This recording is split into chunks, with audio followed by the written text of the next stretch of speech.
Rain was an interesting thing.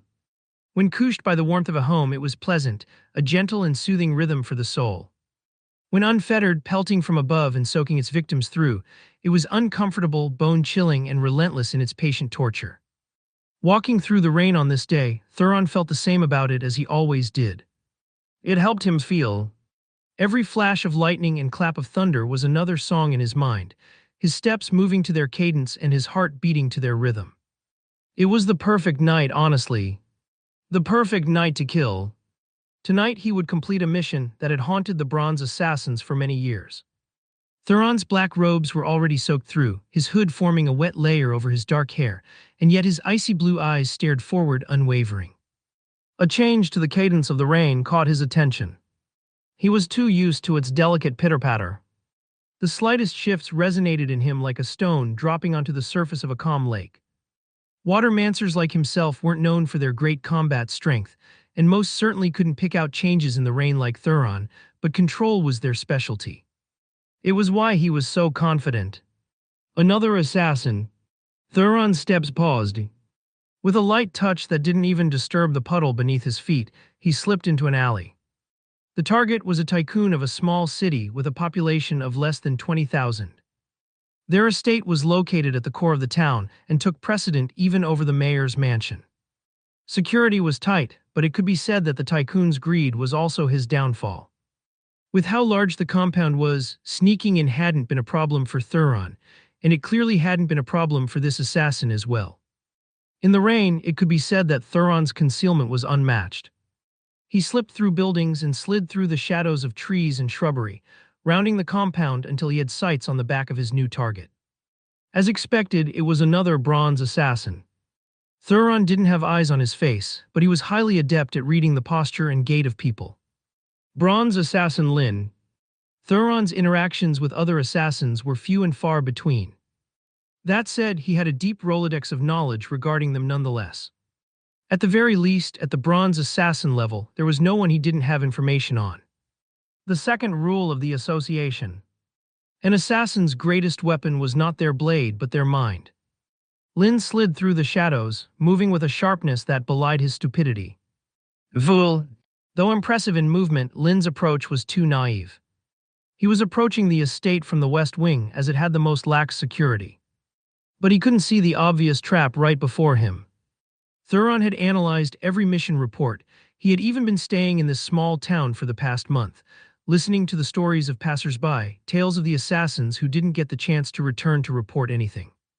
If it was so easy to approach from the wing with the most lax security, everyone would have done it. A sudden spark caught Thuron off guard. Lin's robes fluttered, an arc of yellow lightning spreading out from him in a subtle sphere. The lightning dispersed quickly, and by the time it was a foot from his body, it was almost indiscernible beneath the heavy rain. I'm too close. Thuron moved, his cloak fluttering up to reveal a short sword and a dagger by his waist. He used the momentum of the wind to reveal their hilts, unsheathing them in a fluent motion. The spark of lightning was no doubt a detection skill. Lin hadn't noticed his presence, but he must have realized the surroundings were too quiet. Feeling that something was wrong, he chose the path of added caution. He wasn't as foolish as he seemed. Lightning Mancers were known for their reaction speed and attack power. There should be very few reconnaissance and auxiliary abilities like this one. The third rule of the association. Adaptability was more important than strength. Thuron's speed wasn't as fast as Lin's, but he acted first. As the ripple of lightning passed over him and Lin realized there was someone to his back, Thuron's short sword had already thrust forward. He could feel the blade gliding through the droplets of rain. Each trickle was like an extension of his senses, rebounding against and resonating with his blade. Lin turned toward him in a hurry, unsheathing a blade to counter. A flicker of shock rippled through Lin's brown eyes when he met Thuron's cold gaze. Don't you? Their blades clashed. The strength of Thuron's initiative forced Lin a step back. The latter's dagger almost slipped out of his grasp, but Thuron's own had surged forward. Damn it! Lin thrust out with his free hand, an arc of lightning pulsing toward Thuron. The flash of gold reflected in Thuron's cool blue eyes. They were so clear that Lin could see his own reflection within them, and the calm indifference in the face of his attack. The droplets of water around Thuron pooled together, forming a guard that wrapped around his thrusting dagger down his wrist and up his arm. The lightning collided with the surface and followed the path of least resistance, rounding Thuron's back and sparking out in a puddle behind him. Without the time to cast a skill with more focus, Lin's lightning was useless against Thuron. Especially in this rain. The dagger pierced into Lin's chest. Droplets of rain that had coated it suddenly exploded out like the pieces of a grenade beneath Thuron's control, rupturing the lightning mancer's inner organs. "Are you?" Lin's gaze flickered with unwillingness, rage, and helplessness. Rule number 1 of the association. Never kill your fellow assassin. It was a nice rule. It was just unfortunate that Thuron didn't care. The torrential downpour showed no signs of stopping. What blood there would have been was washed away, and to all but Thuron, so too were the sounds. Thuron scanned the region and then crouched down. He pulled at Lin's robes to reveal what was underneath. It was impossible for him to take most of this. Even if it wasn't for Rule 1 of the association, his information file on Lin was enough.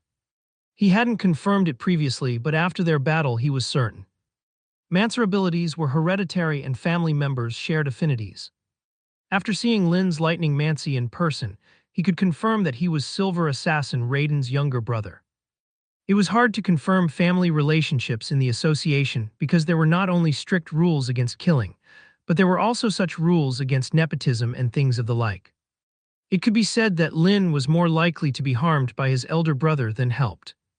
The confirmation was still important to Thuron, so he understood how he should maneuver himself and prepare for the future. The cloak, the dagger, about 800 or so bronzes. Both treasures are high quality, but I can't sell them, that'll leave a trace. The bronzes should be fine. Bronzes were the default currency of all bronze mancers, though often used by silver mancers as well. It was quite a pretty sum, and under normal circumstances Thuron would be happy to accept it.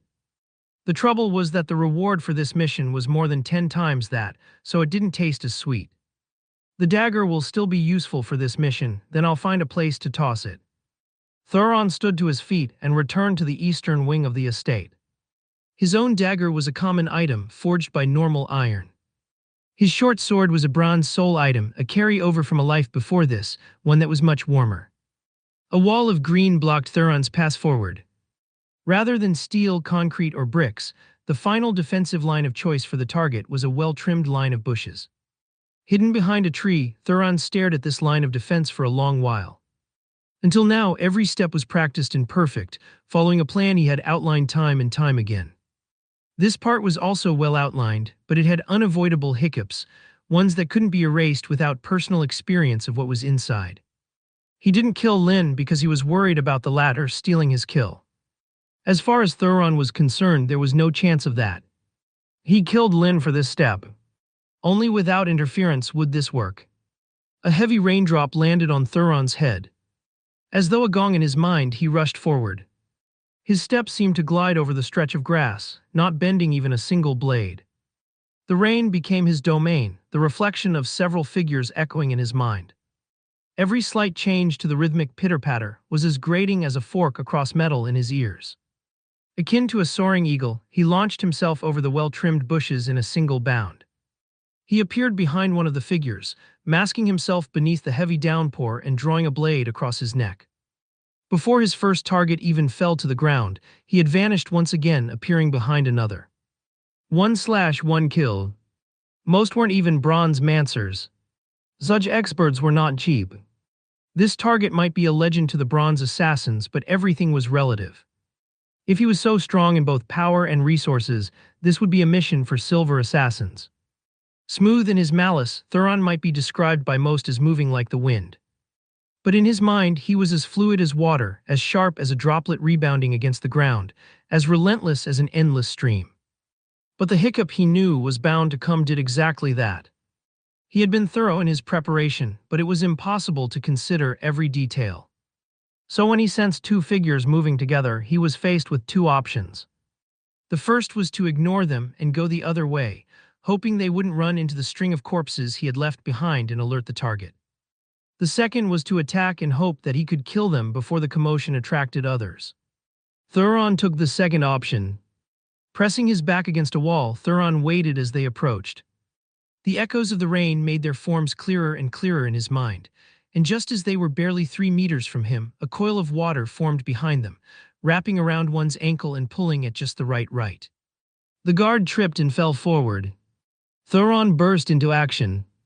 Just as the second guard reached down to help him, Thuron's dagger had appeared. The second guard was shocked, but his first reaction was to defend himself. Why should he care about the estate if he was dead?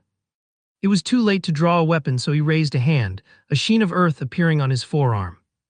BCIG. Thuron's short sword ripped through his heart. The second guard was so distracted by the threat of the dagger that he didn't notice Thuron had a second weapon. A familiar scene replayed itself as droplets of rain exploded in the second guard's chest. By this point, the first guard was already getting up to his feet. Thuron's wrist flexed and the second guard fell toward the first. The sudden weight caught the man off guard and he fell to his face once more, only for Thuron's blade to drive through the both of their bodies at once.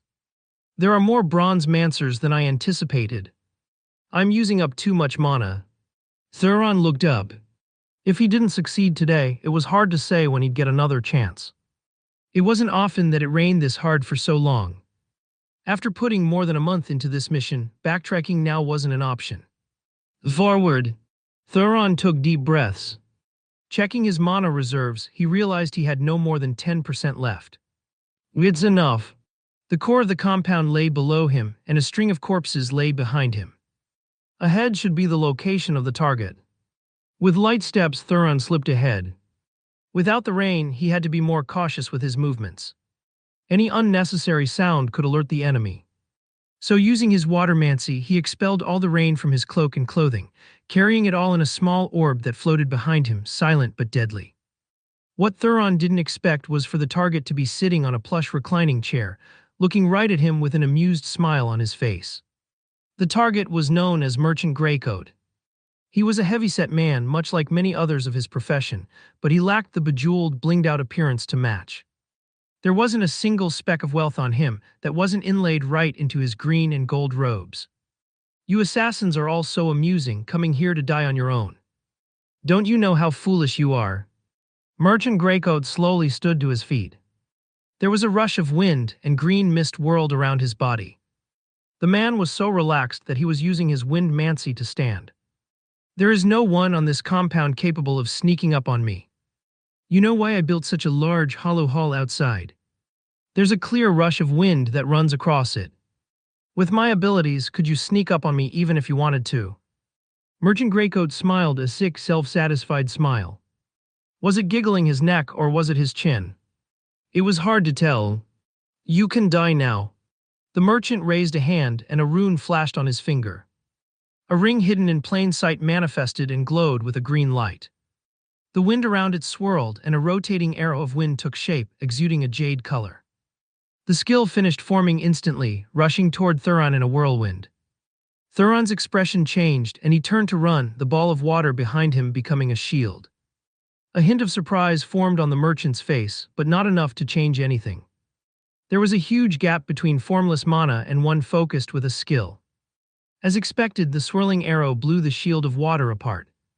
It lost some of its glow, but it still collided with Thuron's back, sending him sprawling out of the window he had come from. A mouthful of blood came from Thuron's mouth as he rolled. He rushed to his feet and bolted down the open-air hallway, moving with the greatest speed he could muster. Laughter came from behind him as more rings began to manifest from thin air on Merchant Greycoat's thick fingers. He glided on a current of wind, closing the distance on Thuron so fast it seemed he might swallow him whole. Thuron twisted back and threw his dagger, startling the merchant. They had been in no man's land during the chase. The merchant wasn't yet close enough for Thuron to do something so drastic, but he wasn't far away enough for the fact that the dagger wasn't a flying dagger to matter. A sheen of blue coated the common treasure, and it appeared before the merchant with great speed, taking advantage of the latter's forward momentum. Another ring lit up on the merchant's finger, and a whirlwind of jade wind appeared around him, shattering the dagger. Merchant Greycoat was stunned before he let out a hearty laugh. You came to assassinate me with mere common weapons. You just might laugh me to my death. Thuron didn't respond, Using the short lull of time, he bought himself to reach the end of the hallway and burst out into the rain. The smell had hit him long ago, but the fresh coat of moisture was like a tonic to his veins. He spun around, letting his momentum glide him backward across the soft, wet grass.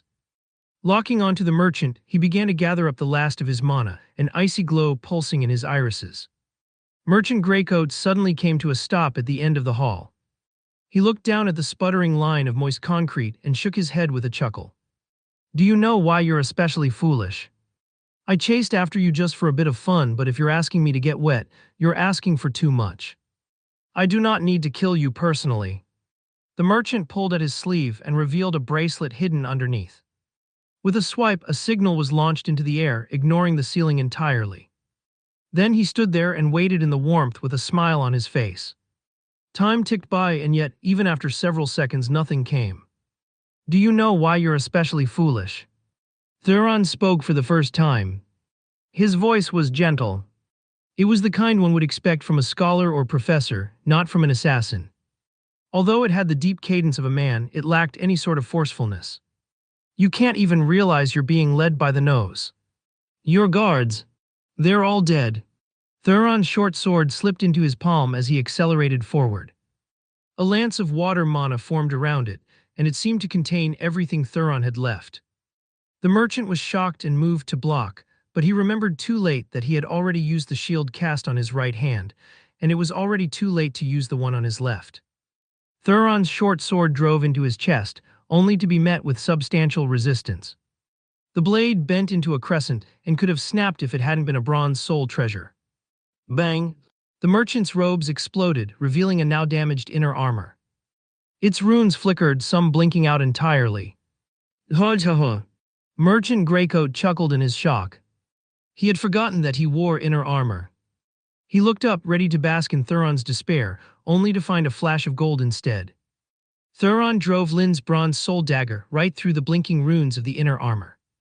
An explosion of lightning cut away the last of Merchant Greycoat's life. The Association.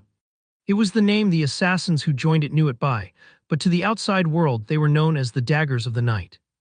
They were far from the only assassin guild on the continent, but they did have a firm hold on the province.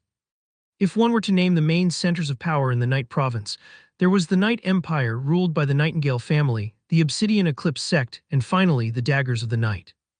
Most would not dare to say this aloud. An assassin guild could never be acknowledged as a legitimate power. These undercurrents ruled the province, and it was to this power in the shadows that Thuron returned. The Daggers of the Night didn't have just one location. As a power hidden in the shadows, it was scattered across the province, hidden in the crevices of the empire. Before one became a gold assassin, they couldn't truly be considered a member of the organization. This was an odd thing to say, considering Goldmancers were the strongest of the Night Province, but in practice it was functionally true. This was because before reaching that step, rather than being an assassin of the Daggers of the Night, you were instead beholden to a single branch alone, without a chance to interact with the others. Every branch was headed by a gold assassin and had leagues of bronzes and silvers beneath them. Thuron's particular branch was located in Thistlebrook City, one of the 10 largest outside the core of the empire. Thuron walked into a mercenary guild and paid a fee for a room. After a bite to eat, he made his way up the rickety stairs and into his accommodations. But instead of laying to rest, he walked toward a cracked and graying mirror. Placing his hands on its surface, Thuron chanted unintelligible words in a slow, rhythmic cadence. Hidden runes on the back of his hand came to life, and his palm slipped through the mirror's surface. Soon his body disappeared into the mirror. Thuron's vision cleared, and he found himself standing in the same position in a more familiar room. He had always found the methods of the Daggers of the Night fascinating. An organization on this level shouldn't have such methods, it made one wonder. The room was quaint and dark, the walls carved out of gray stone, not much unlike the bed. Other than a pillow and a blanket, there was nothing else of note, and Thuron preferred it that way. He left the room and walked down the sparsely lit corridors. These headquarters were almost certainly carved out of a mountain somewhere, but just wondering about this was dangerous business. The hallway ended, giving way to a simple round room. There were some tables where a few assassins gathered, but the main attraction was a counter located in a far corner. An old man sat behind it, part dozing off. But it was his existence that kept everyone else in line. Thuron's appearance didn't garner much attention. He rarely spent much time in the association, and it had been a month since he took the mission. So many had taken and failed it by now that it no longer held the same weight. A sack was placed down on the counter, and the old man slowly opened his eyes. Others wouldn't remember, but he would. Rather than checking the sack, he gazed into Thuron's eyes. An unwavering pair of icy blue gems looked back at him. The old man moved, and the head in the sack was revealed. Rotund rolls of fat spilled over, the dried blood unable to mask it. The Greycoat mission has been completed. The old man rolled a thumb over one of his fingers, and a rune manifested, revealing a silver ring. With a light glow, a card and 3 pristine bottles appeared. No matter how uncaring the surrounding assassins had been prior to this, they all heard these words clearly. Even if the old man hadn't spoken, for a bronze assassin to receive such substantial rewards, it could only be thanks to one mission. Many rose from their seats to get a better look. A young man looked up. His nose was large and his eyes were narrow. Somehow his face still felt a bit flat. "What happened?" he asked. He hadn't been paying enough attention earlier and hadn't even noticed Thuron walk in. "The Greycoat mission, it's completed." "No, Lynn did it." The young man's eyes lit up. "Lynn? No, I don't recognize this guy." The young man was taken aback. He stood to his feet and looked over, and when he saw who it was, he too was shocked. Unlike the others, though, it was because he recognized Thuron. The commotion in the room wasn't enough to faze Thuron. He expected this to happen. He was only interested in returning to his room and having a night's rest. After so long on the road, he hadn't had a good night's rest in weeks. Though he had some thoughts about how he would digest his gains, now wasn't the time to consider such things. Unfortunately, his path was blocked before he could do so. "It's you." The flat-faced young man stood in Thuron's way. Most called this young man Big Nose, though Thuron knew his name to be Manson. The two weren't acquainted with one another, so Thuron had no idea why his path was being blocked.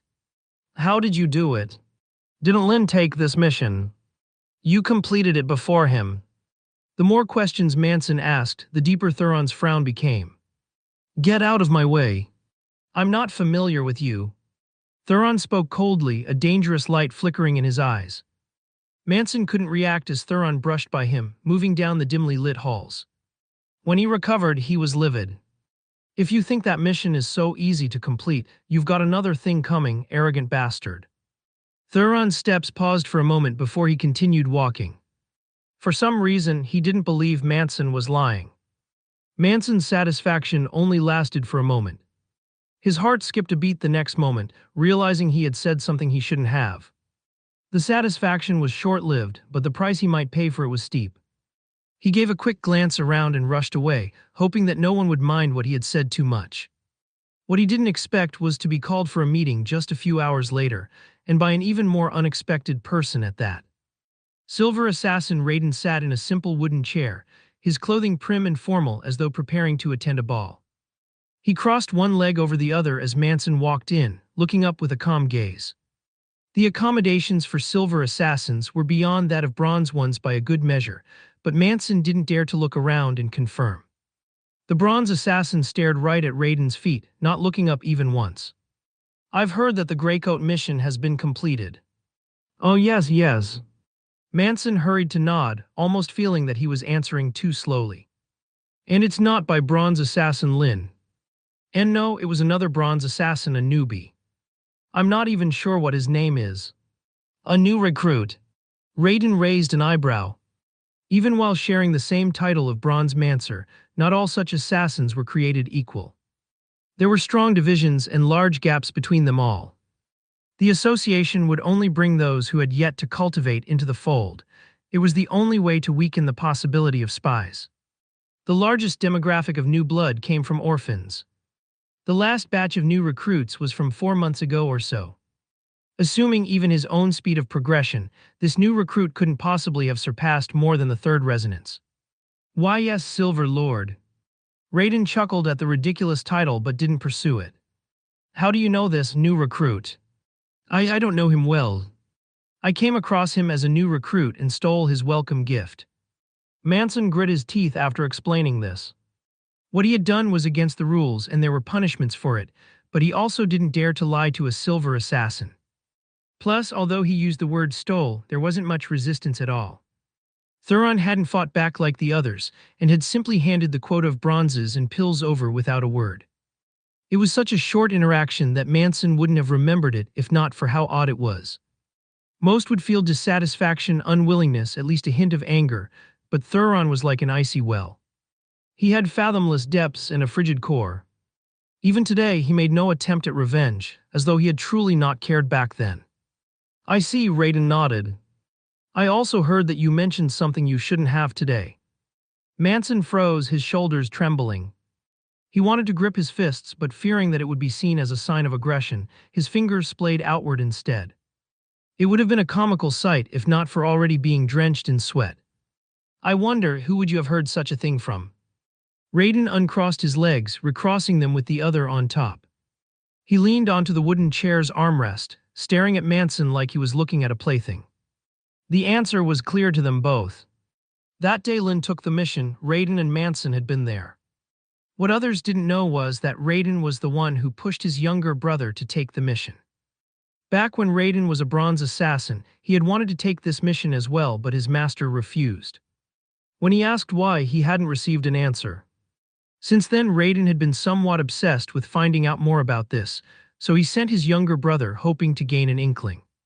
He knew how dangerous it would be, especially if Lin somehow succeeded. It was just that he didn't care.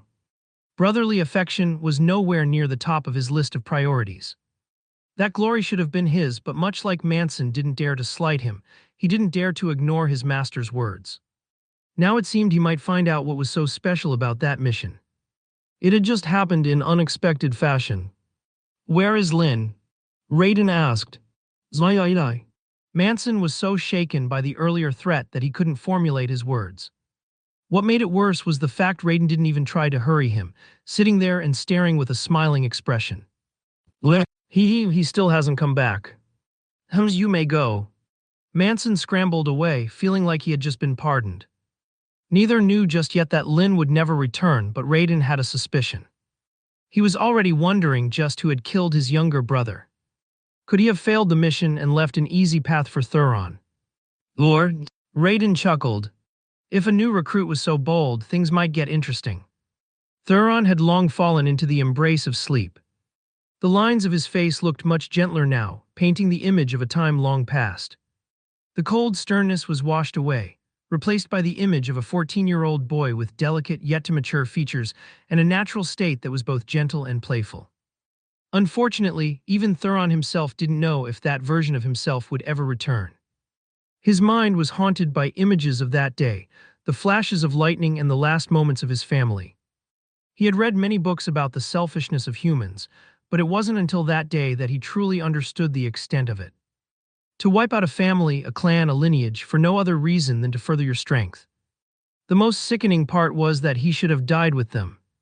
If he hadn't been so hung up on his stupid books, he would have been there. Then he wouldn't have to suffer this pain alone. 6 months ago, Thiru come with us. A little girl pulled on Thuron's arm. She was barely a day over 10 years old, but her little hands had surprising strength. A pair of large blue eyes adorned her face along with a button nose and vibrant pink lips that looked like they belonged on a doll. Quite used to his little sister's antics, Thuron continued to rock in his chair comfortably. The calming pitter-patter of rain rebounded against the window. This was his favorite spot in the whole house, and it was only made better when it was raining. Though he was a water-mancer, he preferred to be on the inside. He felt that rainfall should be observed, not experienced. There was nothing fun about getting his neat robes ruined. Little Bobo was the opposite. Rain scared her, especially when it was storming. But she'd also be the first to stomp her way into the nearest puddle. All right, don't disturb your brother anymore, little Bobo. You know the Imperial exams are coming up soon. A woman who didn't look a day over 20 stepped into the room. Her hair was done up in delicate braids, and if it wasn't for fear of blasphemy, most might call her Empress on instinct when they first saw her. Thuron's mother was the only member of their small family without blue eyes, but she carried the same iciness as the rest of them. Well, the rest of them if Thuron was excluded. The affinities of Mancers were hereditary, but nothing was perfect. While his family had been born as Ice Mancers, Thuron had been born a Water Mancer. This wasn't a big deal to a layman, but the gap between the two was exceptional. Ice Mancers were existences feared no less than Lightning Mancers or the rare Light and Dark Mancers. Water Mancers, however, were lacking in combat power and were mostly auxiliary supports in battle. Thuron had never really minded any of this. He didn't like to fight. He much preferred to stay home and read. Becoming a scholar was his dream. He thought it was much easier to change the world with words and reason as opposed to a large fist. Soon he would become an Imperial Scholar, the first step toward entering the Emperor's imperial court and rising to the status of Prime Minister. When he wielded that power, he would be able to change the world for the better. Little Bobo pouted, stubbornly climbing into her brother's lap and lying down. A triumphant smile spread across her little face. How would he read now? A deep laugh came from the side. A solid man who had been stoking the flames of their fireplace stood to his feet. He walked over and picked his daughter up, saving his son from the little demon. Their father was no less handsome than their mother was beautiful. His only flaw was the scruffy, slightly graying mustache he sported over his top lip, a feature that garnered no shortage of ridicule from his little girl. Bleh, bleh, bleh, do edgy. Little Bobo dodged a kiss, scrambling across her father's body like a spry monkey and claiming a new spot on his back. Thuron looked up with a smile. Watching his family's antics and listening to the dance of the rain across the window, he felt true peace.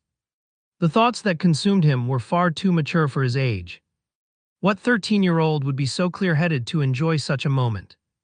Maybe if he were 60 years older it would have made more sense. That was when the image warped. Time lost its meaning, and Thuron found himself rushing through the fields. He had already fallen once, his pristine robes covered in blotches of mud. How had this happened? Why had this happened?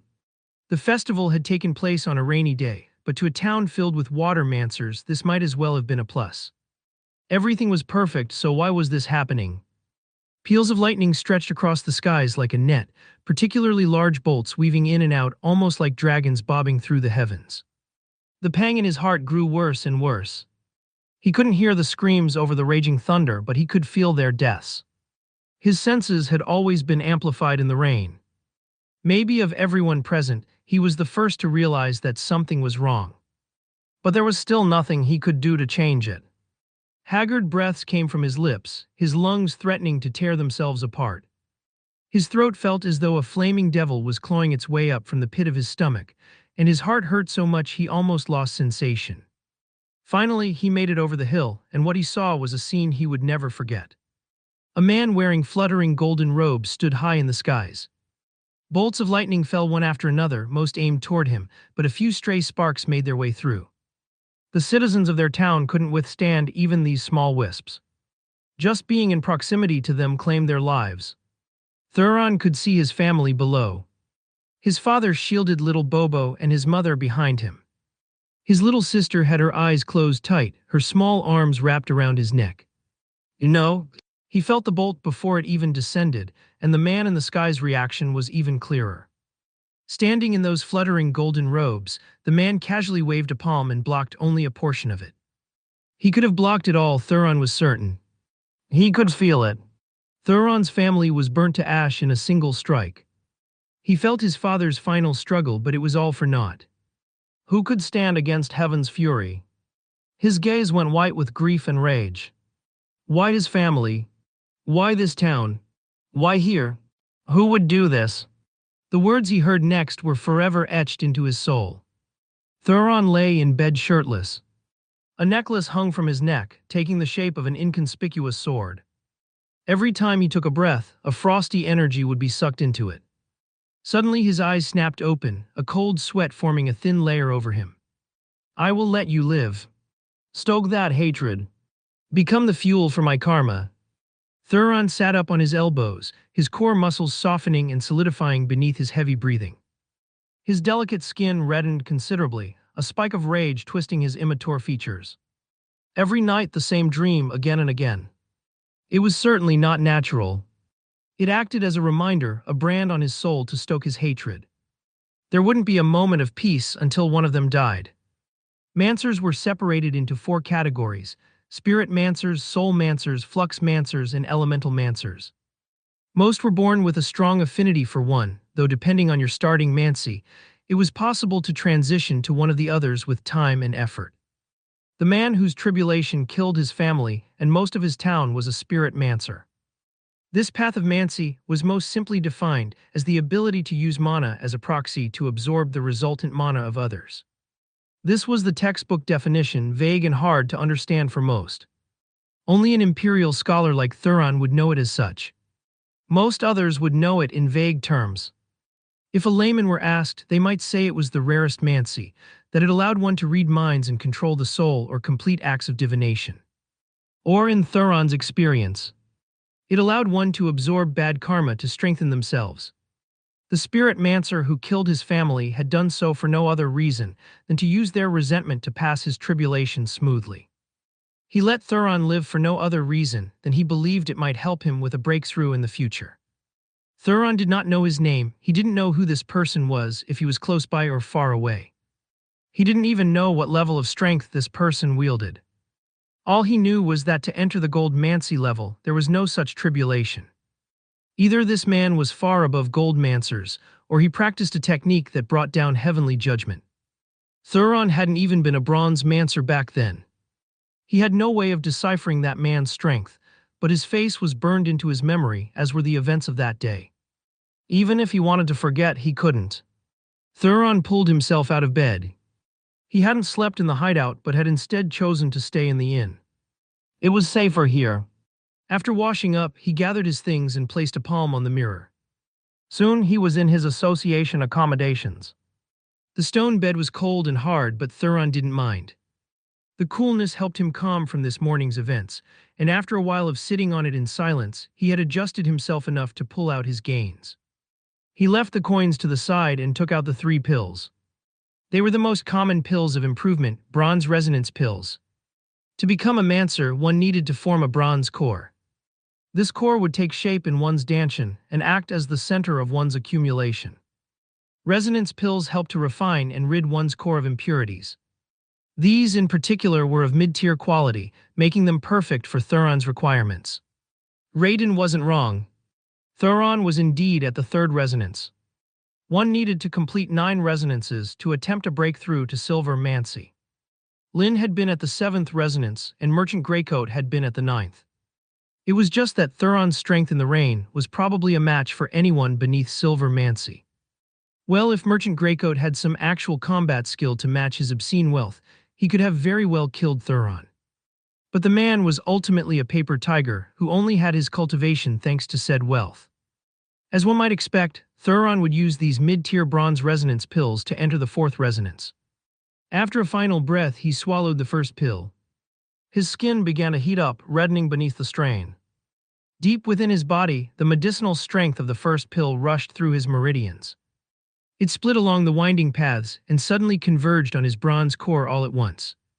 Thuron clenched his teeth beneath the strain, a whirlwind of mana forming in his danshan. The force compressed his bronze core again and then again. It took 3 hours before the effects died down. By then, Thuron was drenched. It felt like he had just run a long distance at his fastest pace, his heart taking a long while to settle down. Almost there. He swallowed the 2nd pill. The process repeated itself, but this time Thuron withstood it with far greater ease for 2 reasons. First, because this was his 2nd time eating a mid-tier pill, and second, because his meridians had already sufficiently widened. In practice, one wasn't supposed to take a mid-tier resonance pill until the 4th resonance, but Thuron was using it to break through instead. Thuron should have been using a breakthrough-type pill, but those were far too expensive. A single mid-tier bronze resonance pill easily cost 10,000 bronzes. That was the market price, but it wasn't a surprise to see them go for double. A breakthrough pill of the same caliber would cost 5 times that at worst. In the end, it was all worth it. There was a crack in Thuron's bronze core, and its outer layer peeled away like the shell of a boiled egg. Beneath, a brighter bronze was revealed, more resplendent and shimmering than the last. Thuron released a turbid breath and slowly opened his eyes. He had succeeded, and in the process he had even saved a pill. Thuron stretched, his bones popping and cracking. There was a new sheen of sweat coating his body, a mixture of dead skin and the impurities from his previous bronze core. The first thing he did was return to his inn room and scrub himself clean. As he did so, he planned out his next steps. He needed a new dagger, but he also needed more mancy methods. If spirit mancers dealt in matters of divination and karma, soul mancers were the beast tamers, alchemists, and blacksmiths of the world. The two were opposite sides of the same coin. Spirit mancers absorbed the mana of others to strengthen themselves, while soul mancers granted their mana to others to strengthen them. Much the same way, flux and elemental mancers were likewise opposites, the latter controlling the external elements to cast techniques, and the former using mana to instead strengthen their bodies directly. Bronze soul items crafted by soul mancer blacksmiths were no less expensive than pills. In most cases, they were even more costly. The more Thuron thought about it, the more he felt that the rewards for this supposedly impossible mission were far too low. He had thought this before, but it didn't truly make sense to him until he heard Manson's slip of the tongue. If this was truly a mission none were meant to complete, the coins might have been kept artificially low just to ensure no one was tempted to take drastic measures and upset the status quo. But in that case, two questions remained. Why put the mission up at all then? And who had a vested interest in ensuring it never succeeded, even after almost half a decade? On the other hand, did any of that matter when he now had the sum of the merchant's wealth in his hands? Thistlebrook City was one of the 10 largest cities outside the core of the Empire. 6 months ago, Thuron had come here to complete the Imperial Scholar exams, an event that took place once every 3 years. Every young scholar hopeful was allowed 2 chances to pass, and the test could be taken anytime before one's 17th birthday. Having succeeded, Thuron's standing in the city was quite high. Peeling off the skin mask, Thuron revealed his true face for the first time in over a month. The face staring back at him was youthful, but it already carried a budding handsomeness. His brows sloped gently, and his jaw was slowly sharpening over time. He wasn't particularly tall, standing at just 56, but he still had time to grow. Regardless whether it was his temperament or his posture, both were beyond his years. Thuron slipped out of the crowded tavern with no one being any wiser. The flow of traffic was so great that none noticed a young man who had never entered had just exited. Robes of white and violet fluttered around him, the insignia of an Imperial Scholar hanging from his waist. The emblem appeared to be carved from white stone. At its center, a black bird outlined in gold soared within a wreath of black roses. His long black hair was tied with a ribbon of violet silk that matched his robes in shade and tone. Everywhere he went, he received looks of awe and adulation. To the people of Thistlebrook, seeing an Imperial Scholar was no different from seeing a celebrity. To the Night Empire, Thuron was treated quite well too. He had received an honorary noble title, not to mention discounts across any Imperial clan-owned establishments. Though this privilege would only last for the duration of his studies, it was a great advantage nonetheless.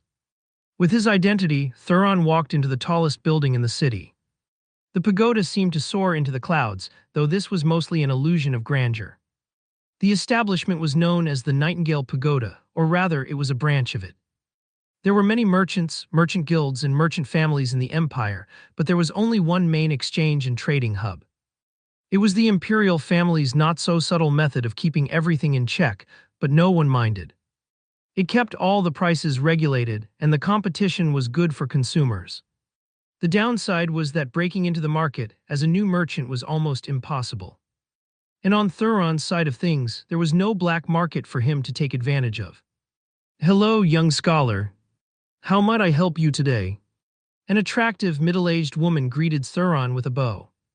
Although he had walked in with a sea of people, she easily picked him out of the crowd, giving him the treatment due to an Imperial Scholar. Thuron smiled politely. "I would like to buy a weapon. A dagger, preferably. Low-tier bronze soul. I would also like to take a look at some of your techniques. Low-tier as well. I am a water mancer." The woman's eyes lit up. "Yes, of course.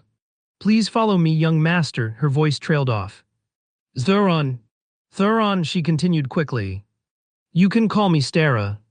I'll prepare a catalog for you immediately. Please follow me."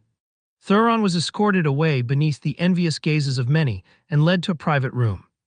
Soon, a personally curated catalogue was placed right before him. As expected of the Nightingale Pagoda, their selection was not small. Considering his requirements were only for the low tier, it wasn't surprising that the choices were so deep. There were more than 300 water mancy daggers to choose from.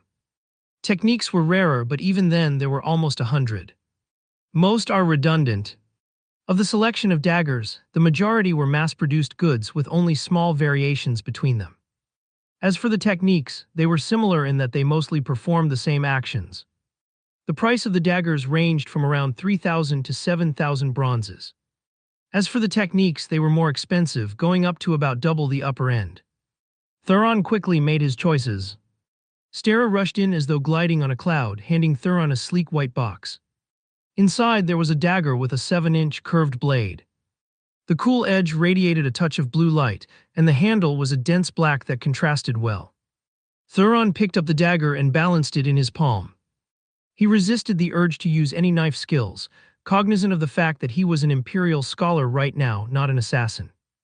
"Good blade," he commented perfunctorily. In reality, it was a bit worse than his short sword. But he had yet to see a low-tier bronze soul weapon that matched up to his short sword. For the cost of 6,300 bronzes, it was good enough. Stera beamed, seeing that Thuron was happy. She brought in the 3 techniques he had exchanged for soon after. There was a clear vision in Thuron's mind. He had only just started on the path of cultivation, but his mind had been filled with books on military strategy. The path of the Imperial Scholar was actually twofold. There was the military intelligence path and the Imperial Court path. Thuron had reluctantly studied the military path in the past only because the exams covered both aspects, not expecting it to come in handy.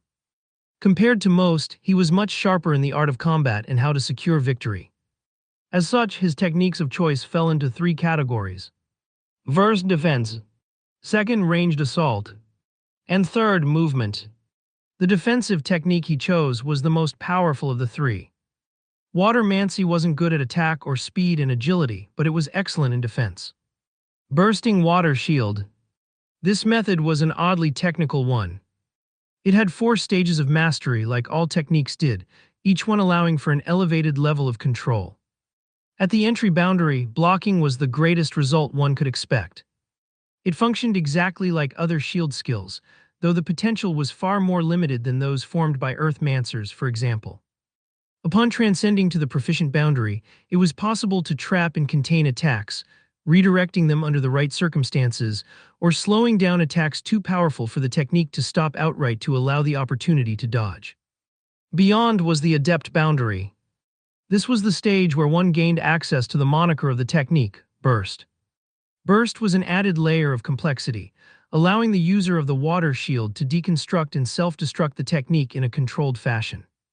Used at the right time, it could dispel an attack of great strength, redirecting it into several smaller portions. A step beyond this was the consummate boundary, but it represented something deeper than just an added ability or usage type. Water bullet. This was the ranged spell Thuron chose. They were slower than wind bullets and less penetrating, but they couldn't be ignored either. With each added stage of mastery, one could control more bullets with greater dexterity. Finally, there was Touch of Mirage. Once again, water mancers were not well known for their speed, but their auxiliary abilities were still quite good. Touch of Mirage allowed Thuron to convert his water mana into mist to disrupt his enemy's senses and add mystery to his movements. At the entry boundary, this wasn't too obvious, but at the adept boundary, he could even create semi-realistic clones of himself from the mist. The sum total was over 45,000 bronzes. Thuron paid this price without a hint of a frown before bidding Stera farewell. This money had, of course, come from Merchant Greycoat. In truth, between all the bank cards and promissory notes, let alone bronzes, the fat merchant had a wealth nearing 100,000 silvers. For context, a single silver was worth 100 bronzes. Even further, all of this wealth was just what Thuron could scrounge up from physical cash alone. If he were to sell the merchant's treasures and other assets, this wealth would easily triple. But he couldn't. Spending this much was already pushing it. No one would blink because he was an Imperial Scholar, But it was already odd that a 14-year-old with access to this much wealth would need to buy techniques through such a channel.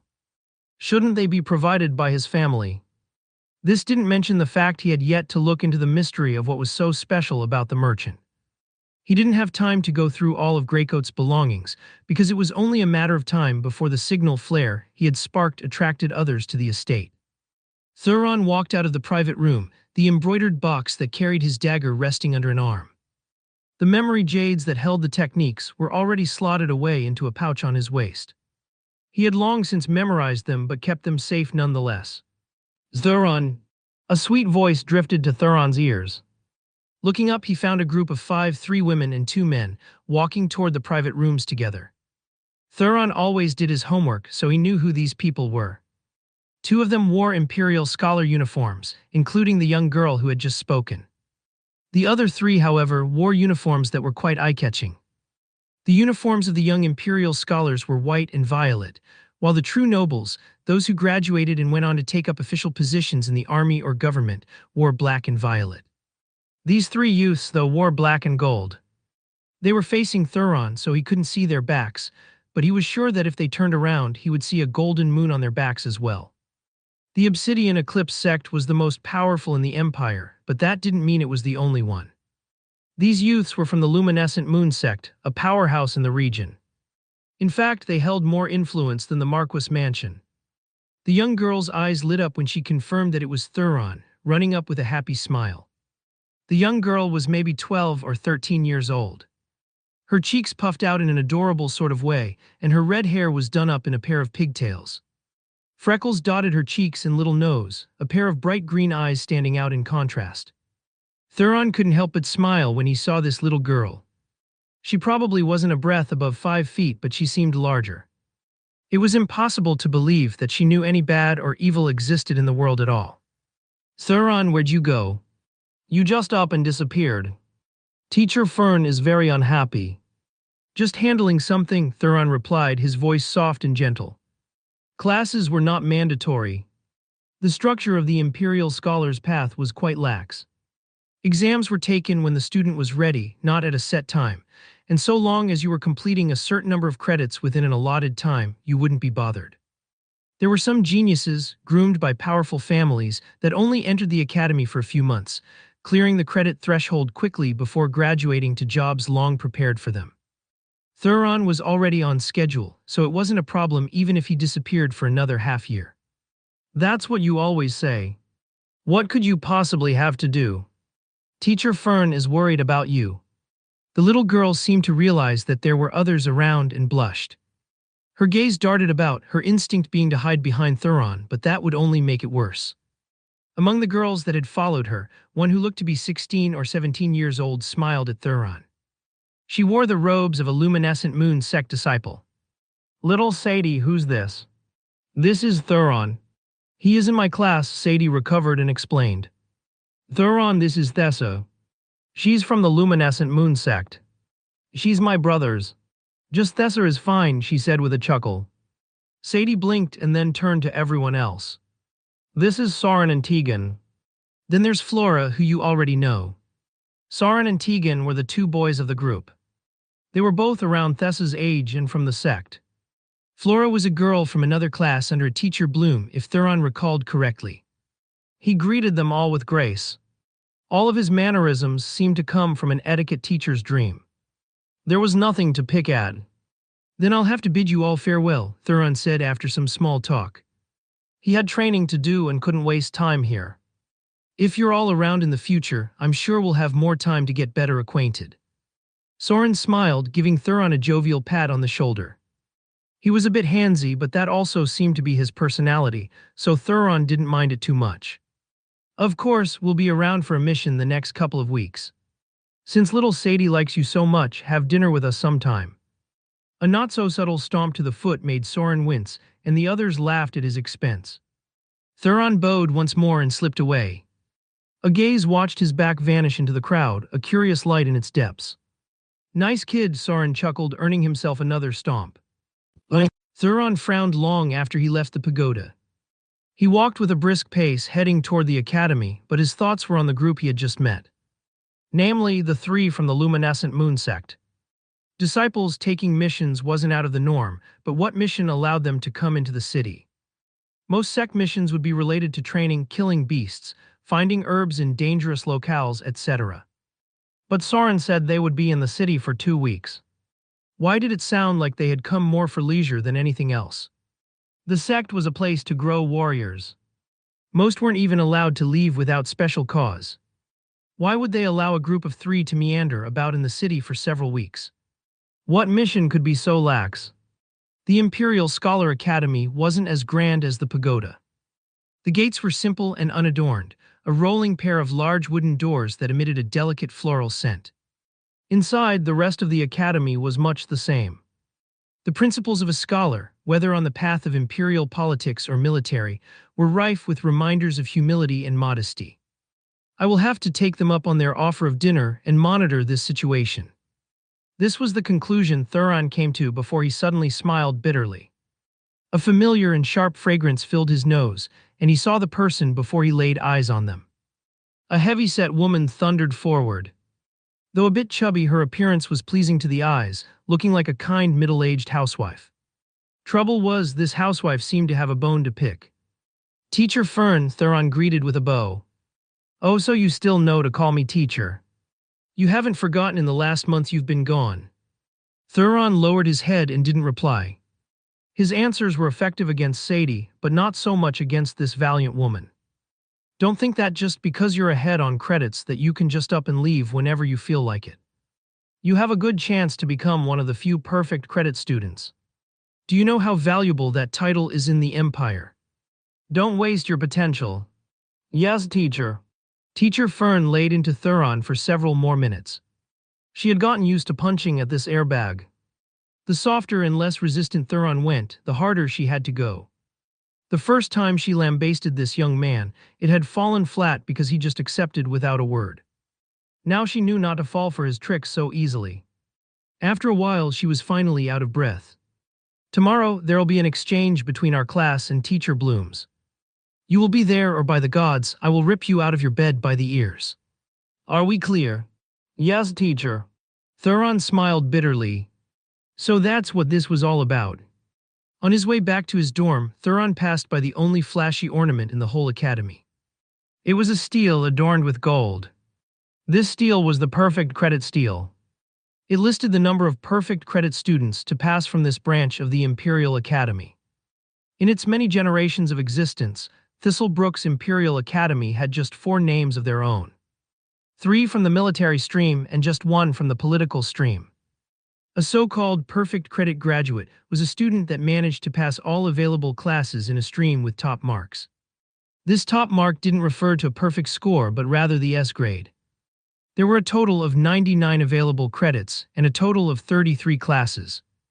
One could receive a pass, an A, or an S when receiving a credit, and of course, a fail was also possible. A pass netted one a single credit, an A received 2, while an S received a full 3 credits. One could spend a maximum of 5 years in the academy, regardless of what age below 17 they entered. Graduating required one to accumulate 33 credits total, regardless of classes completed. You could graduate with honors if you managed to accumulate 66. Just the title of Honored Imperial Scholar was enough to net a student a great deal of opportunities after graduation.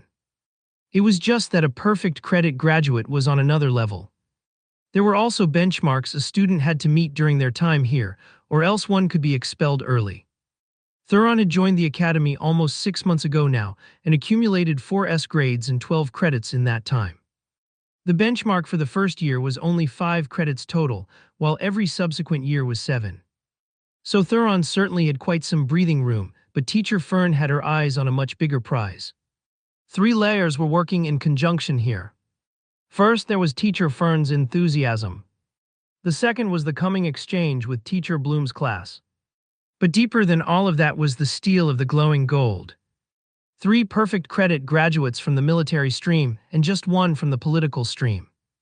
Thuron always did his homework, so he knew the competition between the 2 streams was stiff. The academy had 2 deans, and they were evaluated not much unlike the students.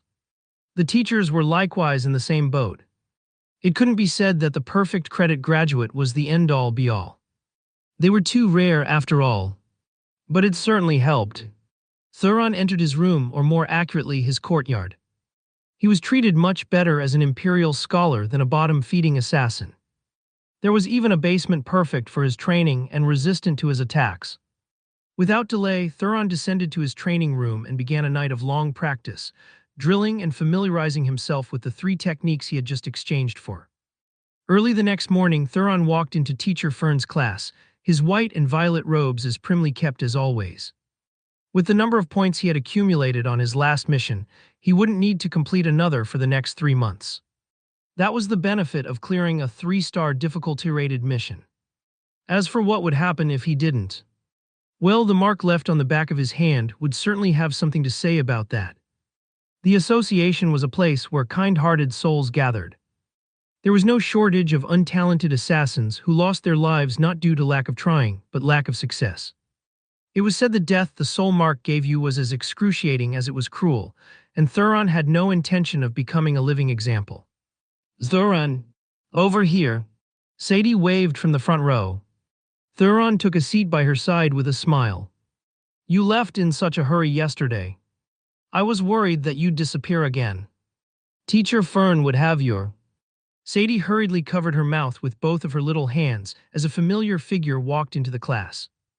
Teacher Fern gave her a pointed look, and the little girl could only sink into her chair, trying to hide her expression. Today will be the exchange. I'll need someone to pair up with Thuron, so we'll hold a small competition. She held up a stack of papers. There are 2 questions on here. I will mark based on a combination of speed and accuracy. A greenish color exuded from Teacher Fern's eyes, and the papers fluttered on the wind to everyone but Thuron. Teacher, this isn't fair. Why does Thuron automatically get a spot? One of the older students stood up from the back, their face red from suppressing their displeasure.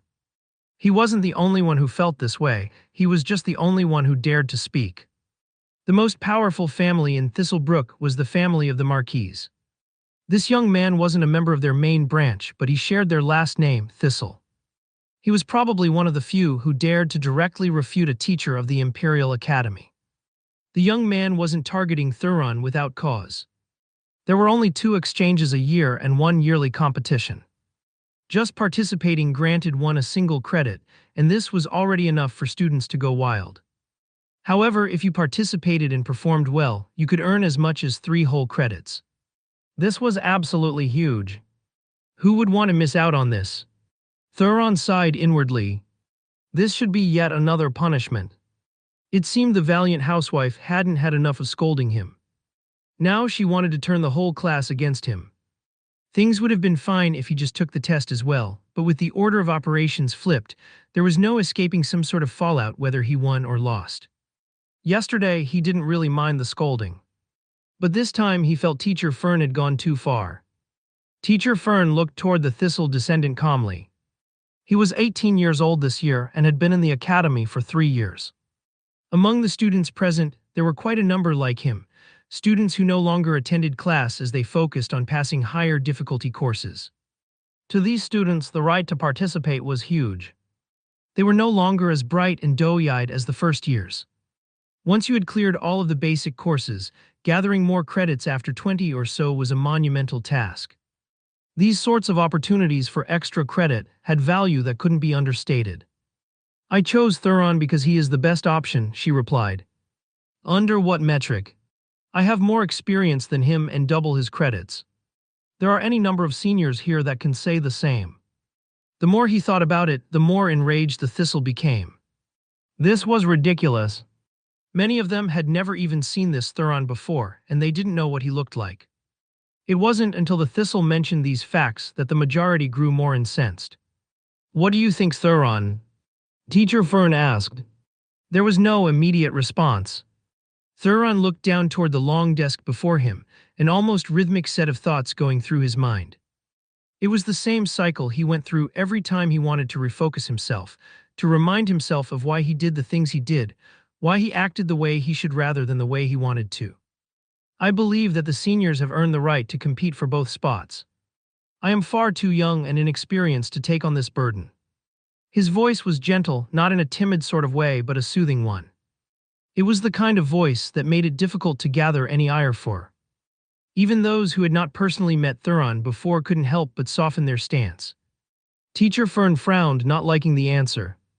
But there wasn't much she could do.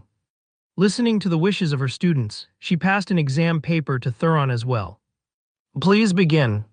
The exam will end either after the first half of the class is finished or within the next hour. Silence fell and the students began to work on the two questions. From start to finish, Teacher Fern's gaze rested on Thuron. Thuron pretended not to sense Teacher Fern's gaze. He wrote the entire time, and of the class of 50 or so, he was the 20th to hand his paper in. When Teacher Fern read his paper, her heart sank to rock bottom. There was nothing wrong with the response. It wasn't purposely incorrect, but it was dully average. Both answers were exactly what you'd expect an above-average first year to write. It was so stereotypical that it was almost an eyesore. And it was somehow a slap in the face in both directions. On the one hand, there was no fault that she could pick at. If Thuron had written poor answers, it would be obvious he was deliberately failing. But he hadn't. On the other hand, the answers were so perfectly chosen that they looked like they came out of a grading book on what one should expect from a first year. It was so precise that it couldn't have come from anyone other than a genius. She suddenly wasn't sure what to do. By Thuron's side, little Sadie was biting at her pencil, wondering if she had missed anything. The moment she heard there was going to be an exam, she became so nervous she even forgot Thuron was sitting beside her. When the 24th person got up, she panicked, realizing there was only one spot left. So she hurriedly scrambled to her feet. Thuron chuckled and slid out to let her pass. That concludes the exam. I will tabulate the results now. Teacher Fern tossed the papers into the air and Thuron frowned. It seemed that Teacher Fern didn't know how to take a hint. A green-tinted energy rushed out again and the papers were all shredded to pieces, or at least that's what Thuron saw. In the eyes of the students, it looked like a nice trick of the light, as though Teacher Fern was extracting the merit of their answers from the papers. It was nothing but a trashy magic trick, but it was also one best at fooling children like them. Sadie's large green eyes lit up as she watched in awe, feeling as though she was witnessing something magical for the first time. Elemental Mancers like Teacher Fern and Thuron were the closest to Soul Mancers, while Flux Mancers were closer to Spirit Mancers. Though one would usually be born with a single strong affinity, they typically had an adjacent Mancer path they could casually dabble in. Something like extracting the merit of answers from a test paper sounded exactly like what a Soul Mancer would be capable of. Teachers were also authority figures most would trust implicitly, so how could they know that Teacher Fern was lying to their faces? Thuron closed his eyes, running through his checklist again. His breathing was slow, taking as much as 5 counts to inhale and exhale. That decides it, Teacher Fern said with a stern nod. The participants for this exchange will be Malaya and Thuron. There wasn't much shock to the first name. Malaya was a senior who had already accumulated 52 credits. She was also 18 years old this year, and though she wasn't a thistle, she had been sent here from the Vermouth Earldom. This was also her 3rd year, so she was on pace to graduate with honors. There were 2 others in the class around her level, but neither found it unacceptable that she was named ahead of them. What wasn't expected was that Thuron would still be named. Thinking about the dubiousness of the previous results tabulation, the unfriendly gazes were abound. The voices were forced to die down. There were no students of the Imperial Academy that weren't intelligent. The exams were strict, and fools could neither slip through the cracks nor cheat.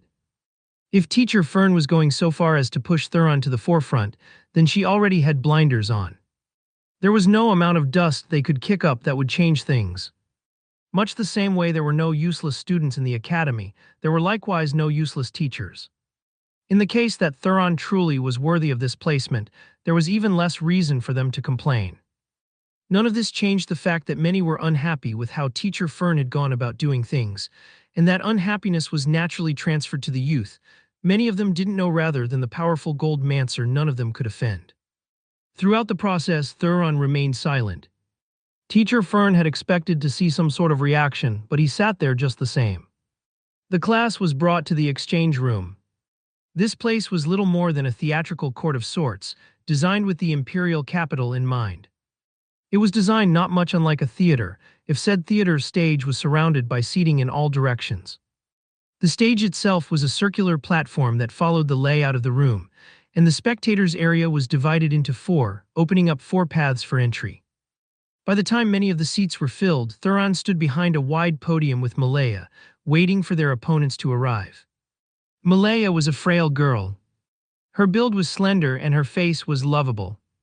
Hints of her baby fat were fading away to reveal the visage of a woman, and she was most definitely a favorite of the students. Although she wasn't a femme fatale, she had a gentle air to her. One would be hard-pressed to find someone who didn't have a fond expression of her. She fidgeted on the podium, arranging the blank pieces of paper and lining up her pens and pencils. Nothing could seem to soothe her OCD, so she shifted them again and again. After a polite greeting, the two partners hadn't spoken again. The exchange was meant to simulate a high-pressure situation where you might have to work with someone you weren't familiar with. Plus, the added variability of unknown questions raised the stakes. There was a slight commotion at the doors, and a new wave of students entered, led by a short old lady. She moved with vigor, although she leaned on a cane that looked carved from an ancient tree. Behind her there were two prominent youths. Soraya Thistle, another 18-year-old third year. She had accumulated 49 credits and was well on her way to becoming an honors graduate. Benedict Gray, an earldom descendant. He had accumulated 57 credits and was in his third year. The closer one got to the top, the larger the gap that even a single credit represented. That was also why Thuron's 12 credits stood out so fiercely. Teacher Bloom surprisingly didn't react with much surprise to seeing Thuron on the stage. She sent her students up and took a seat, readying herself for the coming event. Murmurs and whispers soon consumed the exchange court. There were 3 18-year-olds on the stage, and one 14-year-old that stood out like a sore thumb. Thuron stood with his eyes closed. If I perform poorly, it will justify their reactions and potentially increase the ire they feel for me. If I perform well, they'll understand Teacher Fern's intentions, but the resentment will still remain. It's a dead end no matter what. He had lived a quiet life in the academy thus far. If not for wanting to leave for an extended period of time, he wouldn't have completed his credits so quickly, nor caught Teacher Fern's attention. Though the valiant housewife thought she was guiding him, in reality she was making his life worse. It wasn't just about the inconvenience of living in the limelight. Orphans like him didn't have the luxury of offending nobles, and that was exactly the fire Teacher Fern had just pushed him into. Her kindness was a detriment, and her naivete, her unconscious trust that the system would allow Thuron to shine, would bring him no shortage of trouble. Despite the calm look on his face right now, Thuron was more than a little displeased, but what could he do? Thuron's eyes opened as a silhouette appeared at the center of the debate platform. The figure appeared in a wisp, and without a word, a gentle smile on his face. The man would be a breath of light if such a thing made sense. His hair and beard were far too bright a shade of white to feel natural, and his skin was bronzed in vibrancy. This was the dean of the political stream, Dean Gray. Welcome, everyone. I won't waste your time with a long, drawn-out speech. Just remember to use this exchange to build your knowledge and your camaraderie. Dean Gray raised a hand, and a fluttering ball of light appeared in his palm. It rose to the ceiling and exploded in a firework, forming a line of words in what could only be described as an impeccable display of mana control. Mana is life. Mana is power. These two philosophies have ruled the discourse for generations. Team Bloom will take the former and Team Fern the latter. You have 10 minutes to prepare before the opening round begins. Malaya had already begun to write furiously, dashing through ideas. She planned to give herself 5 minutes, then spend the next 5 minutes organizing their argument with Thuron. Thuron gazed at the question for a moment before he looked to where Dean Gray had vanished. Then his gaze swept over the crowd. 5 minutes passed quickly, and Malaya looked down at Thuron's papers with a frown. Why were they blank? Was he not preparing? Teacher Fern was quite nervous when she saw Thuron's nonchalance. Her original assumption was that even if he threw a tantrum the first time around, he wouldn't continue to do so in the face of real credits, not to mention the dean. But this performance left her shell-shocked. Thinking back, did she truly know this student that well? He had been under her care for half a year and had spent at least 2 of those months away. He was quiet and never responded much to anything, always taking the path of least resistance. Rebelliousness wasn't the word she would use to describe Thuron, but now she wasn't so sure. The Thistle Clan young man of Teacher Fern's class had been observing Thuron from the start. The bad taste in Sawyer's mouth only grew. He was the only Thistle of Teacher Fern's class who would still participate in this, but he was nowhere near being picked. At his pace, reaching 33 credits was his limit, and it would take all 2 years he had left to accomplish it. Seeing Thuron down there only stoked his inferiority complex, and he couldn't help but grip his fists. Thuron, Malaya whispered to him in a hiss. Oh yes? Thuron replied in a gentle cadence. We don't have much time left. Do you have anything to add? Look at my notes. Thuron sent a glance over. It's fine. Malaya was taken aback, not sure how to react. What did he mean by that? Time is up. Team Bloom, you will begin. Dean Gray's voice echoed. Soraya cleared her throat and began. I thought that I should first begin with a definition. Mana is life is a popular phrase amongst Mancers, but life encompasses far too many things, whereas power can only be defined in a fixed lane. I believe this alone is clear enough to make the correct choice obvious, but I will continue nonetheless. Life can refer to raw biology, the configuration of elements that allow a plant to grow and a human to breathe. It can be founded on a more philosophical basis, referring to morality, the meaning of life itself, the standards one sets for themselves.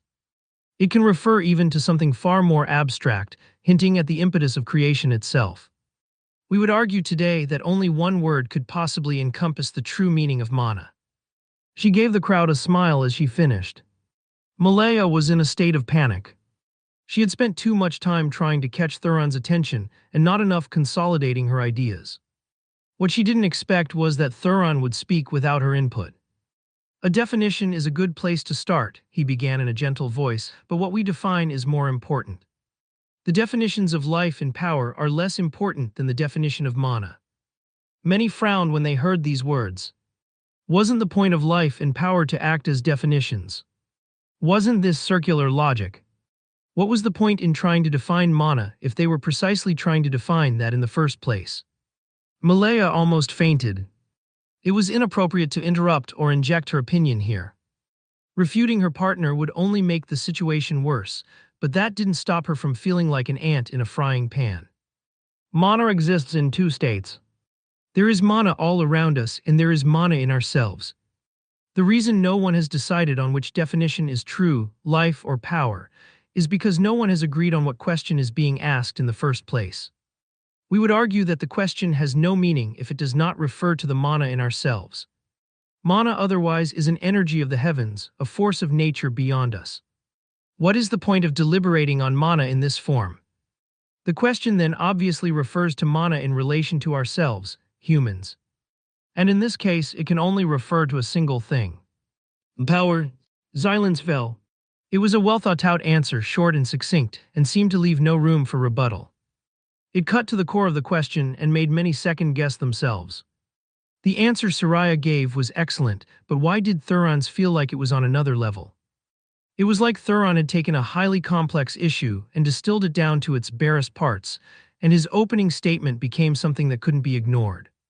Somehow, the battle felt over from the moment it began. Thuron was right.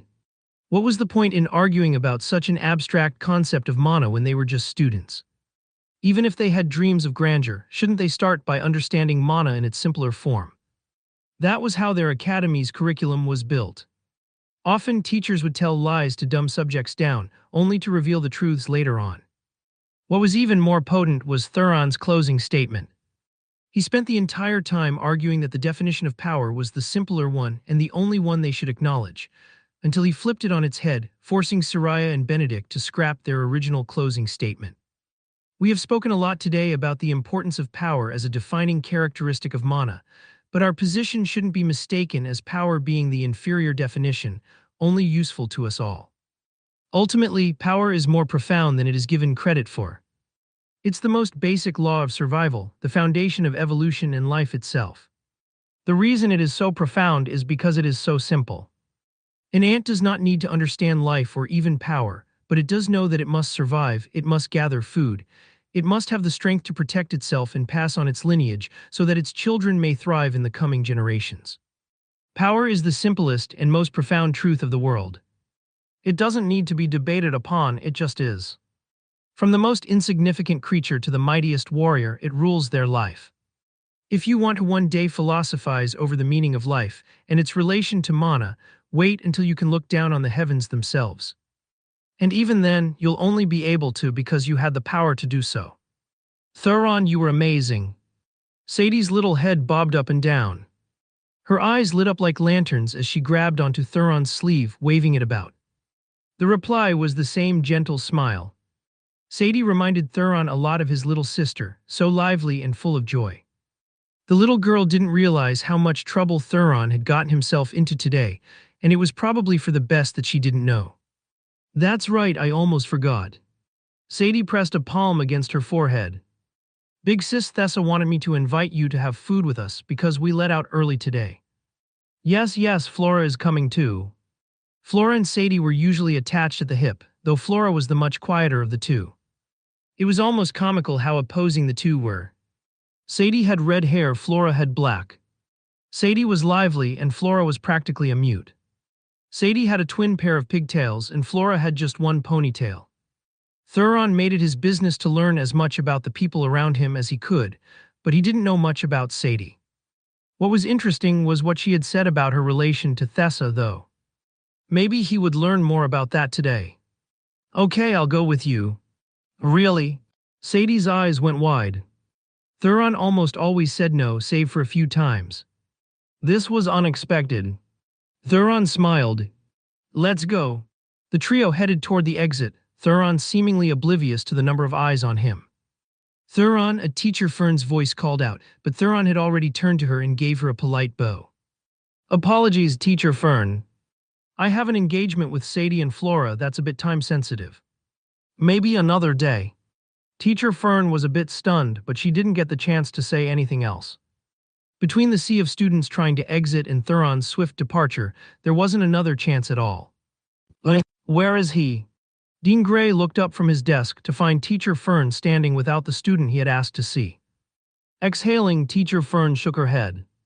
I will take full responsibility for this, Dean. I'll have him come by and see you tomorrow. Dean Gray wasn't sure what to think at first, but seeing the conflicting emotions on this usually valiant housewife, he made some guesses. Teacher Fern's personality was well known. It wasn't the first time she had bumped heads with a student, and it certainly wouldn't be the last. What happened this time? Nothing happened, Teacher Fern said defensively. The dean didn't reply, sitting back in his chair and waiting. Teacher Fern had no choice but to give him the cliff notes. Though prepared, the truth still surprised him. It felt mostly benign. Was Teacher Fern thinking too much? Or did this child really have somewhere he urgently needed to be? Instead of concluding, he reached for a file drawer in his desk and quickly found Thuron's. There weren't many students enrolled at the Imperial Academy at any given time. Having a file on them all wasn't an issue. Thuron Gallithunder, peculiar last name, only 14 years old, just recently turned. He passed the exam at 13, his family. The dean frowned and his expression became more solemn. After a while he tossed the file onto his desk, allowing it to slide toward Teacher Fern. Read it. She did as she was told. Soon her face was flickering with shock and horror as well. An entire city. Who would do such a thing? Calm down and think about the meaning. You took a boy that doesn't want to be in the spotlight and thrust him into it. He had a perfect score in his Imperial exam. Do you know what that means? How could she not? The Imperial exam didn't separate the streams. Getting just 20% right was already considered very good. Getting a perfect score meant that you could already finish the first 5 basic classes of both the military and political streams with an S grade. That put you just 3 credits from graduating, 3 credits that Thuron had just earned. If his goal was to be in the spotlight, he would have long since been. This is a silly complaint. How is he going to succeed in the future if he can't handle the spotlight? It's best we get him used to it now. The dean gave Teacher Fern a level glance, and she seemed to only now realize that she was talking to an expert far beyond her. Can you not see something a child can? The academy is perfectly safe, she defended. Is it? Yes. The dean shook his head. This woman was too stubborn. Not every child needs to have their hand held, Teacher Fern. Micromanaging their every step will only stifle them, and in this case, it will lose you the right to mold them at all. This child lost his family and friends in a single tragic accident. Do you think that lightning can strike that many times in one location? Can it even do so twice, let alone thousands of times? You've seen how smart this child is. Do you think that he cannot see this? All he knows is that someone powerful is the reason he is now an orphan, and the empire and its nobles have done nothing about it. And this is the child you want to trust the system. This was the first time that the dean had heard of this incident, and that was a problem that weighed heavily on his chest as well. With his standing in the empire, how could he be out of the loop? Even the details in the report were so vague he could only draw loose, overarching conclusions. But unlike them, Thuron had been there.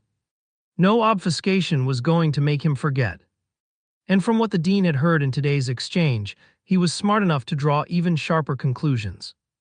Teacher Fern was at a loss for words as Dean Gray stood to his feet. Dean Vermouth has been replaced by a thistle.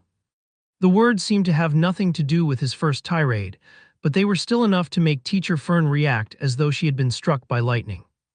That's impossible. The imperial court would never allow a marquisate to have such power in government and in the academy. Thistle Brook was the marquisate of the Thistle clan. For them to control both the city and the academy was too much. The Nightingale imperial family had never allowed such a thing before. The dean gave her a look that said it had already happened. You look at the world from a privileged lens and you've gotten used to it. Not every student here is of great and noble birth. The more you act like they are, the less equal they become. You've brought a lot of trouble to the doorstep of this child. I would suggest you keep that in mind and proceed as such. Teacher Fern fell into silence. The Purple Scale Tea House was often frequented by the young nobles of Thistle Brook. It could be said that it was popular even across the empire. The waitresses were beautiful, the food was of the highest quality, and the tea especially was well known for its positive effects on cultivation. Thuron had never been before. If not for his curiosity about the mission Thessa, Soren, and Tegan were on, he would have never come. It was impossible to enter this establishment and not spend several thousand bronzes, and that was if you were being frugal. The top floors certainly had customers spending exorbitant amounts of silver. Luckily, the group gathered together on the first floor. Soren was already waving around a leg of meat and telling a tale about how he valiantly defeated a fiend beast. And then I slid under its enormous body and ran my blade down its gut. You should have seen it, blood and intestines were flying everywhere. I thought I was going to drown down there. Thessa rolled her eyes. Oh yeah, you cut the belly of a gray rhino that easily. Soren flexed his free arm. Haven't you seen these muscles? Are you doubting my prowess? Thuron smiled, sipping at his tea. A warmth spread through him that made the obscene price tag worthwhile. His cultivation had stabilized at the fourth resonance, but it was showing signs of increasing already. The process was also gentle and soothing, nothing like the pain he had endured consuming those mid-tier pills. Thessa waved a hand, having had enough of Soren's antics. We have a real hero here, but you're taking up the airspace with your nonsense. Sadie told me that you won 3 credits in an exchange today, Thuron. How'd you manage it? Tegan looked over with a hint of surprise in his eyes as well, though Soren looked lost. They just happened to bring up a topic I was familiar with. I don't think I did anything special. Don't listen to him. Sadie chimed in. You should have seen the teachers' faces. They were practically latching onto his every word, just like the students. Teacher Fern was so confident in Thuron that she chose him over all the seniors. Thuron gave everyone a bitter smile, handing Sadie a handkerchief to wipe her mouth with. Before the little girl could be embarrassed, a snort came. The group was in a booth, not a private room. Anyone could overhear their conversation. It was just that Sadie wasn't expecting one of them to be Sawyer Thistle. Sawyer was still brooding over the missed opportunity and had come here to relax. He didn't expect that he would run into the very thing he had been trying to avoid all the while. If Sadie had just been praising Thuron, that was fine. But what were the odds of him walking by just as she mentioned the seniors? Sawyer was followed by two others, and to Thuron's surprise, they too wore sect garbs.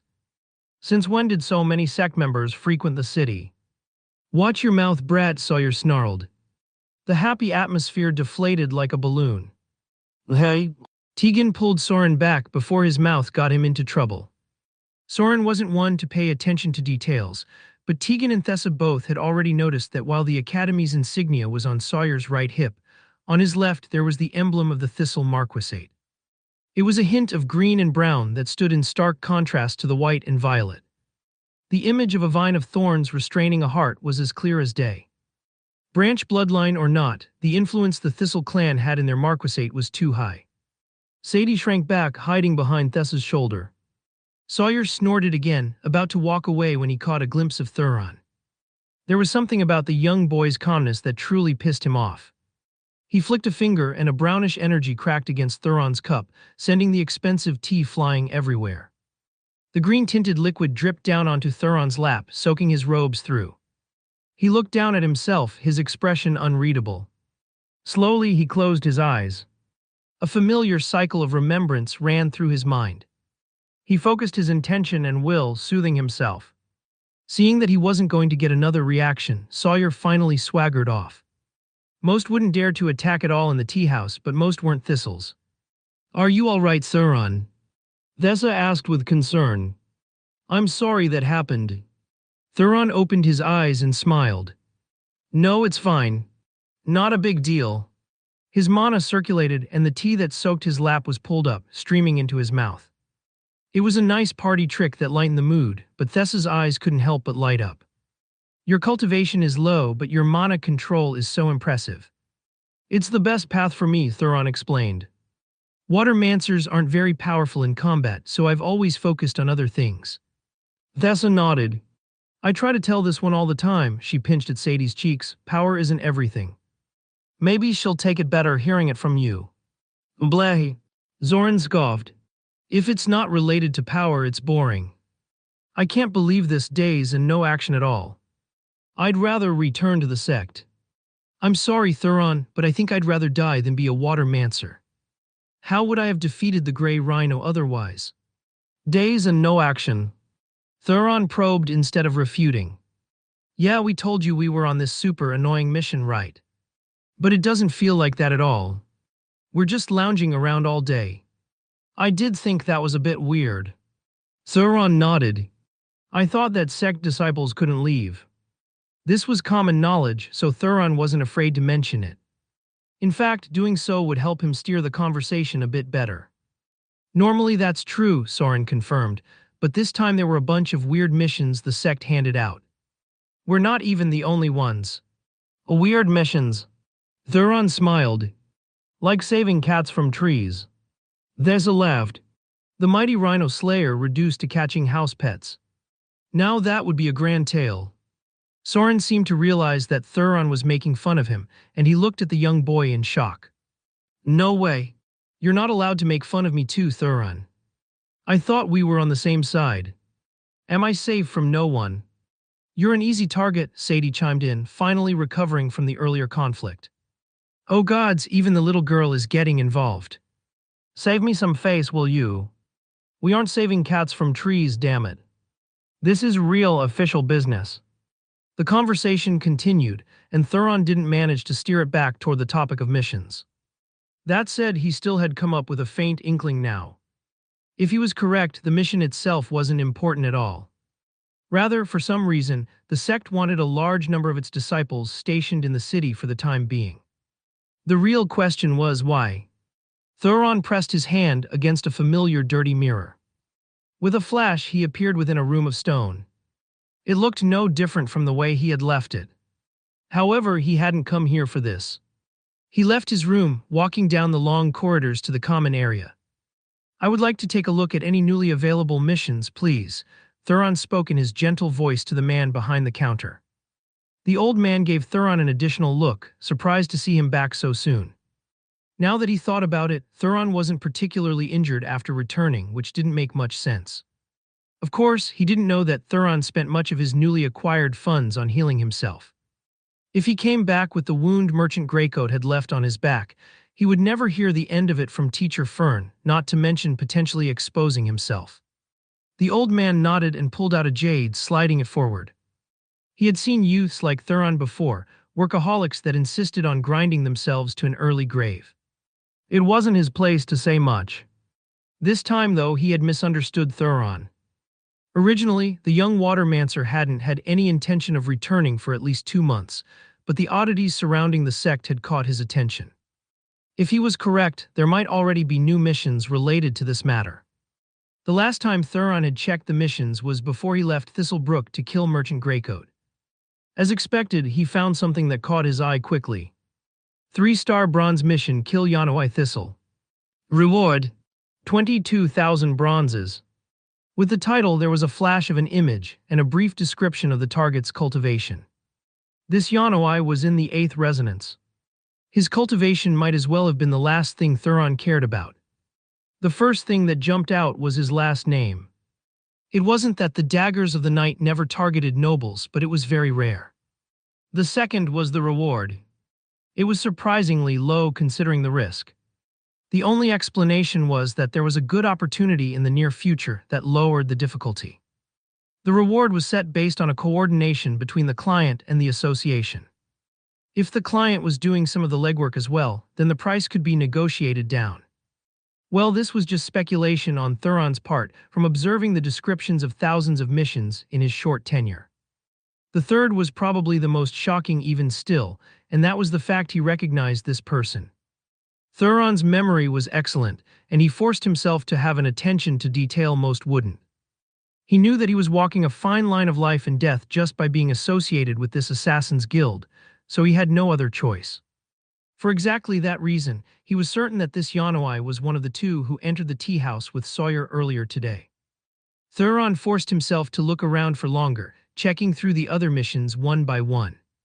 "I will take this mission," Thuron spoke as he pulled back his perception. The Yanowai mission had been toggled to the top of the memory jade, so the old man knew exactly which one he was referring to. Not saying much, the old man pulled the memory jade back and slid Thuron a new one. "Your badge." Thuron complied and handed his identification over.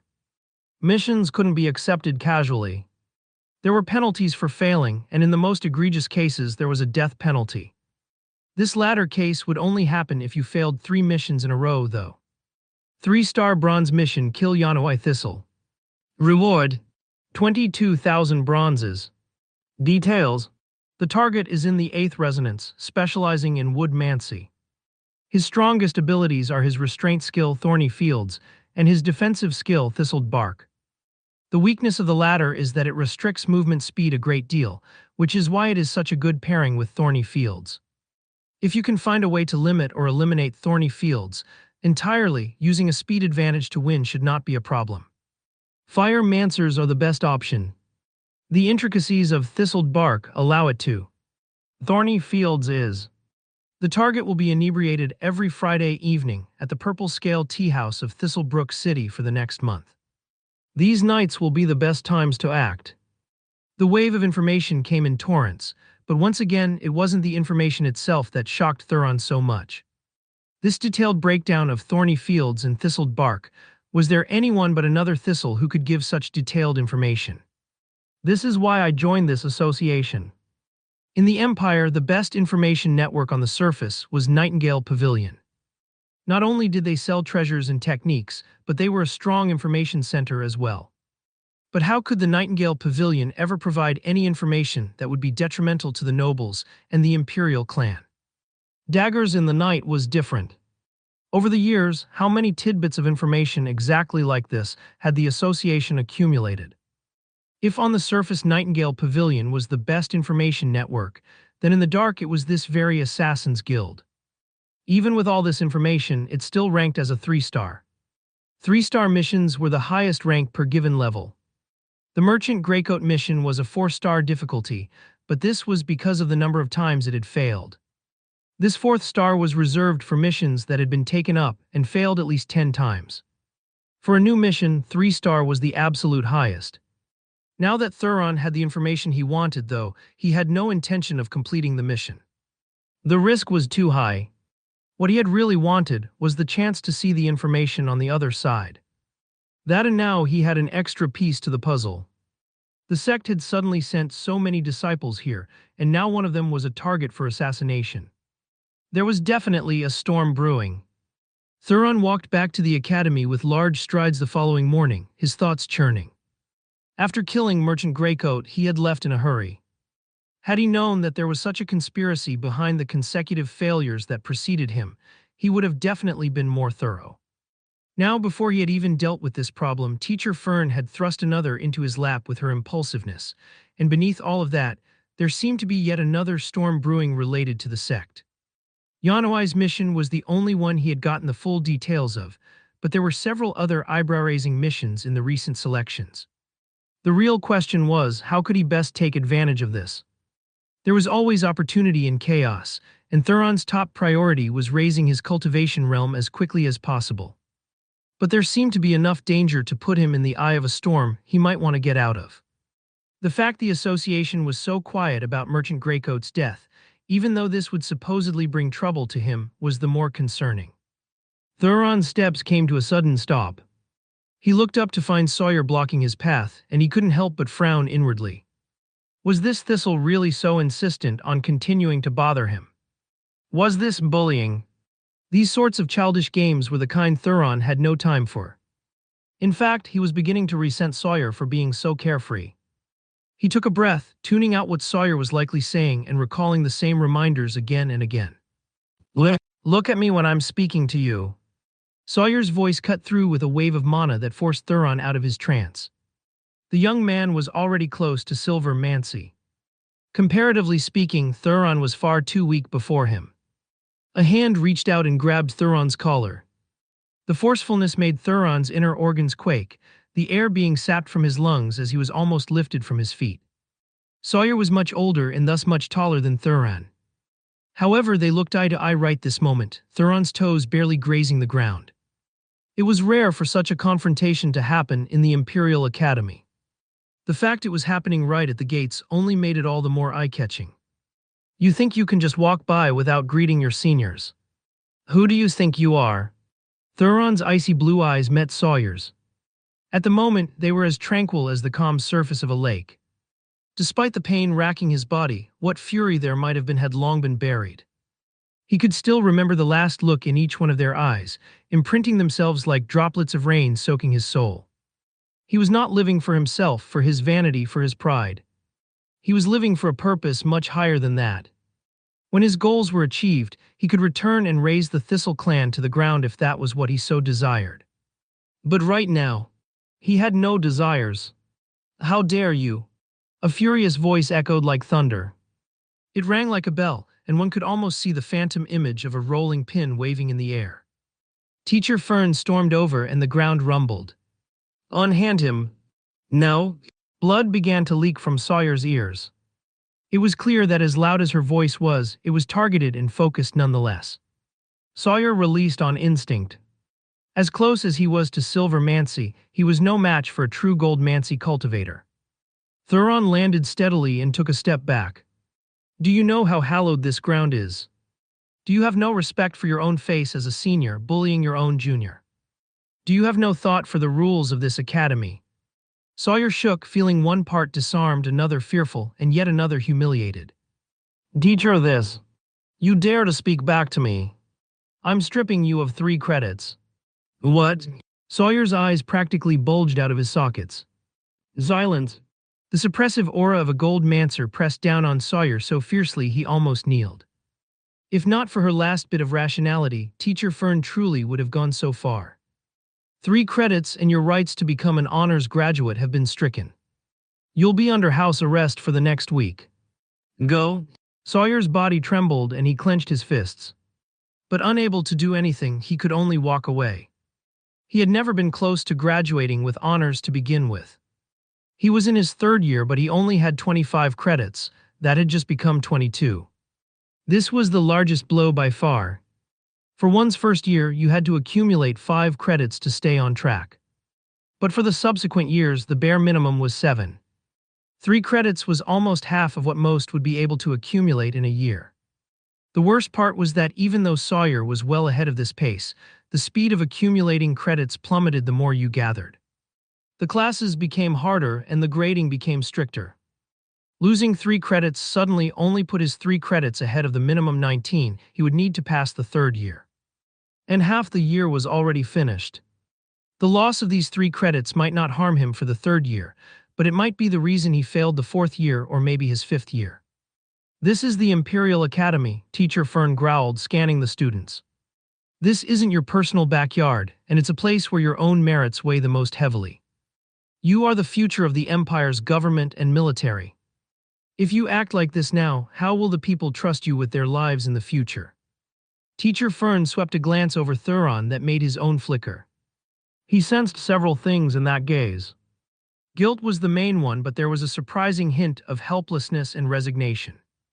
The next day, Thuron found out why. Teacher Fern was no longer teaching his class. Thuron sat in class.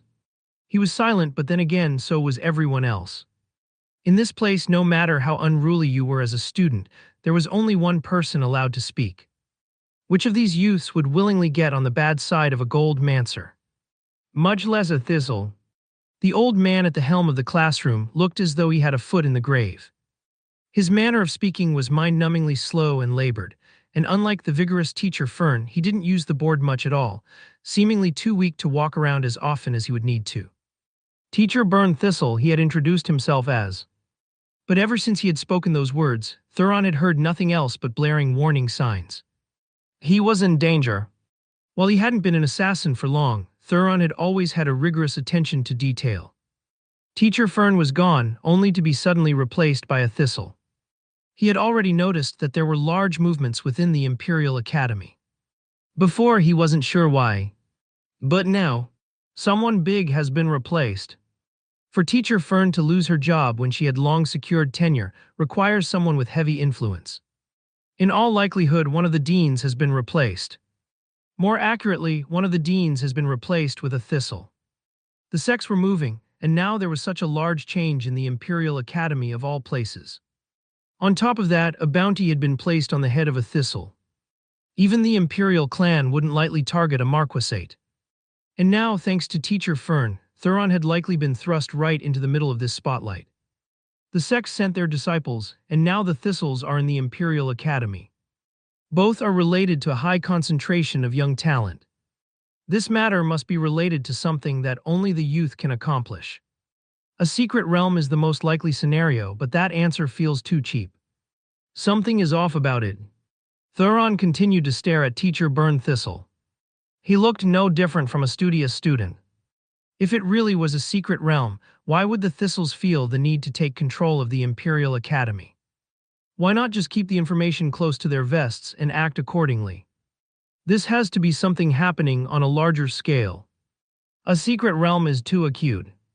Likely something occurring over a long period as well. And also something so important that the Thistles are willing to directly offend the Imperial clan in order to carve out a chance for themselves. The moment he began his deductions, Thuron knew that he wouldn't be able to reach a conclusive ending. He was too small a character, and while he had joined Daggers of the Night for the information network, he had yet to properly work his way up to make use of it. So he had no choice but to take a chance. 3-star bronze mission, kill Yanawai Thistle. Reward, 22,000 bronzes. Originally, he hadn't wanted to take this mission. The risk was too high. But now there was no other choice. If he didn't take the initiative himself, he would be one of the first targeted in this new world order. Student Thuron. Yes, Teacher Thistle. Thuron replied without missing a single beat, his tone laced with the utmost respect. I am new, but I have heard of your great feats already. I believe the class would love to hear your perspective on this topic. What do you think? I believe that one's weapon of choice should be secondary to their mancer path. Whether elemental, flux, spirit, or soul, only by first grasping your strengths in each field can you make an appropriate assessment for yourself. Hello? Byrne continued to speak in his slow cadence. But of these four paths, only Flux Mancy seems to have any direct correlation with weapons. Are you saying that only Flux Mancers, masters of the body, should use weapons? No, Thuron shook his head. I do not know much about spirit and soul mancy, but what I can say as a water mancer myself is that a great sword would not suit me very much.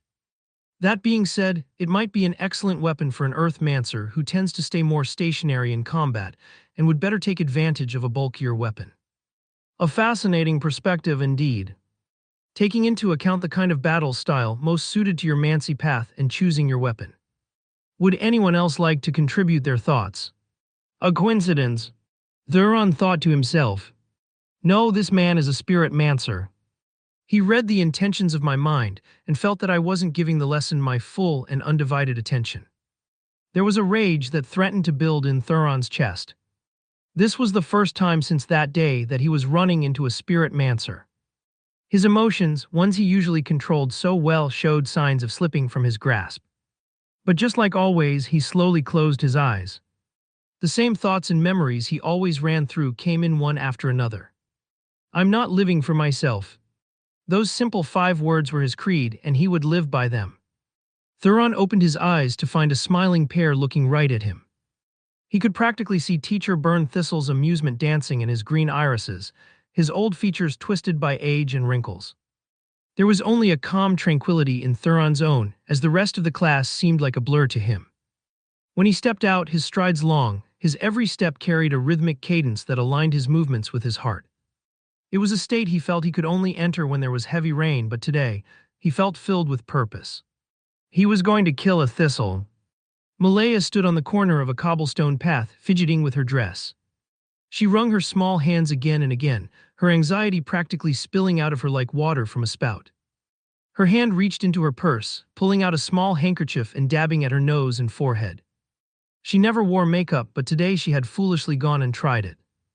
Now she was worried about it smearing down her face. The weather wasn't particularly hot and the sun was about to set, but it might as well have been a sauna around her. She had never been asked out on a date before, much less by a young man 3 years younger than she was. She had said yes before she even understood what was happening, and now it was too late to escape. The thought of disappointing Thuron filled her with even more anxiety than she was already drowning in. Did she like him? Was this love? Steam came out of her ears, the ridiculous spiral of thoughts almost making her pass out. A hand caught her as she stumbled back. Are you all right? Thuron had appeared at some unknown time, a light smile on his face. Malaya opened her mouth to respond, but nothing but an odd squeak came out. All of a sudden, she wanted to find a place to bury her head, only barely managing to keep her wits about her for long enough to realize Thuron's chest was not the place for that. With a push, Thuron helped Malaya stabilize herself. He glossed over the odd sound she made as though he hadn't heard anything. I'm happy you came to accompany me tonight. Shall we go? He asked politely. Ah, yes. Right. Malaya looked toward the ground and nodded, tightly holding onto her purse with both hands. On the way to their destination, maybe because Thuron was good enough at making idle chatter to distract her, Malaya managed to forget about her embarrassing display for a moment. It wasn't until they had entered the purple scale tea house and were arranged a place to sit that the gravity began to settle in once again. Thuron asked for a menu as though it was only natural. Would you like me to order for you? Like? Malaya didn't know what to say. Yes. But that seemed like a very... Wait, weren't they on a date? Was it natural then? No, but... Steam came from her ears. She was doing so well, but then this guy came and asked her such a loaded question. What was she even doing here? Her marriage wouldn't be up to her to decide anyway. Her father would probably kill her and Thuron just for being here. And wasn't it a bit late for a date? The sun was already setting. No, it was set now. Was this what teenagers got up to? It couldn't be that Thuron was expecting something else for tonight, right? What should she say if he invited her somewhere else? My apologies, it seems I overstepped. Here? Thuron waved to a waitress after handing his menu over to Malaya. Can I have another menu, please? Malaya found her breathing returning to normal. The two of them ordered their food and tea, and soon Malaya found herself forgetting again. I have heard a lot about the Vermouth earldom. One of our deans is a Vermouth, if I recall correctly, so I've always had quite some respect for them, Thuron said with a smile. Malaya sighed, that's unfortunately not the case. My uncle had his position relieved by the crown. Hello? Thuron's brows raised with surprise. Do you? I probably shouldn't ask that question, forgive me. It's not a big deal. My uncle was quite old, and it was about time a new face was given a chance to lead. Former Dean Vermouth was the head of the military department, but it's been a very long time since we've had any true elites of the military stream. There's been some unrest recently, and now isn't the time for a lull like this. There should probably be some pretty big changes in the coming days, mostly to the military stream. I see. Thuron nodded slowly. Do you have any thoughts of doing both, Thuron? Malaya took the initiative to ask a question. Thuron was startled. Both? You already have 12 credits. Well, no, you actually have 15 now, right? As a first year. That's amazing. I've heard of geniuses like you before. There's one in Maine Academy who had 32 credits as a first year. 16 from the academic stream and 16 from the military stream. I actually think you can do it. It took a while for Thuron to regain his calm. He didn't expect Malaya to have such a fiery side to her. Thuron chuckled. I'm just a water mancer. The military stream probably isn't for me. No? Malaya seemed to realize she had gotten a bit excited. Indeed, it would be tough for a water mancer to make a name for themselves in the military stream.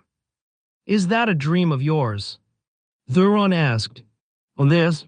Well, I've thought about it, but I don't think I'm cut out for fighting either, Malaya said sheepishly. Haha, you must have a lot of faith in me. I appreciate the kind words of encouragement. Malaya blushed. I'm about this, Thuron. My marriage, you see. I'm not at liberty to, She had begun to speak before she could think, and now she found herself halfway through without a destination. She knew she had to say the words, but now the embarrassment was overwhelming her again.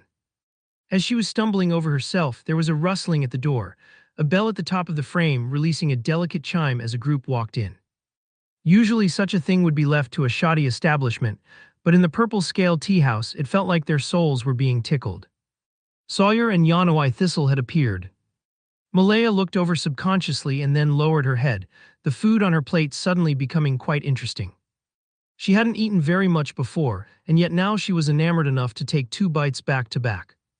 The change didn't escape Thuron's notice, but he also didn't look over for more than a glance. One would have never thought he had spotted his target. Given where they were tucked into the restaurant, Sawyer and Yanawai didn't notice them either, nor did the third individual with them. This was the same trio that had been together in the tea house before. I'm going to go to the bathroom, Malaya. I'll be right back. Malaya blinked. Right. Take your time. She cleared her throat, her ears turning red again, wondering why she had told him to take his time. It wasn't as though he was a lady. Had she made it weird again?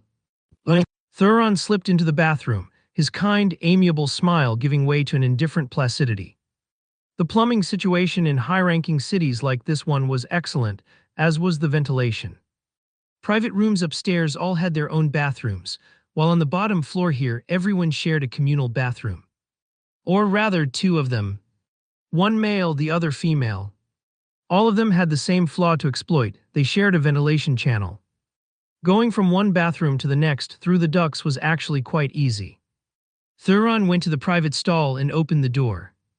His foot tapped at the toilet, and a glob of water shot out from the bowl. With a point of his fingers, he sent it into the vents. It was a common misconception that sound didn't travel well in water. In fact, it traveled far better through water, especially warm water, than it did in air. Thuron snapped his fingers and the ball of water vanished completely. Where the hell are the women? Yanawai collapsed on a couch, kicking his feet up. Aren't you the one who said all the girls in town were boring? Well, aren't they? Have you seen the senior sisters at the sect? There's something about cultivation that just makes a woman. Yanawai wiped his lips before he started drooling. Why don't you make it to Silver Mancy first? Then you can start dreaming about those senior sisters. Right now, they'd cut it off before you even knew what happened. F*** Yukai. Sawyer. Yes, big bro. Sawyer stood to his feet. Drinks. Women. Job. Sawyer rolled his eyes but obliged anyway. The standing between the two wasn't large enough for one of them to be ordered around like the other's lapdog. But for certain reasons, Sawyer chose to oblige. Why's he like that? Kai asked after Sawyer vanished. The little rat needs help making up for his lost credits. Who asked him to be a fool? The thistle name is only as good as the one holding it. If he couldn't hack it, he shouldn't have pissed off the wrong person. Didn't that teacher get canned? She's canned, sure. But she's already a gold mancer, and what is he? He wasn't good enough to make it into the sex, and he's doing the academic stream because he's not good enough for the military stream. If he can't even pass the academic stream, he's going to spend the rest of his life under everyone's boot. And what are we supposed to do about that? Someone may or may not have let it slip that it was possible to get extra credit by helping a sect out. Someone. Okay, maybe it was me. Kai burst out into laughter. Was it possible to get credit through the sects? Yes. But if you could do that, you could definitely get a passing score all on your own. In fact, you'd probably be well on your way to perfect credits. It was like banking on getting 3 extra credits like Thuron had. If you were that excellent a student, barely graduating wouldn't even be in your cards to begin with. Speaking of which, we still have no information. Kai asked. Nope. They just told us to wait around here. Don't bulls asterisk me thistle. You definitely know something. Yanoi chuckled. Maybe. Zbill. All I can say is that it's related to the new dean. You mean your father? I will have to pretend I didn't hear that. Yanoi closed his eyes with a smile. You've got to give me more than that. I really don't know much. Just tell me what you can before the idiot comes back. If you can't figure it out with what I've already told you, maybe you and the idiot are already in cahoots. Kai threw a pillow across the room and Yanoi laughed. Thuron listened to the conversation for as long as he could. After a long while he stood to his feet, his thoughts swirling. He was never going to try and execute a mission this important on the first night he got a chance. That was the mark of either a foolish assassin or an all-powerful one, and he was neither. After flushing the toilet, he left the stall and walked to the mirror to wash his hands. He stared at the young boy looking into his soul as he slowly pieced something together. Today, he had confirmed that Dean Vermouth had been replaced with Dean Thistle, but this Dean Thistle happened to be the father of a target of assassination. Why? And how much influence did the Thistles also have on the sect that a change to the Imperial Scholar Academy would be tied to their movements like this? Malaya implied that there would be changes soon, the military stream, could it be related? But there was an elephant in the room. How could the Crown allow the Thistles to move so much of their weight around like this? The next day, Thuron learned that change was indeed coming. From today on, graduating Imperial Scholars will be required to complete at least 11 credits of the opposite stream. Thuron sat in the midst of the class along with everyone else. Though he didn't show it, he was quite surprised by this change as well. 11 credits weren't a lot, but it depended on how you looked at it. If one considered those who were already close to graduating and suddenly had this requirement thrust on their laps, it was devastating. It was also particularly bad for those without any talent for the military stream. The military stream wasn't entirely combat, it also included commanding and military tactics. However, the academic stream covered the bulk of those classes, while the ones unique to the military stream were upper-year classes that had a laundry list of prerequisites to clear first. Teacher Burn Thistle tapped his cane on the ground twice, and the hushed murmurs came to a lulling stop. I will be taking you all to get a taste of the military stream today. Call it a field trip. Come on up and at him. Thuron, I'm nervous. A small voice came from Thuron's side, her little hands tugging on his sleeve. Little Sadie didn't know what to do with herself. She had joined the academic stream to avoid combat, but now she was being forced into it. It'll be okay, Thuron said with a smile, rubbing her head. Not every class available to you right now requires combat. There are weapon cleaning and assembly classes, movement technique classes, formation deciphering classes. It's possible to get the credits you need without fighting anyone. Sadie's eyes lit up, her pigtails bouncing. Really? Really? Thuron looked up, sensing a gaze on him. Teacher Burn Thistle had sent a toothy grin his way. With a nod, Thuron returned the greeting calmly. It wasn't long before the class was taken to a dusty training field. Grunts and the sound of sharpening blades swirled through the air. Compared to the prim and proper academic stream students, those in the military stream seemed much more rambunctious. Most didn't even follow proper school dress code. What kicked up these preppy boys to this neck of the woods? A young man with a belly as round and hard as a wok, and a chest that looked carved from twisting steel wires set down a heavy stone with a bang. Thuron recognized him at a glance. He was Wajan, a second-year flux mancer who had accumulated 19 credits. All things considered, he was ahead of schedule and well on his way to graduating. But he was also a bit of a meathead. His credits were only so low because he had barely passed his auxiliary classes. By Thuron's calculations, he would have at least 24 credits if he put in a little more effort on that front. Line up. A roar came before Wajan could get his answer. In a rare showing, the military stream Imperial Scholars displayed actual discipline, rushing to their places and dropping whatever they were doing. Soon, they had lined up just like the academic stream students had. A bald man who stood 7 feet tall strolled into the dusty arena. He had a smoldering heat to him, almost as though his bronze skin had just come fresh out of the forge.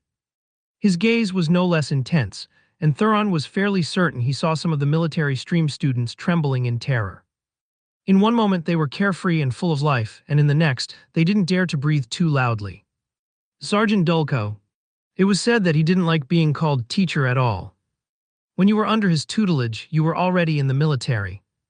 You either fell in line, or you'd be wrapped up in so many military law punishments that you'd forget which way was up and which was down. Teacher Burn Thistle walked over to the man as only an old man could, slow and laboring. After whispering something to him, Sergeant Dulco couldn't help but frown. This was not the plan. Burn didn't reply, only giving a light smile in return. Thuron couldn't hear exactly what was happening, but he read the body language quite well. He looked away, and though his expression didn't change, whatever respect he had for Sergeant Dulco was flushed away in the same toilet he used last night. The sergeant cleared his throat. What you all might not know is that the 11 credits you must accumulate this time will be different from the norm. The point of this exchange is to ensure that both streams gain experience from the other, and as such, you cannot expect to complete the same sort of classes you would in your normal stream and make it past. Today, we will give you a taste of the military stream, a small bit of what we do every day. Sparring. Sergeant Dulco waved a hand. Wajan. Yes, sir. The wok-bellied teen stumbled up. He couldn't have been a day over 15 years old, yet he looked like he was another year or two from 40. Maybe Sergeant Dulco had influenced him, but his clean-shaven head certainly didn't help. You'll be our guinea pig for the day. Show the academic stream the strength of the military stream, but remember that these are your fellow classmates. Yes, sir. Wajan greedily rubbed his thick fingers together, scanning through the class of academics with a wide grin. Haha, Thuron, Teacher Burn called out. These brutes seem to think that size is all that matters. Why don't you go and spar a round or two with him?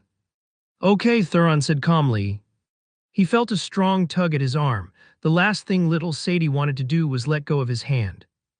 But Thuron just reassured her with a smile and stepped out onto the field. Thuron wasn't granted a weapon, and he knew it would be a waste of time to ask for one. Now he, a water mancer stuck in the middle of a dusty field, was somehow supposed to spar with a flux mancer with an iron body. A fantastic exchange indeed. Thuron stood in silence, winds blowing across the field and kicking up dust. It was hard to tell what he was thinking as he stood there, a full head shorter than the young man across from him and 3 times narrower. At least in terms of size, it was a complete mismatch. In the crowd of academics, Sawyer sneered. It wasn't hard, even for an idiot like him, to tell why Thuron was out there. What he didn't like was that the young boy had the same annoyingly calm expression. Sawyer really wanted to know just how long he could keep that up for. Wajan wasn't just a second-year flux mancer, he was also a 6th resonance bronze mancer. That was already well ahead of schedule for his age, even in a sect let alone here. By comparison, Thuron was only in the 4th resonance, and he was a water mancer to boot. If you're... A moment please, Teacher Dulco, Thuron interrupted. The sergeant froze, and the military stream students straightened up just a little bit more. The last person to call Dolkau teacher had been made to run 100 laps around the field. That sounded like an arbitrarily high number, and that was because it was. They only made it to 27 before they passed out from heat exhaustion and were taken to the infirmary. Thuron didn't seem to realize the change in the environment, though. Since this is a spar, shouldn't we have a goal? It hardly seems appropriate to continue until one of us is incapacitated, but there are no arena boundaries here, and Teacher Dolkau hasn't set a goal or achievement to reach either. For the sake of safety, I think we should do this first. Silence fell. There was nothing wrong with Thuron's words. They were only natural, in fact.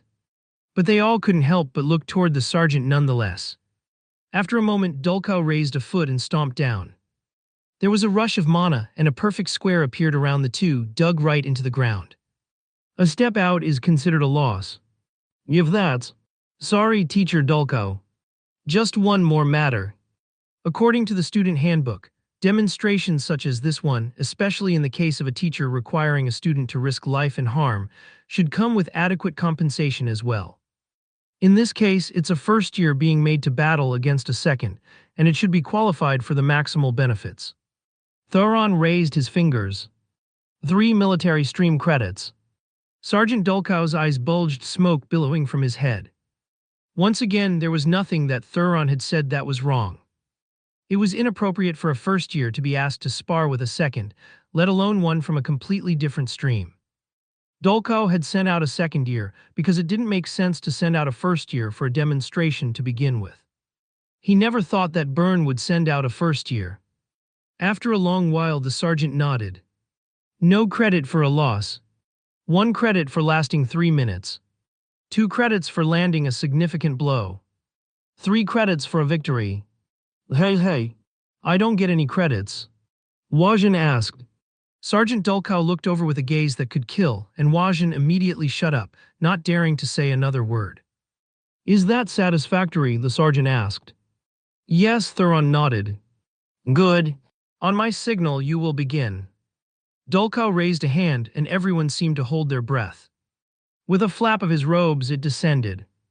Wajin opened his arms wide, charging at Thuron as though to hug him to death. Thuron looked back to the line behind him and then ahead again. In just the brief instant, Wajin had already crossed over half the distance, his arms bulging as he began to bring them together. The thunderous flood of blood filled the stage, Wajin's vigorous flux mana rushing through his veins. Little Sadie covered her eyes, unable to look. It felt like they were watching a bull rush a toddler, and somehow it was all sanctioned. Thuron, though, seemed the calmest of them all. Even now, he was trying to decide whether he should lose or not. Wajin was suddenly no more than 3 meters away, and Thuron's eyes did one final sweep, landing on Byrne. The old man's yellow grin was still plastered onto his face. From a third party's perspective, he looked like he was cheering his students on. But Thuron could practically feel the oozing sliminess. It seemed that without Teacher Fern here, this was his life now. Doom. Wajin's speed hit its peak just as he reached Thuron, his arms smashing together into a strong current. Shrieks came from the academic stream as Thuron was swallowed whole. From the vantage point of the majority, all they could see was Wajin's back, while Thuron's small frame was enveloped by the enormous second year. However, Wajin felt like he had just hit nothing but air. No, he had hit an odd mist. He hopped on one foot, confusion coloring his features as he ground to a stop. The look would have been quite comedic if he wasn't looking around so seriously. Then a strong kick came from his back. He hardly stumbled forward, his body only taking another 2 steps, and only because he was off balance to begin with. With a quick spin, he turned to meet his enemy, but Thuron was already pointing down at the ground in front of him. As if I would fall for that, Wajin growled, gearing up to attack again. You're out of bounds. I would advise you not to attack, otherwise you could earn yourself a credit demerit. Wajin froze. After saying his piece, Thuron calmly walked to the side, the last bits of mist in the air being sucked into his water bottle as he took a refreshing sip. Of course, he had no need for this water bottle to cast Touch of Mirage. His water mancy might be weak in resonance, but his control was at a level these people couldn't fathom. Still, they didn't need to know that. Thuron walked back to the group of academics and took his spot. Little Sadie looked like she was about to jump out of her shoes, her pigtails bouncing. Luckily, she was aware enough of the situation they were in to not make much of a sound. No one but the Gold Mancers and upper years seemed to quite understand what happened. Thuron's usage of Touch of Mirage had clearly touched the adept boundary already. To cast a water mancy movement technique in such a heated atmosphere without much room or time to work with, well, it spoke for itself. Was it just a trick? You could argue that. In fact, it would be hard to refute. But when it came to battles, there was no such thing as fairness. Wajin stood in embarrassment, still not quite believing that he had lost just like that. He didn't even get the chance to display his abilities. The sound of a slow clapping echoed. Everyone looked over to find Teacher Burn Thistle happily bringing his hands together, balancing his cane against his body. A wonderful display, truly. You've done us proud, Thuron. 3 credits well earned. I think this might be some sort of record. A first year not even halfway through the year with 18 credits already. Several eyes landed on Thuron. Thank you for your praise, Teacher Thistle. Thuron lowered his head in acknowledgement. It is not as impressive as it sounds. My teachers have given me great opportunities. A humble child indeed. Many can learn from you. As you've seen, everyone, brute strength isn't everything in combat. As much as our academic stream will learn from the military stream, so too will the military stream learn from us. A sculptor cannot do their work without both a hammer and chisel. The finer points, the greater details, they cannot be carved out without a hand both sturdy and strong, and delicate and gentle. The two work together in tandem, and what we want you all to understand as the future backbone of the Empire is that you need both. Teacher Byrne looked around with a smile. That said, the point of our exchange is to learn from the other side. As such, doing things our way would defeat the purpose. As clever as little Thuron is, and as impressive as his win was, it is not in the spirit of our trip today. Of the 11 credits you all must earn, they must come from classes that match this spirit. As such, for students of the academic stream, your 11 credits must come through combat. Teacher Byrne swept a gaze over Thuron, and you will be assessed with a special grading system. Thuron has rightfully earned 3 credits this time, but should he attempt to pass another class in this way, he will receive a failing mark. The nervousness of the class began to steadily increase.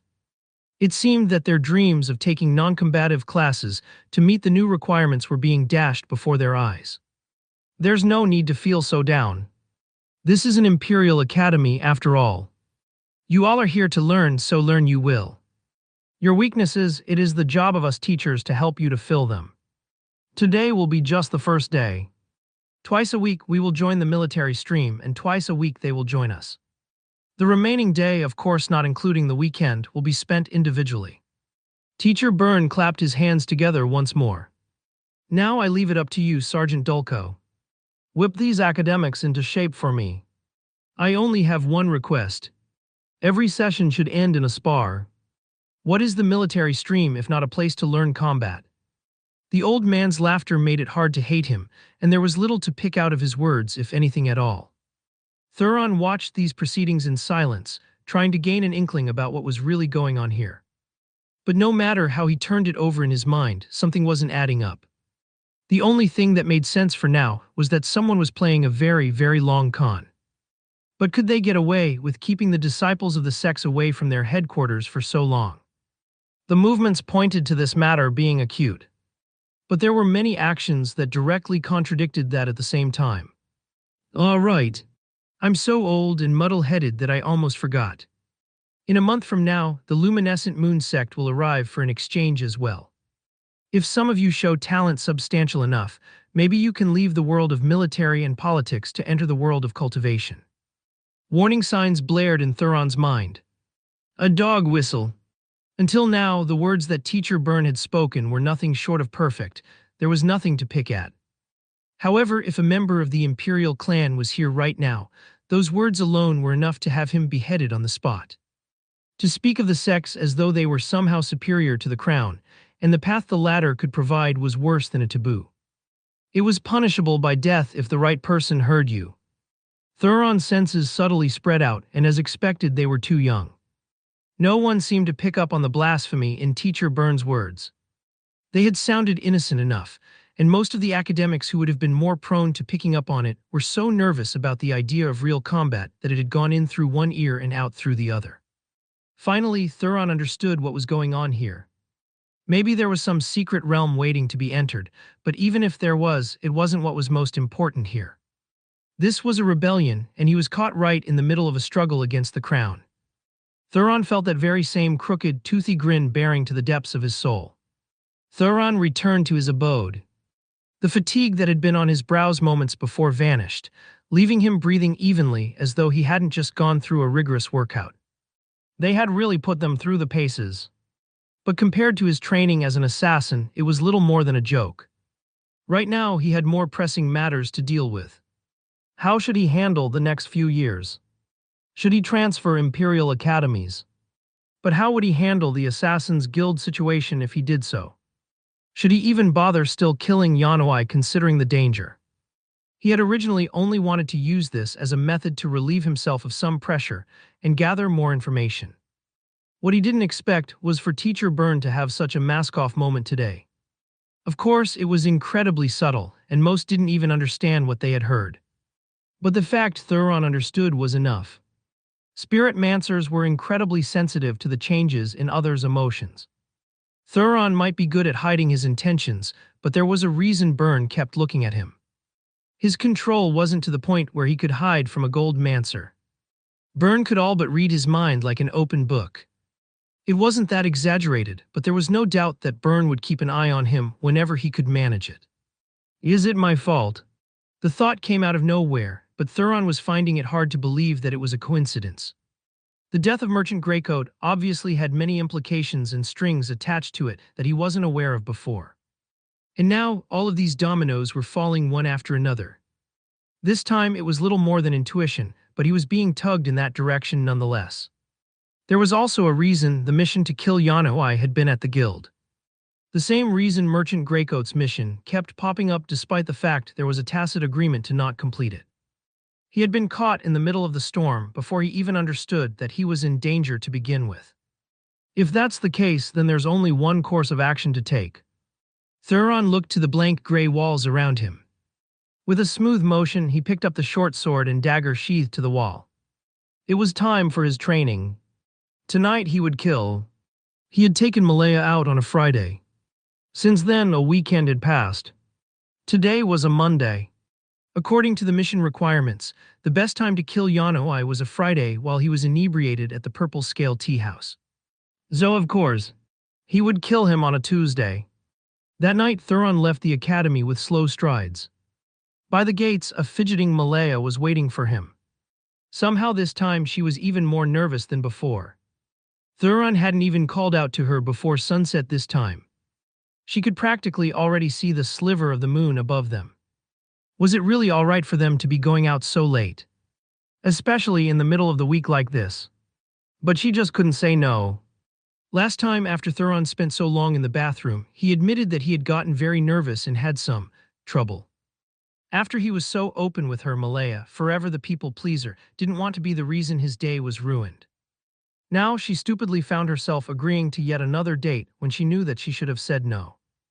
They had wasted an entire day in the training field, so there hadn't been any chance to study like she usually would. She should definitely be in the library right now, but here she was. "I'm happy you came," Thuron said with a smile. The words Malaya wanted to say were caught in her throat. For some reason, Thuron seemed larger tonight. He was still wearing his Imperial Scholar garb, a beautiful sweeping combination of white, violet, and gold. But it had none of the signs of wear and tear from the earlier hardship. None of them had gotten a chance to change on the field today. She had no idea when Thuron had the time to clean his uniform. The thought of him having more than one crossed her mind, but even the academy only ever issued one for the purpose of discipline. Before she could gather her thoughts, her head went blank. Thuron took her hand and led her away. Malaya felt as though her head might implode. Steam practically rose out of her hair and ears, her collarbone going so red it looked purple beneath the dark hues of dusk. Her tongue was entirely tied, and she barely registered when Thuron spoke again. 2 tickets to the show, please." "Yes, of course, young noble." Thuron led Malaya into a theater and they took their seats as the lights dimmed. The stage ahead shuddered as the curtains shifted. Soon the night's host had appeared. Ladies and gentlemen, we have a great show prepared for you all tonight. Thuron had long let go of Malaya's hand, but all she could seem to focus on was the warmth that had just been there. Half the show had gone by before she finally snapped away, and that was only because Thuron whispered into her ear. The warmth of his breath sent a jolt of electricity down her spine, and she almost fainted again. I'll be back. I'll try to get us some snacks on the way back. Malaya nodded absent-mindedly, gripping onto her dress tightly as Thuron shifted past her. How the hell had this ended up happening to her again? What she didn't know was that the boy who left her flustered had completely changed the moment he left the theater. Slinking off into the night, the cold blue of Thuron's eyes left streaks in the darkness. Today there was no rain. That was unfortunate. He'd just have to make his own. Fuck me. I should be in bed right now, Soren grumbled. Shut up, Tegan and Thessa replied at the same time in a hushed hiss, and Soren slapped a palm over his mouth. The three sect members stalked through the woods. They probably thought they were doing quite well moving in stealth, but a pair of blue eyes in the distance told a completely different story. Thuron stood high in the trees, unmoving. This location was near the outskirts of the city. Though near was subjective. At an all-out sprint, it took Thuron 15 minutes to get here. Yet he somehow landed on the exact group he was looking for. It was hard to tell what he was thinking, following after Sadie's friends like this. But he did so without complaint, even as the first half hour passed by ever so slowly. Here, Thessa said softly. The group stopped by a stream hidden behind some shrubbery. One after another, they unsheathed their weapons. There was a rumble and the ground seemed to sway. A shadow flickered beneath the crescent moonlight, a towering mass of a beast slowly inching forward. A gray rhino. Even in the night, Sauron picked it out before they did. It was a hulking mass of a creature that had no business walking on such soft soil. Every step it took depressed the ground what felt like half a foot, and in the depths of the night, half asleep, it swayed back and forth as it made its way to take a sip of water. Nothing about any of this made sense. A trio of sect members coming here as though they knew the gray rhino would be awake. A beast stumbling for water, as though a human feeling their way back to bed from the bathroom in the middle of the night. And then there was the oddest part of it all. Thuron himself. The youth had a calmness to him even in this odd situation. Somehow, it felt like everything was according to his plan. The trio burst forward, even Sauron showing rare hints of seriousness. Their swords flashed into existence, and it was surprisingly Thessa that took the vanguard among them. Her robes wrapped around her under the moon, glimpses of her silhouette playing to the sparkling tail of her blade crossing the cool night air. She clashed with the gray rhino's horn and grasped its attention, her footsteps light as she pierced at its eyes again and again. The gray rhino was quickly irritated and charged after her, its fatigue vanishing as it realized it was being targeted by puny humans. Its mancy level wasn't very high, maybe just at the 6th resonance or so. But its defenses alone were comparable to that of a 9th resonance flux mancer. Thessa clearly knew this, as she didn't even really make an attempt to stab through the gray rhino's eyes, simply feinting at it again and again. In just a few exchanges, Thessa successfully lured the gray rhino into the shallow depths of the stream, and its already clunky movement became even more so. By comparison, Thessa's feet tapped at the water, leaving ripples as her mana glided her across the surface with ease. Tegan and Soren rounded the creature's back, pouncing on it the instant it took another lunge at Thessa. The back hide of the gray rhino was especially tough, and the two clearly knew this. Watching from above, Thuron felt like he understood their plan and couldn't help but shake his head. Tegan and Sauron both pierced their swords at the gray rhino's legs, aiming for the back of its knees simultaneously. A howl came from the creature as its skin was just barely torn through. It had been so focused on Thessa that it didn't expect such a sudden change. There was a flash in Thessa's gaze, and she knew this was her chance. Her retreat stopped, and she pressed her whole foot onto the surface of the water. "Ta." She shot forward, a silvery glow coating her blade. "She's close to silver mancy." Thuron thought to himself.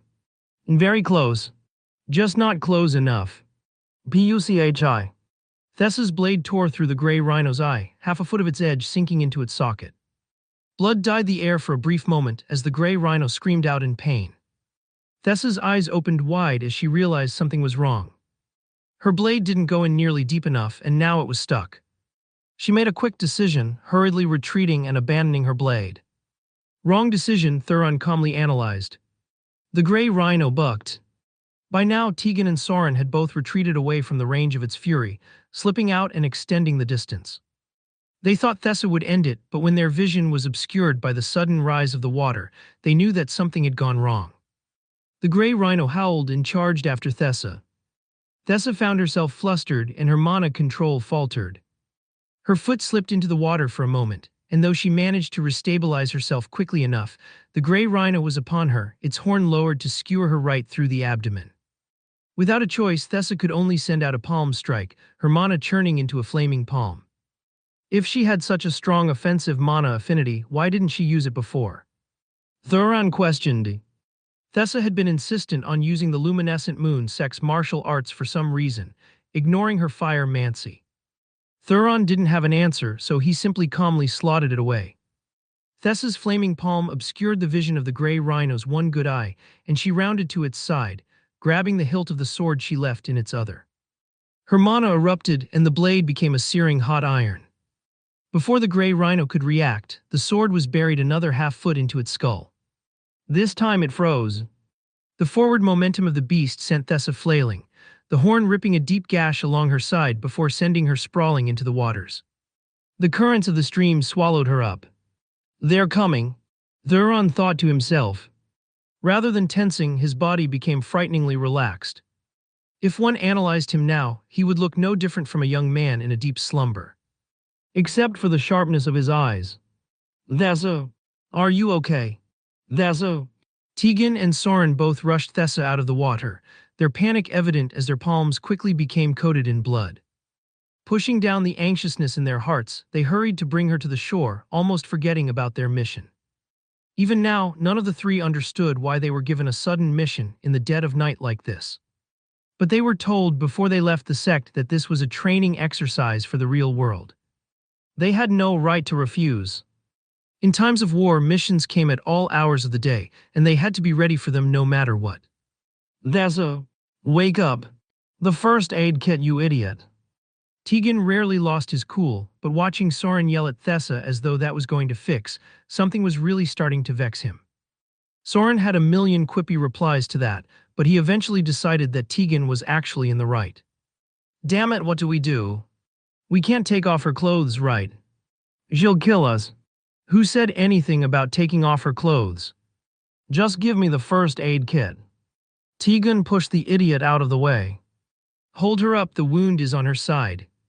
We just need to clean it up and stitch it together. That should keep her upright for long enough to get back to the city."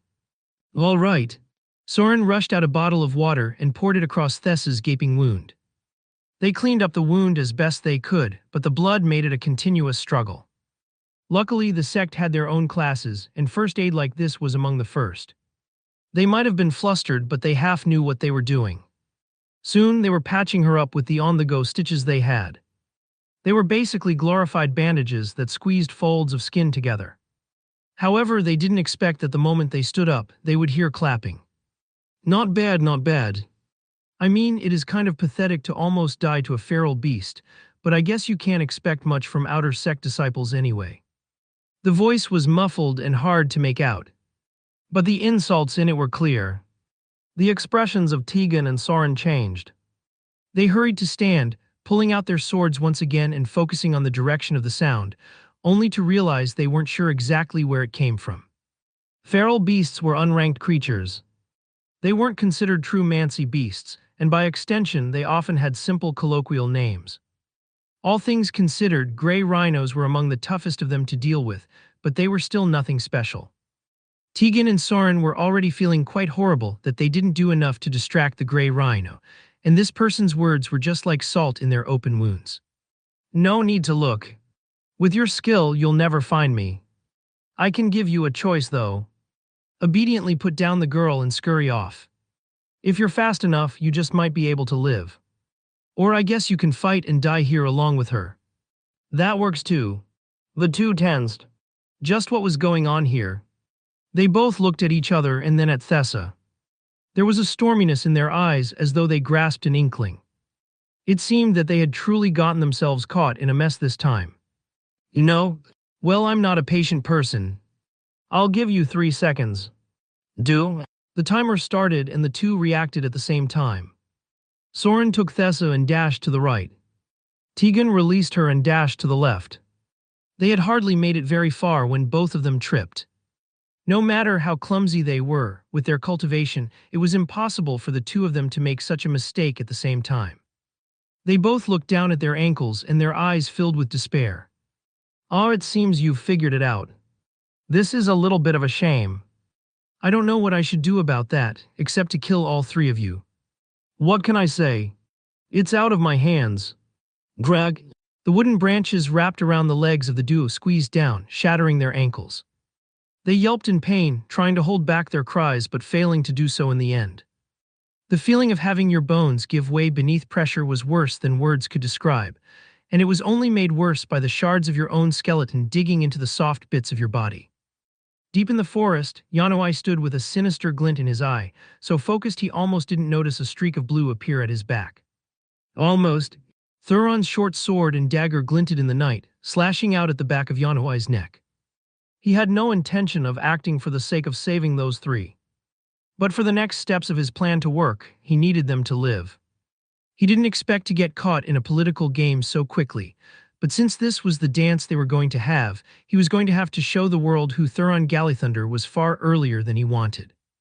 Yanoi's reaction, though, was even faster than Thuron expected. A shield of wood appeared at his back, and before Thuron's blades could take his head, they ran into a solid wall of wiggling vines first.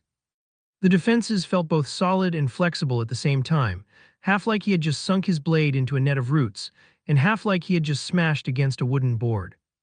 Thuron's reactions were quick as well as he slipped away, dodging the shifting roots in the ground. If you can find a way to limit or eliminate thorny fields, entirely using a speed advantage to win should not be a problem. Those were the recommendations of the mission.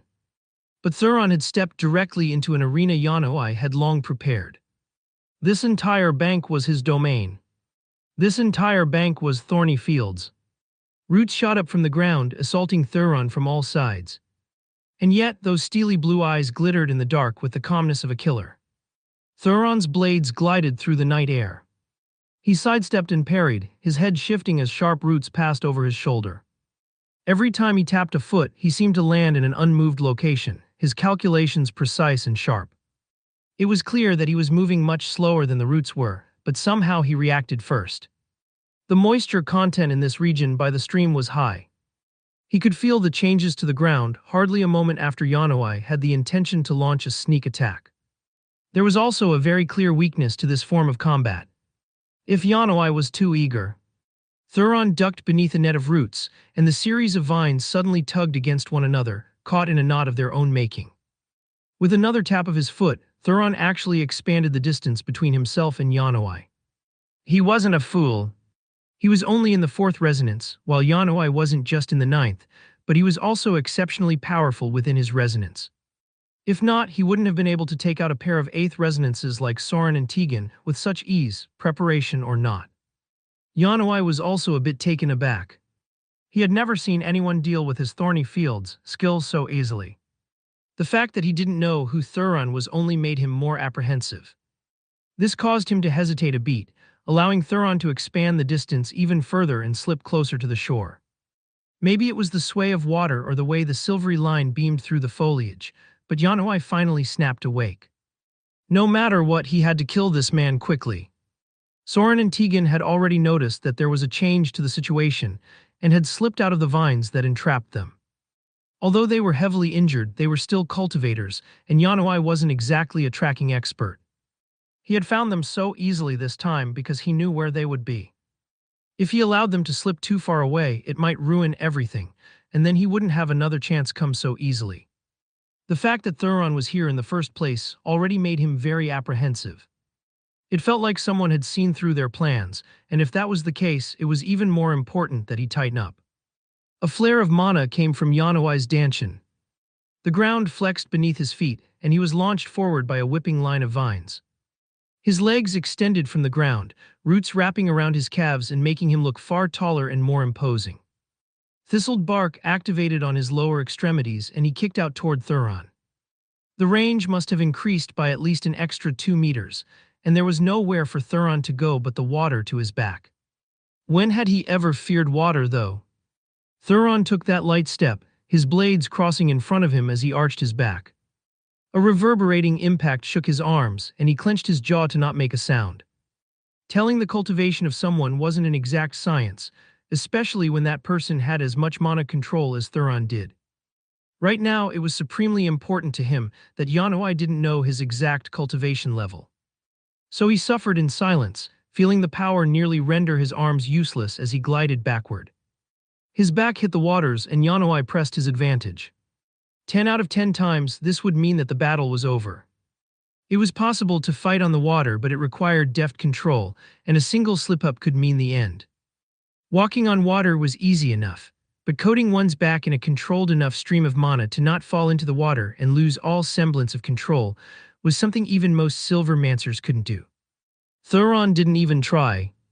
The splash of water echoed, and he was quickly submerged. Yanoi took a heavy step toward the waters, vines wrapping around his arms as he cocked them back. Quickly, he became a meter taller than usual, his legs and arms wrapped in thick vines. Thistled bark was supposed to be a defensive technique, but who said that it could only be used in that way? When you were a genius like Yanoi, the methods of use for a technique were kind suggestions. This was what it meant to be at the adept boundary. Yanoi roared, launching his arms forward in a cascade of twisting vines that pierced out at the water. He covered a large area, and with how shallow the stream was, especially so near the shore, there was nowhere for Thuron to escape to. That said, Yanoi was also a veteran of battle. It wasn't lost on him that he had yet to understand what Mancy path his opponent followed. Though Thuron felt a lot like a Flux Mancer with his agility, it was difficult to tell until he sensed his mana. So Yanoi's backup plan was also in full effect. The roots dug into the soft soil of the moistened shore. A water bullet suddenly flew at the thistle's head. Vast, sharp, curving through the lines of vines with such expert precision, Yanoi almost missed it. Danger warning signs flared in his head. Bang! Yanoi's head snapped to the side, the muscles in his neck straining on impact. Water!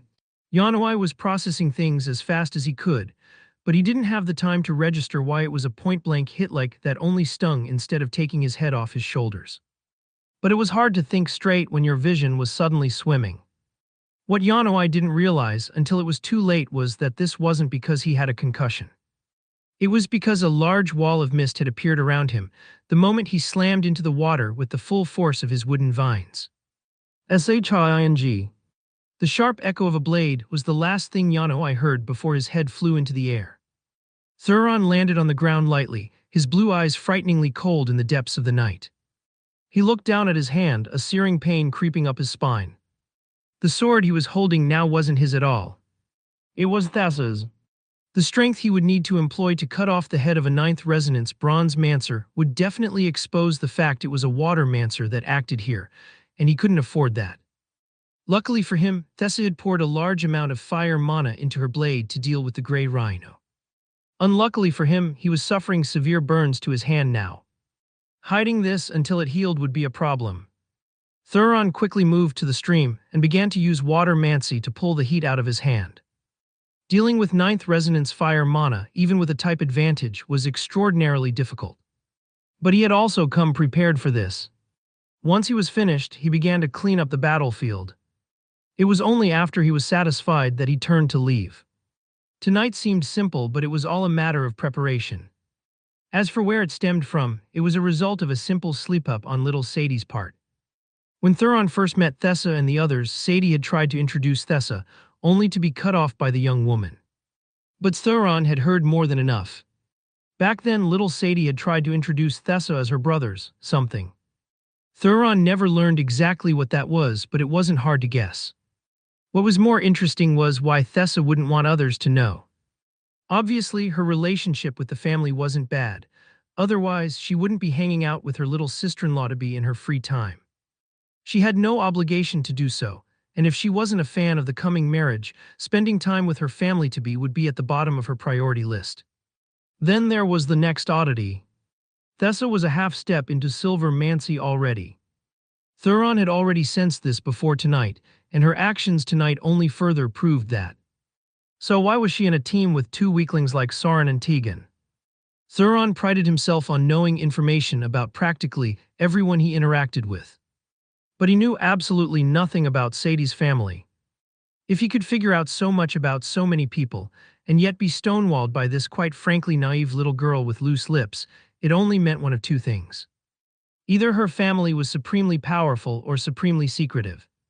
Such a family had to be at the Marquisate level at the worst, or involved in an organization like Daggers of the Night. Though Thuron didn't outright dismiss the latter, often the simplest answer was the correct one. In which case, if there was a power struggle ongoing, and suddenly a high-priority target hiding their identity and true abilities appeared, what would the result be? Thuron made a guess, and he was correct. Taking out Thessa was indeed one of the goals of the Thistles, and today they had failed. Of course, there was a lot of reconnaissance involved in this. These last few days, Thuron had done what he did best, and gathered a lot of information on his own. Though he had to admit that with an ally like little Sadie, it was all too easy. This was more than just a blessing in disguise for Thuron. In fact, he had no plans on handing in this mission to Daggers of the Night. The looming danger that was the secrets intertwining Merchant Greycoat were still hanging over his head. How could he so easily get himself involved again? The good news was that since Yanowai died, he shouldn't suffer a penalty from the organization for failure. Now he could sit back and watch what sort of clashes happened between two powerhouse clans. The Dean is Yanowai's father, let's see how he reacts. Thuron slipped back into the theater as though nothing at all had happened. The gloves he was wearing earlier had slipped back onto his hands seamlessly, covering his burns. He came back to find that Malaya was half asleep. He had purposely chosen a long-running play. Usually it was a 2-day one, but it was cheaper on the weekdays and crammed into a single sitting as a result. In Thuron's opinion, it should probably be more expensive because of that and the pressure it put on the performers. But fairness wasn't something the world was known for. In the end, he had to shake Malaya awake when the play ended. The poor girl was a bit embarrassed as she wiped her drool away, blushing profusely and apologizing even more so for wasting Thuron's money. Thuron only smiled lightly and said that it was fine. It was his fault for picking such a late show anyway. Thuron, Malaya fidgeted, not knowing what to do with herself. She had resolved herself to say the words this time, but after falling asleep she felt bad doing so. It's okay, Thuron said with a smile. I know you don't like me very much. I'm just happy you gave me these 2 dates. I'll remember them. I hope you can find your happiness elsewhere. Malaya froze. We're here. Thuron said softly. You have a nice night, Malaya. I won't bother you anymore. With that, Thuron walked off, vanishing around the corner in a few steps after leaving Malaya to the girls' dorms. Malaya didn't know why, but she felt herself trembling as Thuron disappeared. She wanted to say a million times that that wasn't what she meant, but it was already much too late now. Tears fell from her eyes, gliding down her cheeks. Thuron rounded the corner, the calmness in his eyes belying the letdown he had just experienced. I need to break into the 5th resonance as quickly as possible. My cultivation is too slow. As he vanished into the night, a storm was brewing. Soon, news that the son of the newly appointed dean was dead would spread far and wide. Thuron returned to his home, pulling out a pouch. Unlike with Merchant Greycoat, Thuron had no choice but to take the risk and snatch everything of value from Yanowai's body. While it was a risk, it was more worthwhile. First, he had someone to blame it on. Second, the items were much lesser, so he could actually store them all. Of course, it also helped that Yanowai had had a spatial pouch on him. Thuron wasn't in a hurry to unseal the pouch. He was well-read enough to know that anyone wealthy enough to have such a pouch would also protect it well. It was also possible that it had several tracking methods on it, set to trigger when the wrong person tried to open it. If Yanowai was a soul mancer, Thuron wouldn't even try this. But since he was a wood mancer, Thuron was quite confident. Wood mancers were rare variants, falling outside the usual common elemental mancies of fire, water, earth, and wind. They fell between water and earth, and because of that, wood mana could be partially controlled by Thuron. He wasn't very good at it, but he didn't need to be. He needed just enough to nudge the pouch in the right direction. There was no way he would use this pouch after today, so all he needed to do was open it. After analyzing the pouch for a while, Thuron confirmed his speculations and closed his eyes. Taking a seat in meditation, he exhaled a slow breath and began to pull on the strands of mana protecting the pouch. For as long as Thuron could remember, he had a fascination with increasing his mana control. He had never been enamored with combat, but doing menial tasks with his water mancy had been his childhood guilty pleasure. At some unknown point, he had become so good at it that even without being at the first resonance, his control was better than even most silver mancers that had already awakened their third eye. Being able to control a branching mana like this was a telltale sign of excellent control. Lightning, for example, was known to be close to fire and wind.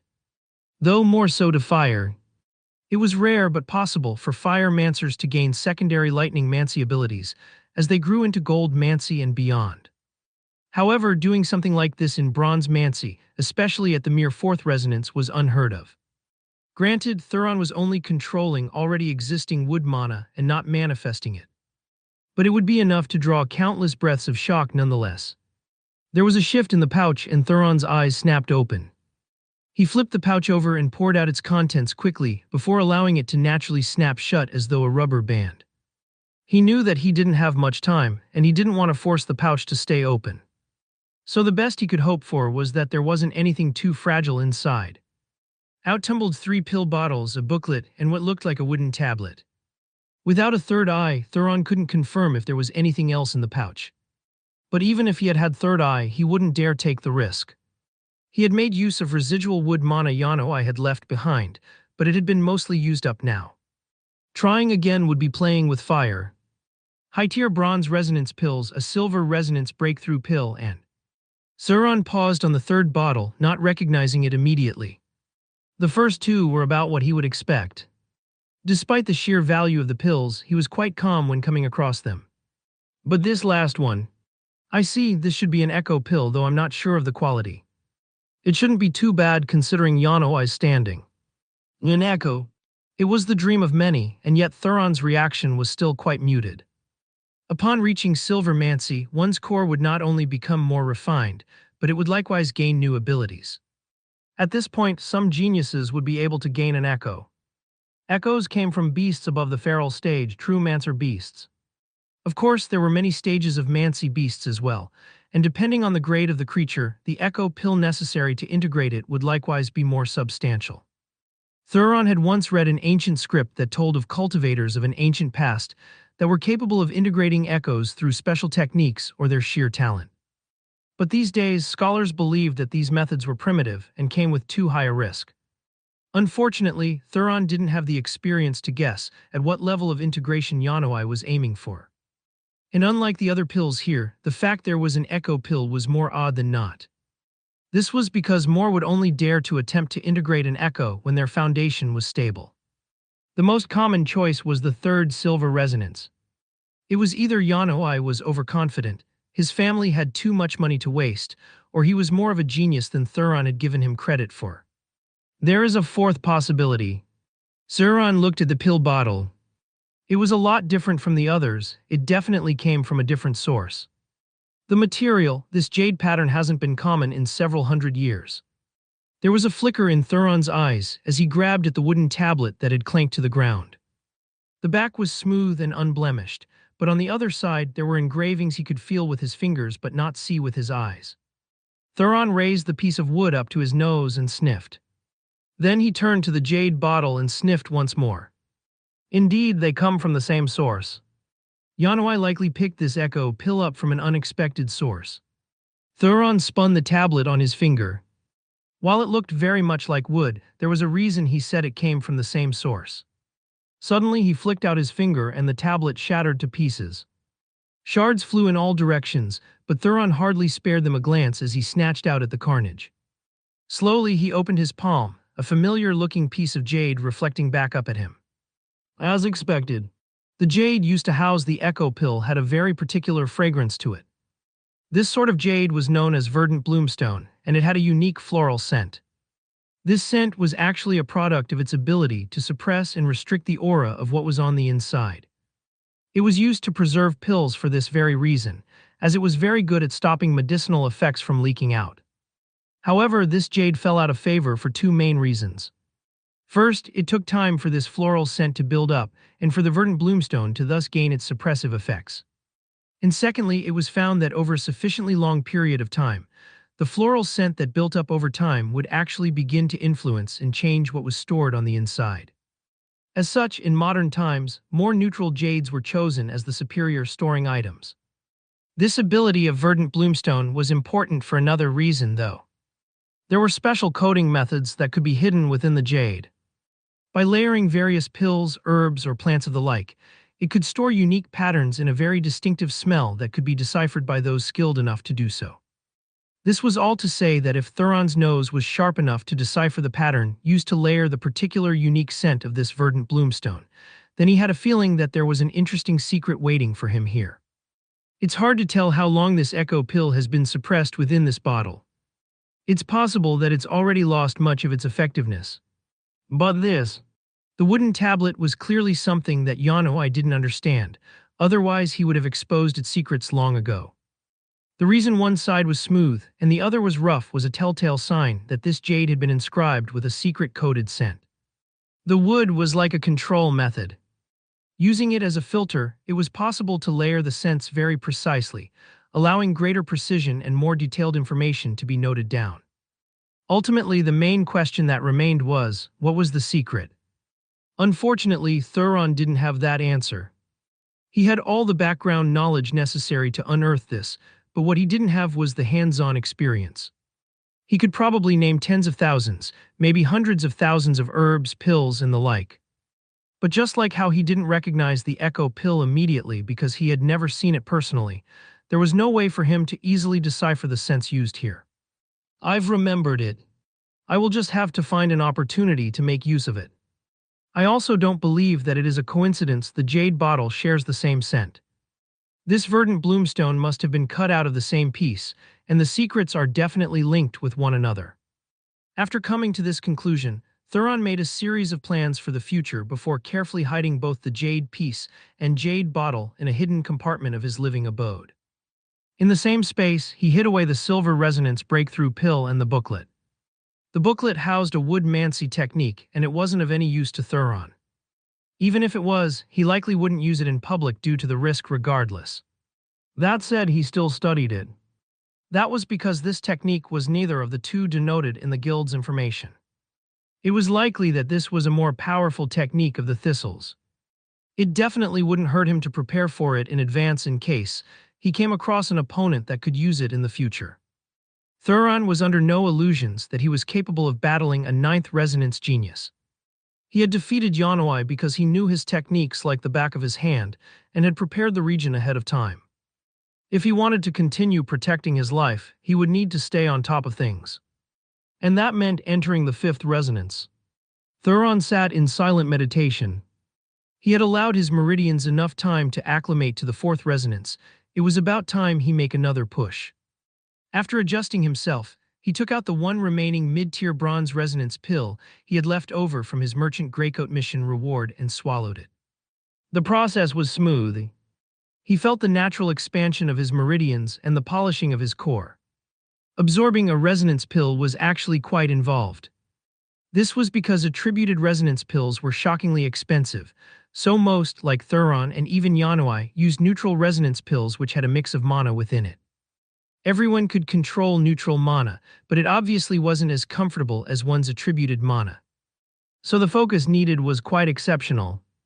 However, absorbing a mid-tier bronze resonance was far from the only thing Thuron wanted to do tonight. He had absorbed a mid-tier bronze resonance pill at the third resonance. Tonight, he would absorb a high-tier bronze resonance pill, despite being leagues away from the seventh resonance. There was no doubt that he was an absolute madman. But the determination between his brows was steely. He needed to improve faster. An extinguished soul lamp sat on the table, an eerie silence hanging around it like the wisps of smoke that wafted from its open gate. There were 3 men present in the room, only one of whom Thuron would recognize. He was none other than a certain yellow, crooked-toothed teacher Byrne. The other two were unknown, but each had imposing auras, and one of them wore an insignia only worn by two men in the entire academy. Dean Thistle. Again. Dean Thistle said coldly. Teacher Byrne shuddered, but he did as he was told. His mana churned and seeped into the soul lamp, but once again an image flickered to life before dying, unable to fully form. Silence fell once again. Teacher Byrne didn't dare even to breathe too loudly. What can you tell? A fire mancer, that is all I know. There was silence again before Dean Thistle chuckled darkly, the room quaking in his presence. Call Sigil. He will finish his mission here. But Pa Dean, the young master, he. Dean Thistle only gave Teacher Byrne a look, and the latter felt his entire body collapse into a frigid hell. The situation has changed. Clearly, trying to hide all of our cards and claiming victory at the same time won't be possible. It's time the world knows what sort of talents the Thistles have. The debt of all those years ago will be repaid. Thuron walked through the Imperial Academy, practically feeling the palpable heaviness in the air. It was subtle, but the teachers were just a little bit more on edge, and whether the students picked up on it consciously or not, they reacted in kind. Stepping into class was more of the same. What Thuron noticed immediately, though, was that Sawyer wasn't here. He didn't really spare this overgrown bully much thought, but he was almost ruthlessly detail-oriented.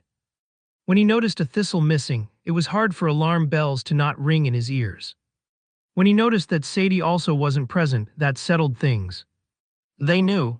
This wasn't too much of a surprise. Thuron had already accounted for a soul lamp. What was more intriguing was little Sadie's absence.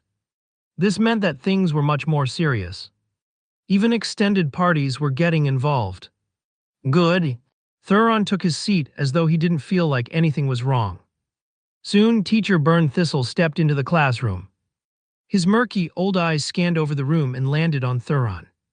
He didn't say anything, but Thuron could feel his eyes narrow just the slightest bit.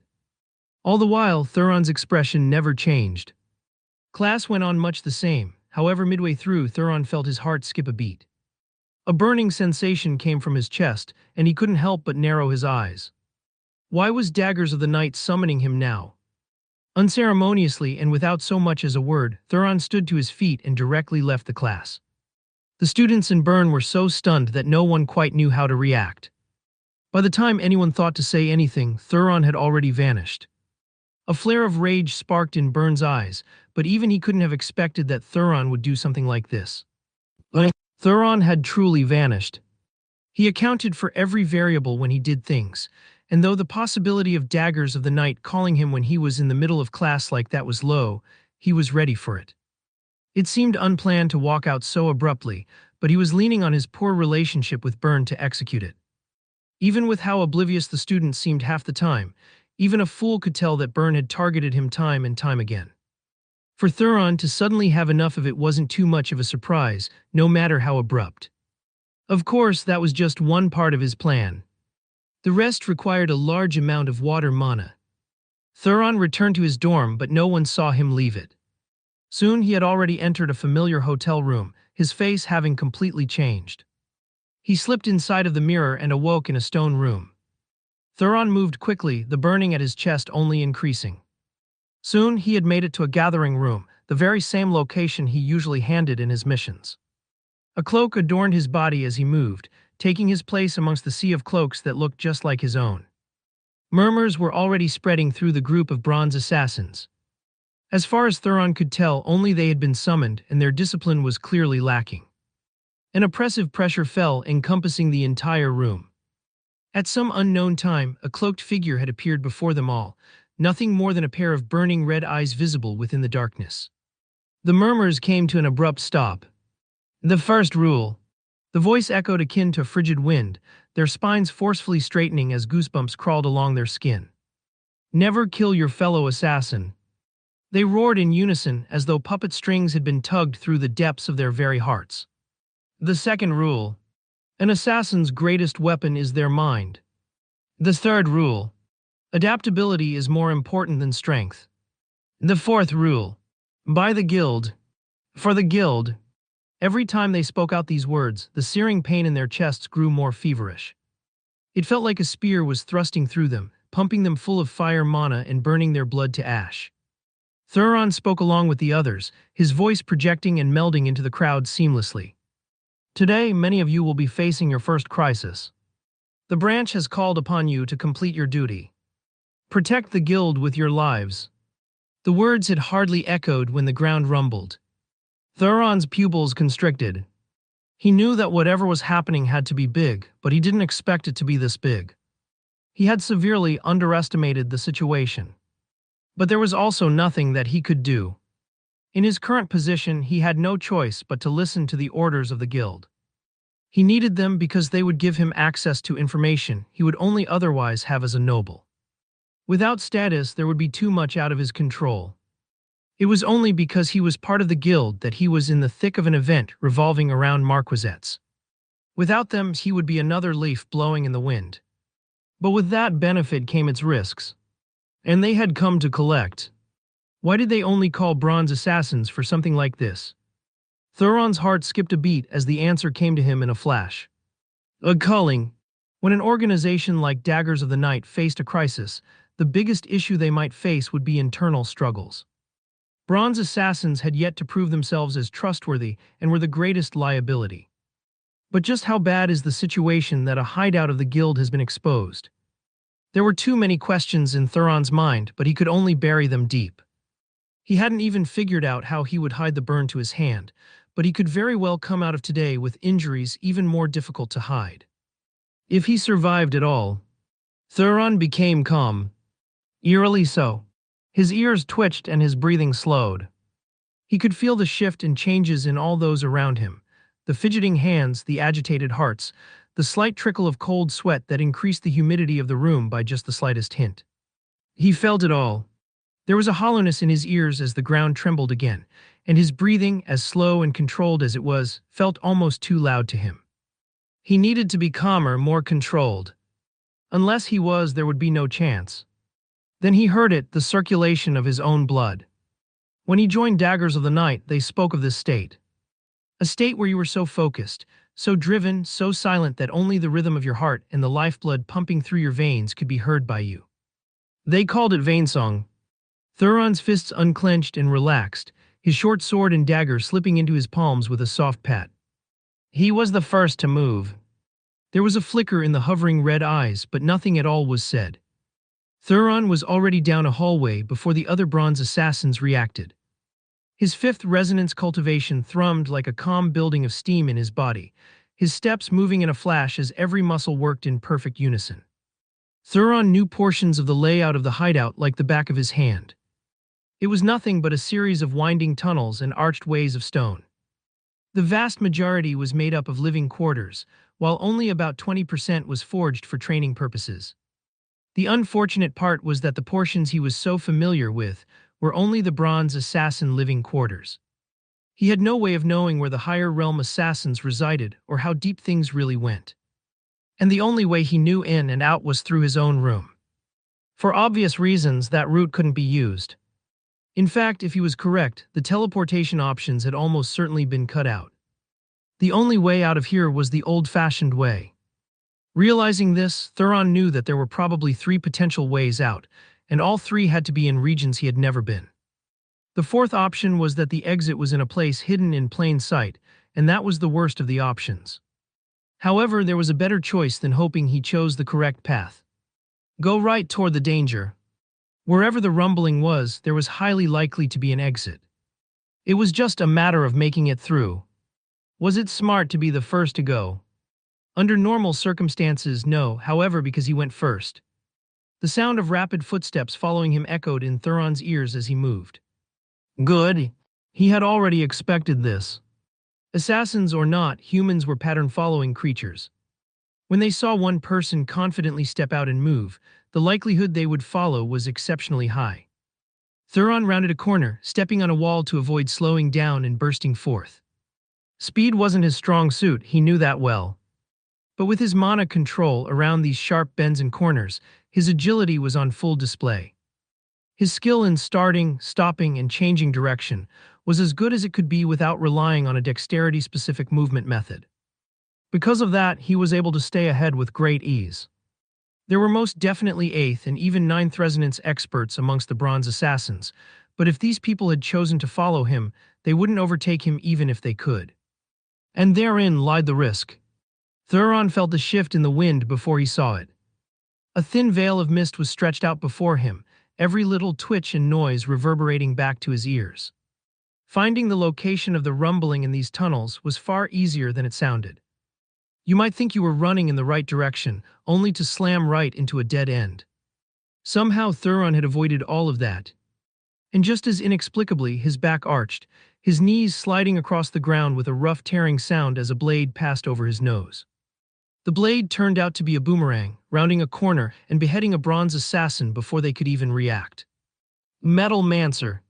Thuron felt the string of mana control the rotating boomerang, and because of that he also knew exactly where the Metal Mancer was. He dismissed his sphere of thin mist. He had already used up half his mana just maintaining it. Now that he had found the opponents, it was no longer necessary. With a flex of his calves and a double fist to the ground, Thuron launched himself back up from the ground mid-slide. There was only one direction to go ahead, a sharp turn to the right. He kicked at the wall, his short sword flashing through the air. There was a streak of blue and a head flew into the sky. Not the Metal Mancer. Thuron could feel the danger coming from his back. The boomerang was returning, and the Metal Mancer was hidden in the back of this group. He had taken the head of one, but there were at least half a dozen others, not including the Metal Mancer, and the weakest of them was at the 6th resonance. The Metal Mancer is at the 9th resonance. I can't face that sort of attack head-on, but now he's entirely focused on me. He had dodged the first attack and drawn second blood. It was impossible for him not to be the prime target. The wind practically let out a sharp inhale behind Thuron. He could feel the sharpness slicing through the air, the boomerang bearing down on the back of his head still dripping with the blood of the fallen assassin. As danger bore down from the back, the warriors in front of Thuron finally reacted to his presence. Pincered from both sides, it didn't feel like there was anywhere to go. Nothing but the steely blue eyes beneath the hood of Thuron's cloak reflected any sort of calmness. Shuu. The harsh whistling of the boomerang hit a peak, passing through the wind like arrows slicing through the air. The wind kicked up, a rotating cyclone of it, making it look more like a flying silver disc than a boomerang. It passed right through Thuron's head. The expression of the Metal Mancer changed, confusion coloring his eyes for a brief instant before another head flew through the air. 40%. Thuron thought to himself. He was running out of mana too quickly. Fooling the eyes of a 9th resonance Mancer wasn't easy even with an adept boundary touch of Mirage. He landed on the ground nimbly and then took an explosive step backward. His timing was perfect. The other bronze assassins were still rushing ahead, many of whom hadn't quite reacted to the changes just yet. In one moment, Thuron was ahead of everyone, and in the next instant, he had slipped into the group. Thuron's mode changed, and his focus shifted from attack to conserving and recovering energy. Without a choice, the bronze assassins were forced into an all-out battle, and the Metal Mancer realized quickly that they were outnumbered by far. Thuron's gaze flickered when he saw the Metal Mancer look over his shoulder. More are coming. Thuron took in the battlefield with a quick shift of his eyes. There wasn't much space at all. The walls were barely 3 or so meters apart. There was only one way in, though there were branching paths behind the Metal Mancer. And right now, they held the advantage of numbers, but considering the fact the Metal Mancer hadn't run yet, the odds that this would remain the case for long were slim. A frown wrinkled Thuron's eyebrows as he felt an attack coming from his back. No, it wasn't an attack. Instead, it was a push. Hey, rookie. What do you think you're doing? Go fight. A gruff voice practically hissed in Thuron's ears as a hand slammed at his shoulder. Thuron shifted to the side, slipping through the sea of people and out of the way of the hand. He was already ready for others to try and take advantage of the situation. No one here was a fool. But he was hoping he would at least get a little more time. The bronze assassin didn't expect Thuron to be so alert. Though there was a flash of anger in his eyes, the situation didn't allow them to be so willful. Calculations danced through Thuron's mind. He knew this would cause problems, and the odds that these would be the last of them was unlikely. Thuron suddenly raised his short sword, a glint of blue coming from it as a boomerang slammed into it, sending him flying backward. This time he made no attempt to dodge it, his wrist trembling beneath the strain. Even so, he landed softly behind the group. Looking back, he saw that more bronze assassins were running in this direction. We're still a distance away from wherever the exit is, and I'm no longer leading the group. This can be troublesome. Thuron's eyes narrowed when he recognized someone in the second oncoming group of assassins. But he looked away so as not to draw attention. Everyone was cloaked, their faces well covered. But if one was observant enough, it was possible to recognize someone by their gait and their weapons of choice. Thuron marked this person and chose to be careful in the future. There was something else that he was worried about, but he could only hope that the worst-case scenario didn't come to fruition. Be ready for anything. Thuron sank back into his focused state. The ground rumbled again and he knew it was coming. Shouts echoed, and when Thuron looked ahead, he saw another group of enemies pouring in from one of the tunnels ahead. That direction. Thuron's mana recovery pace was quick. A bottle rattled about in his cloak, and in just these few minutes he had ticked back up to 50%. Then, from lingering in the back, he shot forward once again. The metal mancer was stuck in a battle with the very same bronze assassin that tried to force him to fight. Because of Thuron slipping away, he had had no choice but to engage. Oddly enough, the metal mancer seemed to be a close combat expert. The bronze assassin had engaged in hopes of gaining an advantage, only to find himself on his back foot. A fragrance passed by Thuron's nose as he weaved through the battle, accelerating forward. By his side, he found yet another bronze assassin following him closely. It wasn't the person he had picked out before, but yet another ninth resonance master. A woman. Something is off. Why is her? Then it clicked. Thuron's eyes narrowed. There was no way any assassin worth their salt would have such an obvious fragrance to them. This person was like him, being forced to come here before she could properly get rid of such an obvious liability. She was smart enough to follow him, but all Thuron saw was a pawn to use. He didn't make a move to stop her at all. In fact, he pretended he didn't notice her. In the chaos of the battlefield, with the two of them of relatively small stature weaving through, it would have been easy to miss her entirely. Thuron could still feel the senses of the metal mancer on him. His gaze shifted to the female assassin for just the briefest moment. Their gazes met and Thuron stomped a foot into the ground, rushing toward her. They were close. With how narrow the tunnel was, it was impossible for them to have been very far apart to begin with. Thuron's shoulder crashed into hers and her expression couldn't help but change. She didn't really understand why this boy was doing this. Taken off guard, she stumbled but regained her footing quickly. With nimble and agile steps, she slipped between a round of attacks, twisting in the air, rebounding off the wall, and landing elegantly in a location without the slightest hint of danger. Her eyes flickered toward where Thuron should have been, and she spotted him oddly easily. But he had already slipped by the metal mancer without another word. It was as though he had only been there to greet her. However, at that moment her expression changed as a boomerang suddenly came right for her. Just what happened? Thuron didn't look back. Those beneath Silver Mancy didn't have third eye. The only way for a mancer of the bronze resonance level to pay such close attention to him while stuck in another battle was through means other than a spiritual sixth sense. That meant only one of three ways. Either physically keeping an eye on him by gazing from time to time, a sensory technique similar to the domain of Miss Thuron had used before, or some sort of odd bloodline method. Thuron was able to quickly deduce that it was the second. But bronze sensory techniques all had flaws, especially ones designed for flux and elemental mancers.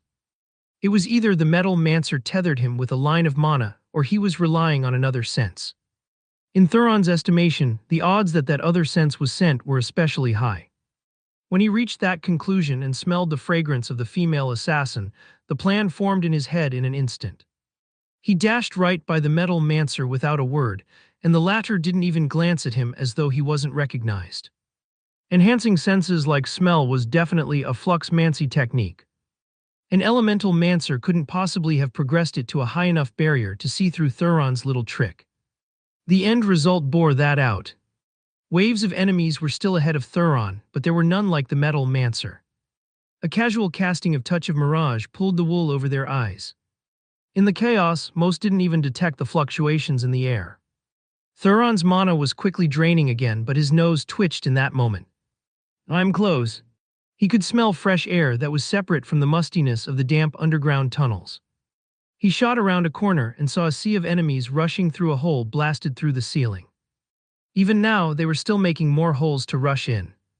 The light of day burst through, the high midday sun sparkling with gold through the shadows. They unfortunately represented another dilemma for Thuron. The ceiling in this place was over 10 meters above his head.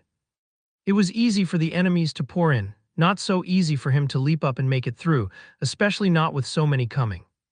It had only been a brief instant, but Thuron felt overwhelmed by the number. There were at least 50 already on the ground, and there were still more coming in. In a narrow tunnel there were only so many lines of sight, so Touch of Mirage worked well.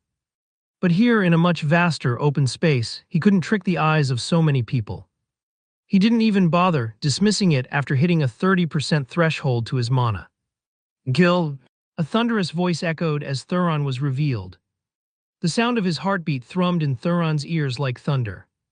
His grip on his short sword and dagger tightened. In this group, the weakest had fallen in quality, and he could sense several third and fourth resonance bronze mancers amongst them. It made sense. The vanguard would obviously be of a little higher quality if they dared to go so deep into the hideout without immediate support. But even with the lower quality enemies, there were still 3 ninth resonance bronze mancers amongst them. And then there was a fourth that Thuron could sense, a woman who wore shining armor that reflected silvery light beneath such harsh rays. She was a half-step silver mancer without a doubt. Thuron could even sense an immature sensory tug landing on his body and reading him like an open book. Soul Mancer. Only Soul Mancers could possibly form a quasi-third eye before reaching Silvermancy in earnest. There wasn't going to be any tricking this woman so easily, cloaked or not. Thuron quickly analyzed the situation and knew immediately that he couldn't rush forward like he had before. There were too many. There has to be something here. He had been forced to act quickly and couldn't plan out every detail like he normally liked to do, but he realized several things immediately. First, for there to be a hole right to the surface like this, he had likely been running uphill for much longer than he expected.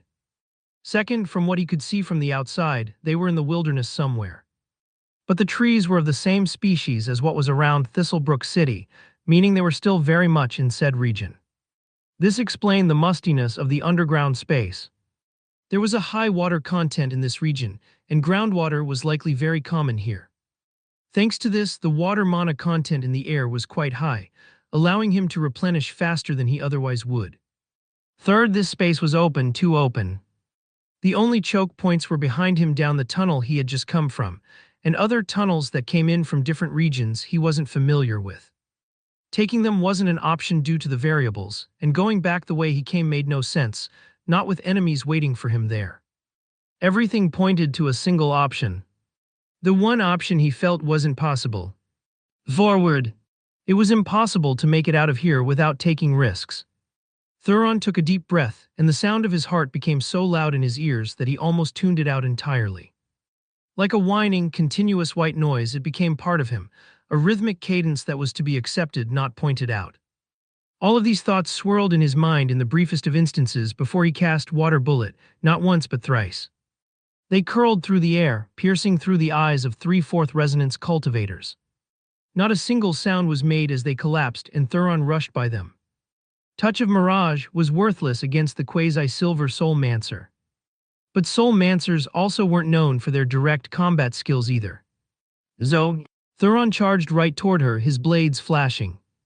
The rush of blood in Thuron's ears fell to a droning lull, blending into the sheer chaos around him.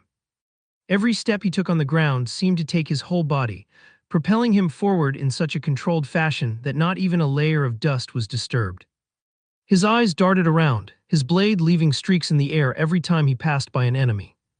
Somehow he picked his path perfectly, passing through the easiest opponents he could find and taking advantage of the one thing he could: he was alone. It didn't matter if there were 50 or more enemies. At most, 3 or so could attack him at the same time. They were unorganized, and more were falling down from the ceiling, adding to the chaos. And the one directing them all in an attempt to form some sort of cohesion was none other than Thuron's target. The gaze of the Soul Mancer sharpened. She had been paying attention to Thuron all the while and hadn't considered for a moment that he might actually be able to close the distance. But she also couldn't understand his audacity. It was much harder to hide cultivation in the face of someone with third eye. She didn't know Thuron's exact cultivation, but she knew for a fact that he wasn't in the higher bronze resonance tiers. Meaning at best, he was 3 tiers of cultivation beneath her. And she had guards. How could she possibly be alone? Her lips parted and a resonant hum came from her. The armor she wore lit up, and an echo of mana spread through the region. As though receiving their orders, several figures that had once had their attention elsewhere turned to Thuron. Thuron was still faster. In a flash, he closed the distance on the Soul Mancer. A mutter came from his lips, a certain focused light sparking in his eyes as he quickly finished casting a technique. Bursting Water Shield. There was no immediate attack coming for Thuron. The fact that he would cast this now didn't feel like it made any sense. However, in that briefest instance of time, the expression of the Soul Mancer changed. The instant the water shield manifested around Thuron, she lost contact with him. It was as though he had vanished right before her eyes.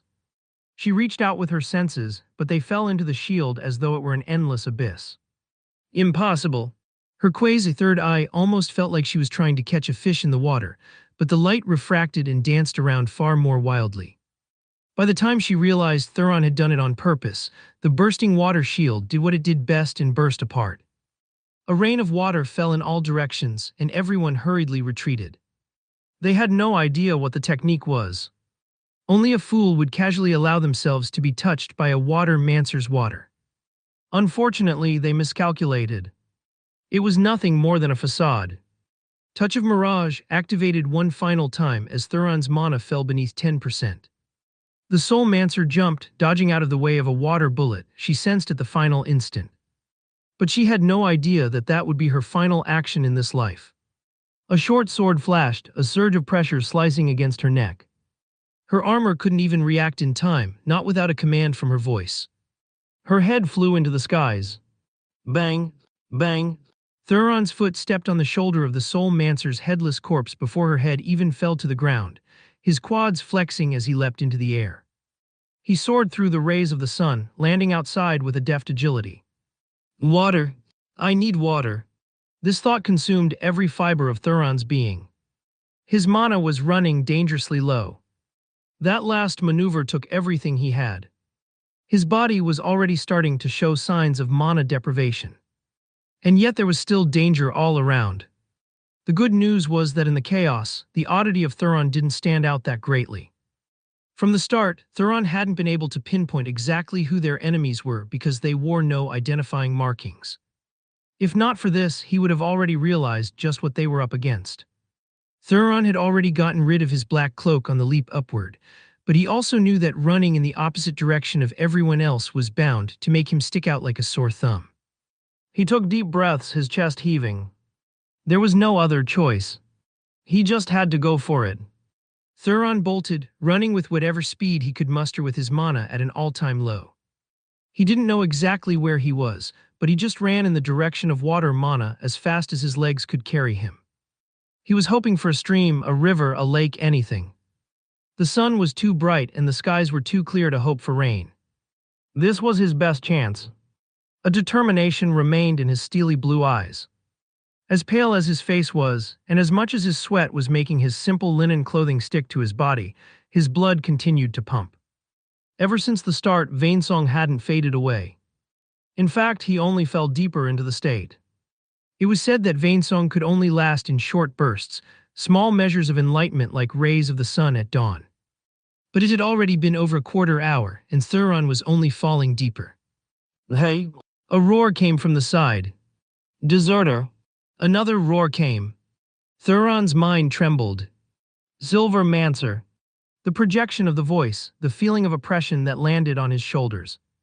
It wasn't just a first resonance Silver Mancer either. This was a true powerhouse. As loud as the roar was, Thuron could hardly hear it over the sound of his heartbeat. The heat of his body practically caused steam to rise out of his head, the drying of his lips causing an even more pronounced crackling echo to flood through him. He had to believe. He had to believe that there was no way the guild would give them such an impossible challenge. Did they want them all to die? Was this not a culling but a complete wipeout? Thuron didn't look back a single time. He couldn't afford to. His focus was on putting everything he had into a forward motion. The confusion of those around him played to his favor, but the focused breath of the silver mancer drilling into his ears nearly disoriented him. His feet stumbled over themselves and he tumbled forward. The ground accelerated into his vision, every moment feeling like it took an eternity as Vainsong played in his mind. Vogus! Maybe the most agitated thought he had had since this culling began rang through his skull. He pulled on the fluid in his ears, shaking his inner ear and dispelling the odd effects. He rolled forward, not quite understanding what he had just done, but not having the time to consider it. His shoulder dug into the dirt before him, his feet flipping over his head and landing on the ground with a hard thump. His quads flexed once more and he popped up to his feet, shifting hard and to the right out of the way of a soldier who tried to grab him and rushing out and ahead.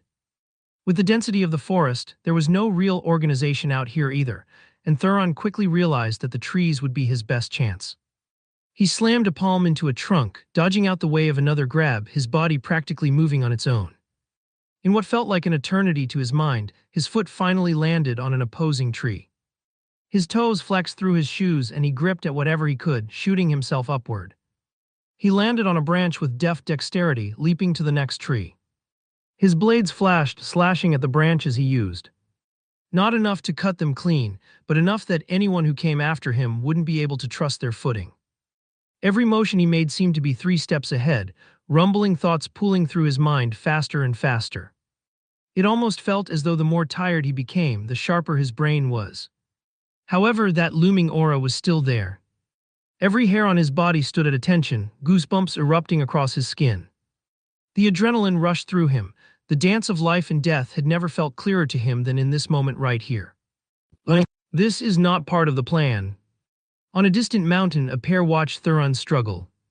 Their auras were entirely undetectable, but the cloaks they wore seemed to reveal their identities. You want to save him. You want a talent like that to die. There is no such thing as a talent beneath gold mancy in my eyes. With that mindset, the entire branch will be wiped out under your control. So be it. Silence fell between the two men. What's the real reason you're not acting? The first voice finally broke the silence. Merchant Greycoat. No, he was the one. Yes. I see. And if he survives? He won't. I said if he does. Raiden will most certainly take this opportunity. The death of his younger brother was odd, and you know he has always been interested in the Merchant Greycoat mission. He is dissatisfied that someone's been allowed to pretend as though he accomplished something no other bronze assassin could. For someone who says there are no talents beneath gold mancy, you sure have a lot of words to say for a silver assassin. The second voice didn't reply as though accepting that he had been caught. However, the same way he didn't say much about Raiden's brother's death, there were exceptions to all rules. The guild had their laws, but they could all be bent and twisted. Just the same way they wouldn't see a thing if Raiden really did choose to act this time. You didn't answer my question. And if he survives? He won't. I said if he does. Then maybe we would have a second Raiden. The first voice burst into laughter. For an assassin, he truly had no qualms about revealing his position. What is so funny? The first voice made no attempt to reply, his laughter growing only more boisterous. Huffing and puffing, Thuron leapt from tree to tree. The sound of his heartbeat in his ears was no longer nearly as calm. It was erratic, fleeting almost, sometimes firing out rapidly and then falling into a lull as though it had grown tired. He knew he had pushed himself too hard. Without mana to actively circulate and replenish his bodily state, he had stamina not much different from a mortal. In that state, a short burst of fighting of barely half a minute would be enough to take everything out of him, let alone now that he had been going for over a third of an hour. The senses of the Silver Mancer were still firmly locked onto him, but for whatever reason, whoever they were hadn't closed in the distance. In Thuron's estimation, this was because they were a commanding officer and had no choice but to hold down the fort. It wasn't as though the guild didn't have silver assassins, they were certainly somewhere. From what Thuron could tell, the guild was far more prepared for this operation than these attackers were.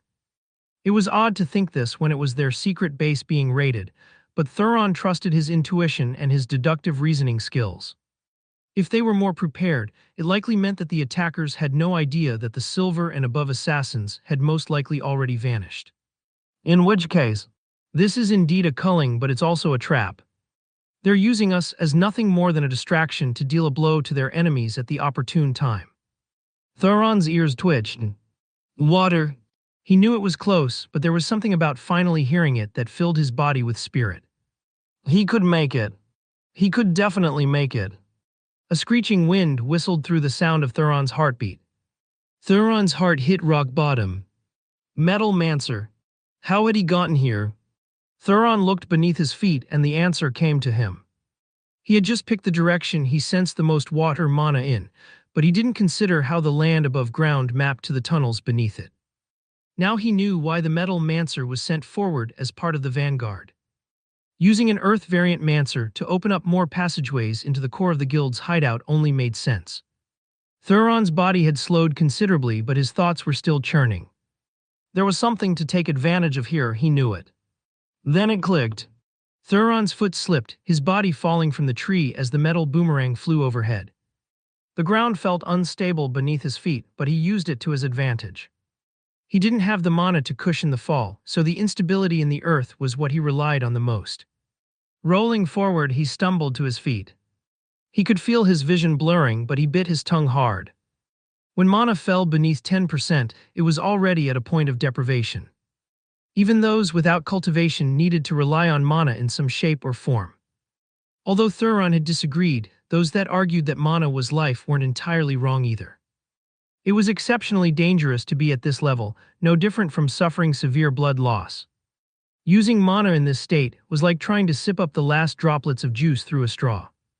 The circulation would be filled with pockets of air, and any potential interruption could lead to a skill failing and severe backlash. If one wanted to use mana in this state, it required not only exceptional control, but a willingness to lose everything. And at this point, Thuron had nothing to lose. His mind flashed with thoughts of his family. This life of his wasn't his own to live. Today won't be the day I die. Bang! Thuron suddenly accelerated, a smoky breath coming from his lips as his body began to overheat. He had kept this sliver of mana just for this moment right here. The Metal Mancer launched himself out of the ground. He didn't recognize Thuron immediately, but after seeing his weapons and sensing the shift of water mana in the air, he put two and two together.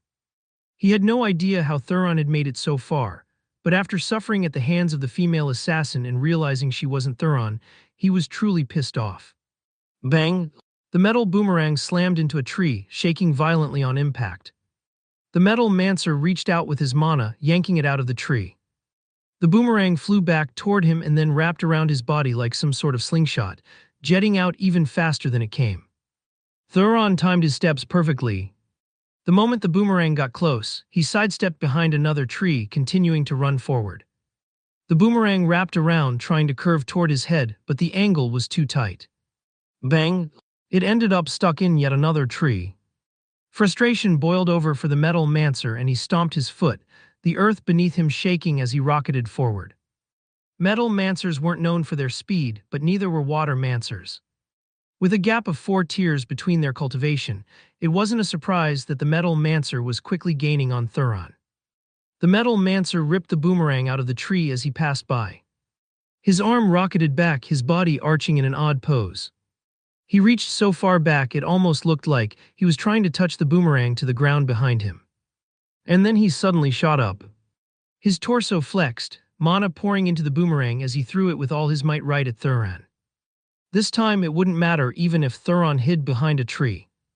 With the amount of mana he had poured into the boomerang, even these thick, ancient trees would find themselves severed in two. Die! A throbbing pain on the Metal Mancer's neck fueled him with rage. If not for his Metal Mancer defensive skill, he would have lost his head to that woman, all because of this little bastard. He would have his head.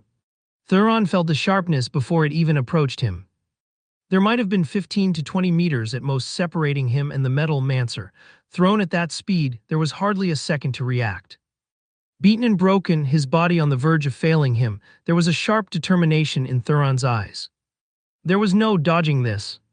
He knew at the moment it was thrown. It was too strong, the distance was too close, and he didn't have the mana to spare to do anything about it. Not completely. He dug deep, casting Bursting Water Shield. The skill barely took shape, sputtering into existence like an impotent amoeba waving about in the air. The boomerang passed right through it as it burst apart. The slowing effect could barely be registered, but that was never Thuron's target to begin with. He faintly touched the consummate boundary, but the feeling of euphoria was short-lived when a spike of pain followed right after it. Thuron pivoted in the air, spinning back and leaping upward. He crossed his short sword and dagger together. Bang! The boomerang collided with them, sending him flying into the distance. But it was relentless, remaining connected to his blades in a winding, grinding motion. Thuron's arms finally gave way, sending the boomerang flying over his shoulder.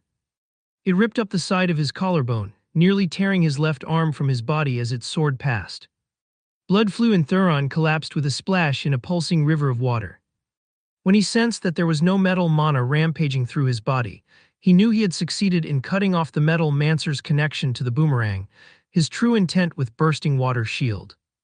The metal mancer had never stopped running, dashing up to the side of the river, ready to recall his boomerang to take Thuron's head, but after reaching out with a large wave of mana, he was shocked to find that he had lost connection to it. In that brief instant, 3 water bullet charges rushed him from 3 separate directions, coming out from the river. He snorted, finally feeling Thuron's cultivation in earnest. A pathetic 5th resonance. A blood-red water bullet tore right through his throat, the last of his words cut off. Lying in the streaming tide of water, Thuron gasped for breath. You don't have the mana left to be so confident in your defenses. Thuron's body soaked in the water. As though he were a dry patch of land, he greedily sapped up any water mana he could get his hands on. Though there was a strong bottleneck, decided by his cultivation and the quality of his core. Watermancy might not be known for its power, but other than Windmancy, it was among the easiest to pull from the environment. Even then, with Windmancy, it depended on the conditions. With Watermancy, so long as there was water, there was hope. This was something the Metal Mancer had experienced intimately. Despite having earth all around him, earth mana didn't have the fluidity of water and wind mana, and thus couldn't be drawn from so easily, not without exceptional skill, a powerful cultivation method, or once again a bloodline ability. The moment Thuron deduced that the Metal Mancer had been responsible for drawing open the tunnels and forging new paths of entry into the guild, he knew that he had to be running low on mana. Water Bullet didn't have much offensive power to begin with. If he was trying to take down a variant Earth Mancer with it, it would be like throwing an egg against a rock. So he baited the Metal Mancer, not only forcing him to use more of his mana, but also doing something completely unexpected in the end. When the Silver Mancer had been targeting him earlier, in the Vainsong-focused state, Thuron had felt that he had an opportunity to regain his equilibrium by shifting the fluid in his inner ear. He acted on instinct and used his Watermancy to control water within his body, something he had never done before. Thuron's knowledge of human anatomy was actually quite extensive, though he naturally knew about a great many things. The entirety of his youth had been spent reading about things that fascinated him. Pulling on that knowledge, he had been able to do something unprecedented. But Thuron knew that there was nothing natural about this. The idea of using water in your body as a water mancer couldn't be such a novel thought. It was so simple that Thuron was certain that many people had had it before. The reason it wasn't done was because it was too dangerous, and also because the human body was a lot like the earth beneath their feet. The mana there was inaccessible, sturdy, and rooted in the body. It was there for no other reason to sustain your life. If running low on mana led to deprivation, trying to extricate mana from your body itself was like pulling on your thread of fate. It was more than dangerous. It was suicidal. But more importantly, it should be impossible. And yet somehow in Vainsong, Thuron had done it without thinking. Unfortunately, as much as he wanted to consider this matter further and investigate it with all his being, he knew that he wasn't yet out of danger. He had been lucky to use his blood to catch the Metal Mancer off guard and take his life, but there were unlikely to be more mana-depleted, foolish enemies waiting for him to take advantage of. And as fast as he was recovering his mana now, The looming presence of the Silver Mancer was still in his mind. It reminded him that even if he managed to recover, it might not mean a single thing if he ran into an enemy that he couldn't deal with. Then there was the problem of his shoulder. Thuron's pupils trembled. It could be said that all this while, dancing through life and death, he had hardly ever reacted so fiercely. But right this moment, feeling his collarbone practically weaving itself back together, he was in complete and utter shock. What's going on? Water mana was known for its healing properties, but not only was it inferior to light mana in this respect, and even worse in comparison to special soul mancer paths, it definitely shouldn't trigger without a technique backing it. Thuron knew water mancer healing methods. They were some of the first techniques he had learned. But they were practically insignificant party tricks, like how he had brought the heat away from his palm the other night in order to stop the burn wounds from growing worse. They definitely shouldn't be able to heal injuries of this level. Something odd is happening to my body. He had felt something off the moment he stayed in Vainsong for so long, but he hadn't been able to think about it. It wasn't the first time he had been in Vainsong, but it was the first time he had felt the need to stay in it for so long. Now that he thought about it, he never truly felt much pressure when using Vainsong. Not only did it come to him easily, but he never felt that it was rushing him to finish. Thuron took a breath, and he realized that as he did so, he had already sunk deeply into the river. How was he breathing? He hadn't even thought about it. He still had half a foot into Vainsong, and his body was practically acting on its own right now. His hand moved, touching the necklace that always hung around his neck. Right then, he could feel an odd resonance with it as well, as though it was trying to whisper something to him that he couldn't quite hear. Thuron allowed himself to be carried by the waves of the river. So distracted he didn't notice that the senses of the Silver Mancer had completely lost him. Right that moment he had become perfect and whole with the water. As it passed over him, their mana exchanged seamlessly. The flow became so natural that the difference between Thuron and the stream couldn't be felt at all. As Thuron sank to the bottom, he didn't notice as his mind drifted away. He had pushed himself much too far, and in this moment of peace, he drifted to sleep. Big thanks to Raleigh's Salt T20. Thuron's eyes snapped open.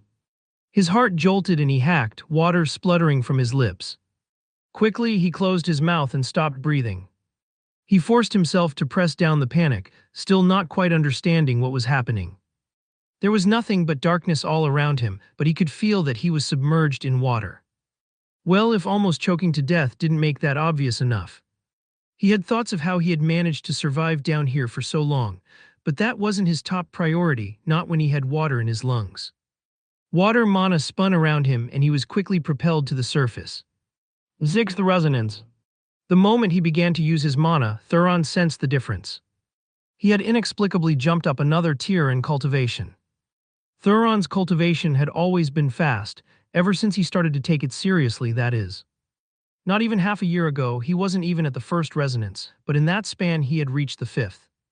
That was a rate of almost one cultivation realm per month. Of course, that was also because he took great risks, putting his meridians through a great deal of hell and heavily relying on his exceptional mana control to avoid lasting critical damage. But even for him, this was quite shocking. He looked down at the necklace around his neck again. He could remember the odd feeling he had gotten from it before, but he had never felt something like that from it in the past. It was a keepsake his parents had given him. He had always had it on his person, but even more so after he lost his family. It was maybe the only piece of them he had left, having been forced to leave everything else behind. Never did he expect that it had a secret in it as well. But no matter how he probed it, nothing came to him. Third eye. Thuron thought to himself silently. He clenched his necklace in his palm. That must be the threshold he needed to reach. If Thuron had already been adamant about improving his cultivation as quickly as possible, it was even more so now. Thuron's head peeked above the surface of the water. He had no idea where he was right now, but he hadn't lost his head enough to forget that he just might still be in danger. Questions about how he managed to survive still swirled in his mind, but he had a feeling that he would have to wait until he reached Silver Mancy to figure out all of those answers. After checking around to make sure that there was no one, he controlled his mana to expel the water from his lungs and finally gasped for breath. There was a harsh burning at the back of his throat, a product of water going down the wrong pipe. But he suppressed his urge to cough, his eyes still scanning. He was still not confident that he was out of the woods. High above, the moon hung in the skies. He had been out for so long that midday had been left far behind.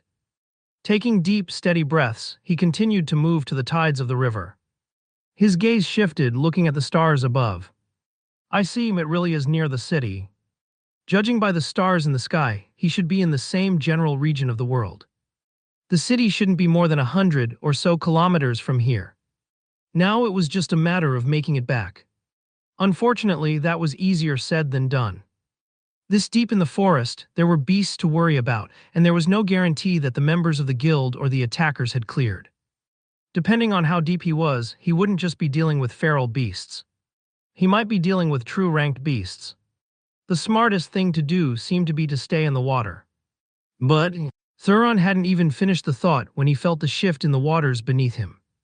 With a quick thought, he propelled himself out of the water, leaping up just as a large maw bit at him. He barely registered that it was some sort of crocodile creature before he cast Water Bullet directly into its mouth. A snap of pain shocked the creature awake, a splash of blood coming from the sudden attack. It closed its mouth on instinct just as Thuron fell from the skies above, unsheathing his weapons in a fluid motion. He flipped in the air, spiking down both of his blades through the creature's eyes. With a wrench of his wrists, he twisted and yanked. The water churned as the two were buried beneath its surface. A moment later, Thuron was spit out, landing on the surface so lightly it hardly rippled. This was exactly what he was worried about. The waters weren't free of beasts either, and because of the unique mobility of water-based creatures, it was truly like playing a game of life roulette betting on it. Once more, he could only question how he had managed to survive and reach this point. Still, there was no doubt that Thuron was far stronger on water than he was on land. Regardless, he would follow this river for as long as he could. The city should be in that direction. Taking a breath, Thuron set out. Despite having just been submerged in deep waters, he was dry as the whistling wind around him. Gripping his blades, his icy blue eyes flashed. In an unknown location of the forest, a blond young man stood high in the trees, lightning sparking in his eyes as he scanned the river before him. "I don't believe that you've managed such a perfect escape," he whispered softly. With his little brother dead, Raiden's last chance to learn the secret of the Merchant Greycoat mission had slipped through his fingers. But he was unable to let the matter rest. "You wouldn't die so easily, right?" Thuron dashed along the river, his steps light. With a water source beneath him, the odds that a beast would come running out of the forest were low. And with his water mana control, the odds that a beast would be able to sneak up on him from below were even lower. As confident as he was, he remained on high alert, constantly replenishing the energy he used with the dense water mana around him. He thought about sinking into Vainsong, if for no other reason than to see if he could enter that mysterious state once more. But he decided against it. While his leash with Vainsong was particularly long, it wasn't infinite. He had passed out for a reason. It was best to save it for a moment he really needed it. Hopefully, when that moment came, the river would be the difference in the battle. Thuron preferred the rain much more than a stream or body of water like this one. The water mana was far more accessible in that state. But this was still a decent second option. Thuron was attacked several times as he moved forward. The good news was that they were all just feral beasts. Most of Thuron's combat strength came from his intelligence. It was rare that he simply overpowered enemies. For example, when he killed the Soul Mancer, he relied on Bursting Water Shield, dispersing ability to disrupt her quasi-third eye. That sort of thinking on the fly was what he did best. But against opponents like these, especially after reaching 6th resonance, it was hardly necessary. He found that his body was even more under his control than usual, and his short sword and dagger became true extensions of himself. At the same time, his three main techniques, Touch of Mirage, Water Bullet, and Bursting Water Shield, had all reached the consummate boundary unexpectedly. Once at the adept boundary, one could already begin manipulating the technique beyond its normal bounds. Casting multiple water bullets, for example, was a characteristic of adept mastery. At the consummate boundary, though, Thuron certainly wouldn't have to chant to focus himself like he had against the Soul Mancer. The technique was akin to a breath. Not only did the mana cost fall drastically, but the speed of casting was also exceptional now. Before, it took at least 7% or so of his mana to cast Bursting Water Shield. He had barely been able to cast it in an impotent form when his mana fell below 10%. Now it would take half that. The elephant in the room, though, was that it had been at most 2 weeks since he picked the bronze resonance techniques up, but he was already at this level. Thuron suddenly came to a stop. There's someone. Not once had he stopped paying attention to his surroundings. Even as the journey seemed to become easier, it only made him more alert. Thistlebrook was one of the 10 largest cities in the Empire. It was impossible for it to not have large roads leading to it. As he got closer, the odds that he would run into others would also increase. His gaze flashed. Whoever it was didn't realize he had noticed them until it was too late to run. A water bullet curled out of the river. There was no need for him to waste his own mana with this much water around him. In a wide area, the concentrated bullet of water curled right around a tree. Thuron heard the shift of the grass, a slight gasp, and the unsheathing of a blade as his water bullet was cut in two. The person rapidly retreated, leaping back with light steps. Or rather, what would have been light steps had there not been a slight imbalance to them. They're injured. Thuron moved first and thought to ask questions later. A sphere of water followed behind him as he dashed toward the shore. He hadn't been very far to begin with. Nearer the shallows, it was less likely a large and truly powerful creature would be able to sneak up on him. Because of that, he covered the distance in a flash, his blades already poised for attack. He didn't have his cloak anymore, so his simple linen clothing stuck to him as the wind flew by. His short sword hung low, his dagger crossing his body in a reverse grip. In the night, his icy blue eyes tracked the movement of the figure like a hawk. Was there a chance this person was innocent? Sure, but he wasn't taking chances on someone lurking in the dark, watching him from the shadows. His dagger flew forward, his arm jetting out in a slashing motion. The figure reacted with deft skill, their singular blade parrying the short blade and gliding up its side. With a twist of their wrist, their sword was already shooting for Thuron's throat. But Thuron had two weapons. He hardly reacted to the coming blade, his short sword stabbing at the figure's injured leg. The instant he did, he caught a whiff of something in the air and his eyes narrowed. Rather than slowing down when he recognized the person, he accelerated. This was the woman he had pushed to fight the Metal Mancer. He had ignored the rules before, and he would ignore them again. There was no doubt this woman would have a grudge against him. It wouldn't be surprising if the reason she was injured at all was because of his actions. She needed to die. Caught off guard by Thuron's aggressiveness and the sudden attack to the leg she thought she had hidden the injury of quite well, the assassin stumbled. A whirlwind of wind surged around her body, and she tried to curl out of the way. A wind mancer. Not enough. There was no way she could gather enough wind in such a short time, not as a bronze mancer. She managed to dodge Thuron's slash at her injured leg, but he had already flowed into his next attack. Recovering his parried dagger and adjusting his grip, he sliced down right toward where she would land. Her death was sealed. She crashed into the ground, her eyes opening wide in shock. Thron. Thuron froze, his dagger grinding to a halt in the night. How did this woman know his name? His real name? Hesitating during a kill was an enormous taboo, and it was something that Thuron would never do normally. But then he recognized the voice. Vlora. Thuron's eyes narrowed. Most assassins, probably all truthfully, would change the tone of their voice. The reason Flora's voice was recognized by Thuron was most definitely because she did it either on purpose or in a panic. It was hard to maintain your calm when truly facing death. Flora, as far as Thuron knew, was Sadie's best friend. The implications of her being here were quite shocking, but worse than that. As far as Thuron knew, Flora was only 12 or 13 years old, just like Sadie, which was part of why they were so close. Such a young girl already being at the 9th resonance. Just what was going on here? For context, Thessa was about 17 years old and was a step from Silver Mancy. She was known as a great genius by her sect. Compared to that, Flora was leagues beyond. And Thuron had never sensed it. This fact only made Thuron more cautious. He was certain that if Flora could hide it from him in the academy, she should be able to hide it from him now as well. Why was she so open with her cultivation when she didn't have to be?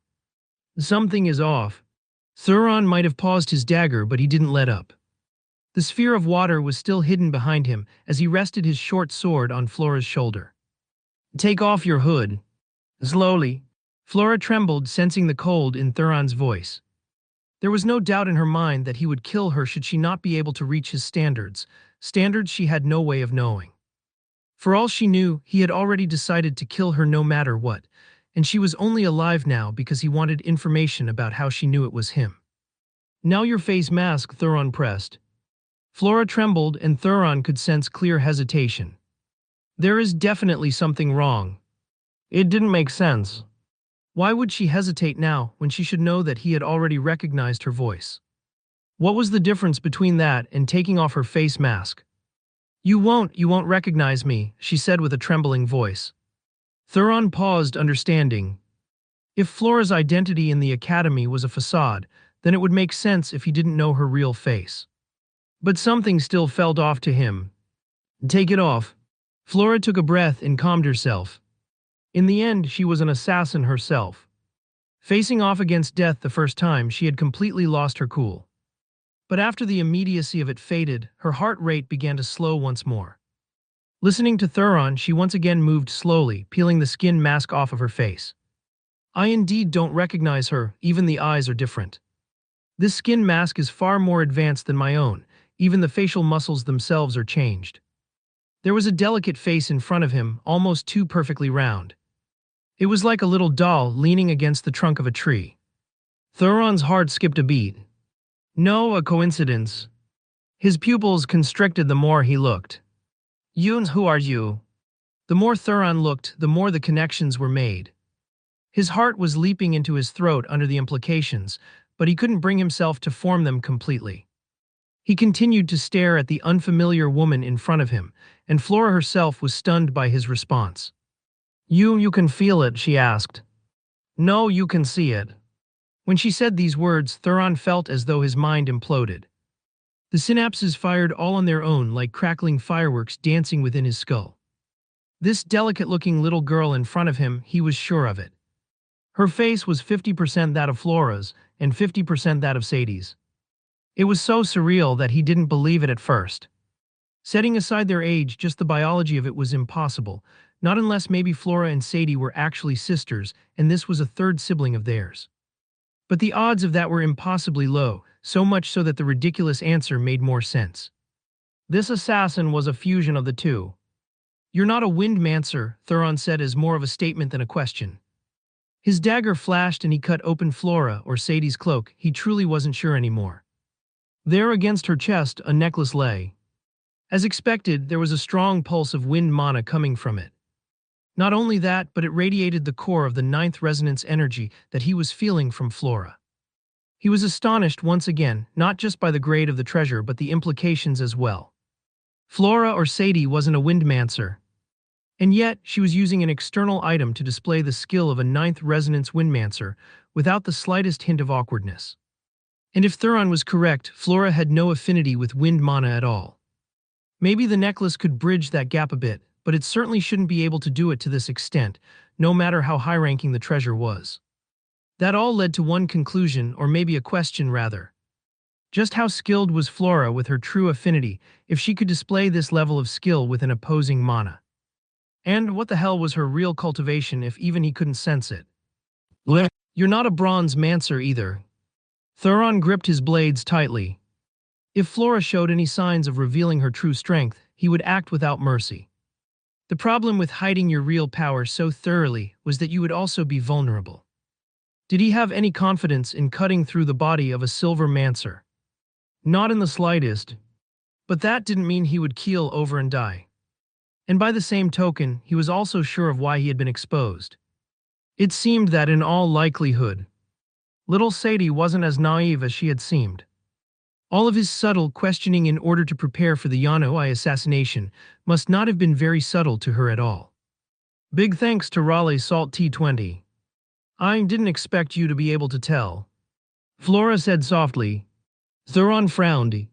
He could tell that the little girl in front of him was a bit shaken as well, but when he thought about it, maybe she was right to be. Very few people saw the world like he did, and the odds of her being exposed were low. Maybe when she used Flora's voice, even that was still her trying to set him up. He thought that in her panic, she had accidentally used her real voice. But maybe she had purposely chosen it. Thuron wasn't someone who was fooled easily, but this little girl, at this point she had practically had him wrapped around her finger. He had exposed everything about himself without even knowing. "Who are you?" Thuron asked for the second time. Flora took a breath and exhaled. "I'm Sadie and I'm Flora." "That doesn't answer my question." "Like?" Sadie fidgeted. Honestly speaking, Thuron didn't know much about Flora. He hardly interacted with her. Though she was likely missing that day in class as well, he hadn't even bothered to note it.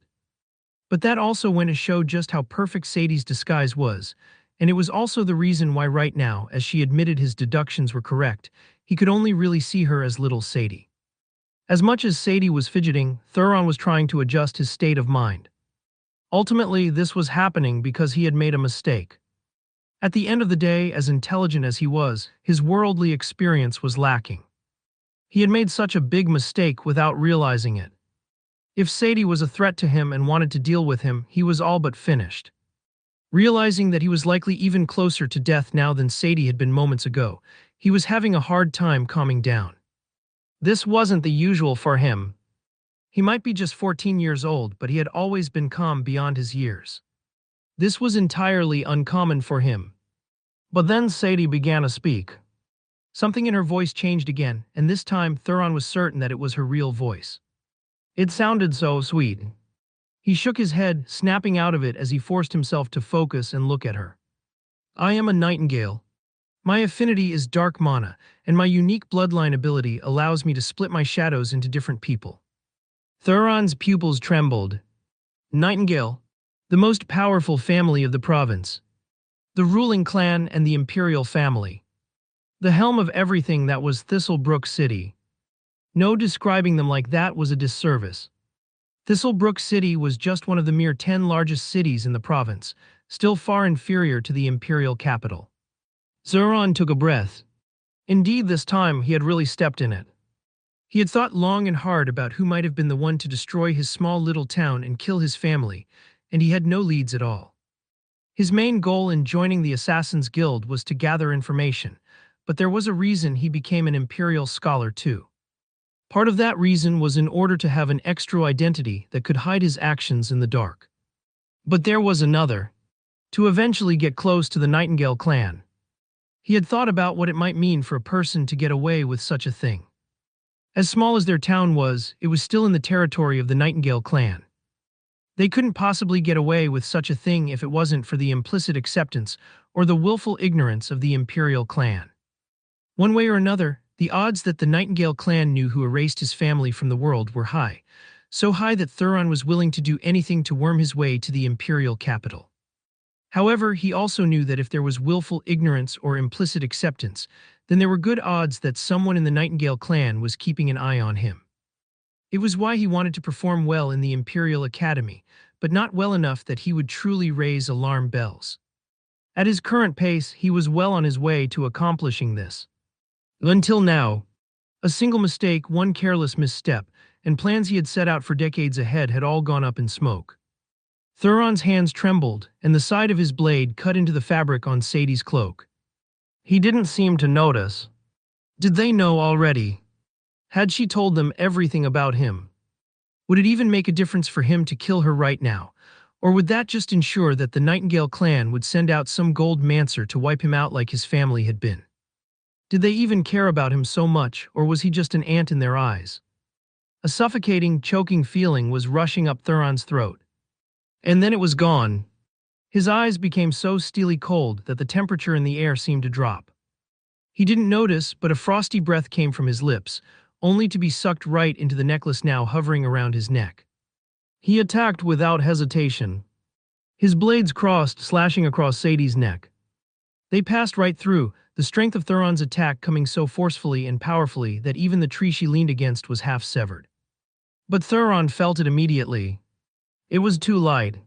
Sadie dispersed into a fluttering fog of darkness, vanishing and appearing again in two forms that slammed into one a distance away. She seemed a bit disoriented. Thuron, if he was surprised, didn't show it in the slightest. The water sphere to his back had already split into three, one remaining behind him and the others having long gone to the left and right. Sadie had only just appeared and reformed into a single little girl when a rain of water bullets pierced through her from all sides. Sadie shuddered, her body snapping out of its odd, foggy state. The bullets of water slapped against her, shredding through clothing and skin alike. Thuron was already upon her. He had a very good guess that Sadie was above the bronze core level. If that was the case, the quality of her body, even if she wasn't a defensive specialist, wasn't something that the likes of Water Bullet could damage to the point of death. Thuron! Sadie tried to speak again, but Thuron's blade was faster, his eyes only growing colder. She hurried to block, but Thuron's short sword followed up, slashing at her side. A cry of pain came from Sadie, Thuron's relentless barrage hitting paid her. She seemed to realize at that moment that Thuron wasn't going to let her go easily. But for whatever reason, her dark mana also wasn't coming forth in the way Thuron thought it would. Instead, the necklace on her neck pulsed, a light of wind wrapping around her. The moment she made this decision, Sadie's expression changed completely. There was a sharpness to her that completely suppressed the innocent little girl. It didn't feel like Thuron was standing before a peer a year or two younger than himself. Instead, it felt like he was standing against an equal who could take his life at any time. She held a single blade across her body, her figure becoming skinny as she held it out with one hand. The slim, needle-like blade danced, countering Thuron's third strike despite coming later. A strong, reverberating impact crept up Thuron's arms. She might be relying on a treasure, but the ninth resonance strength was very real. Seeing that Sadie had recovered so quickly, Thuron didn't allow her to extend the distance.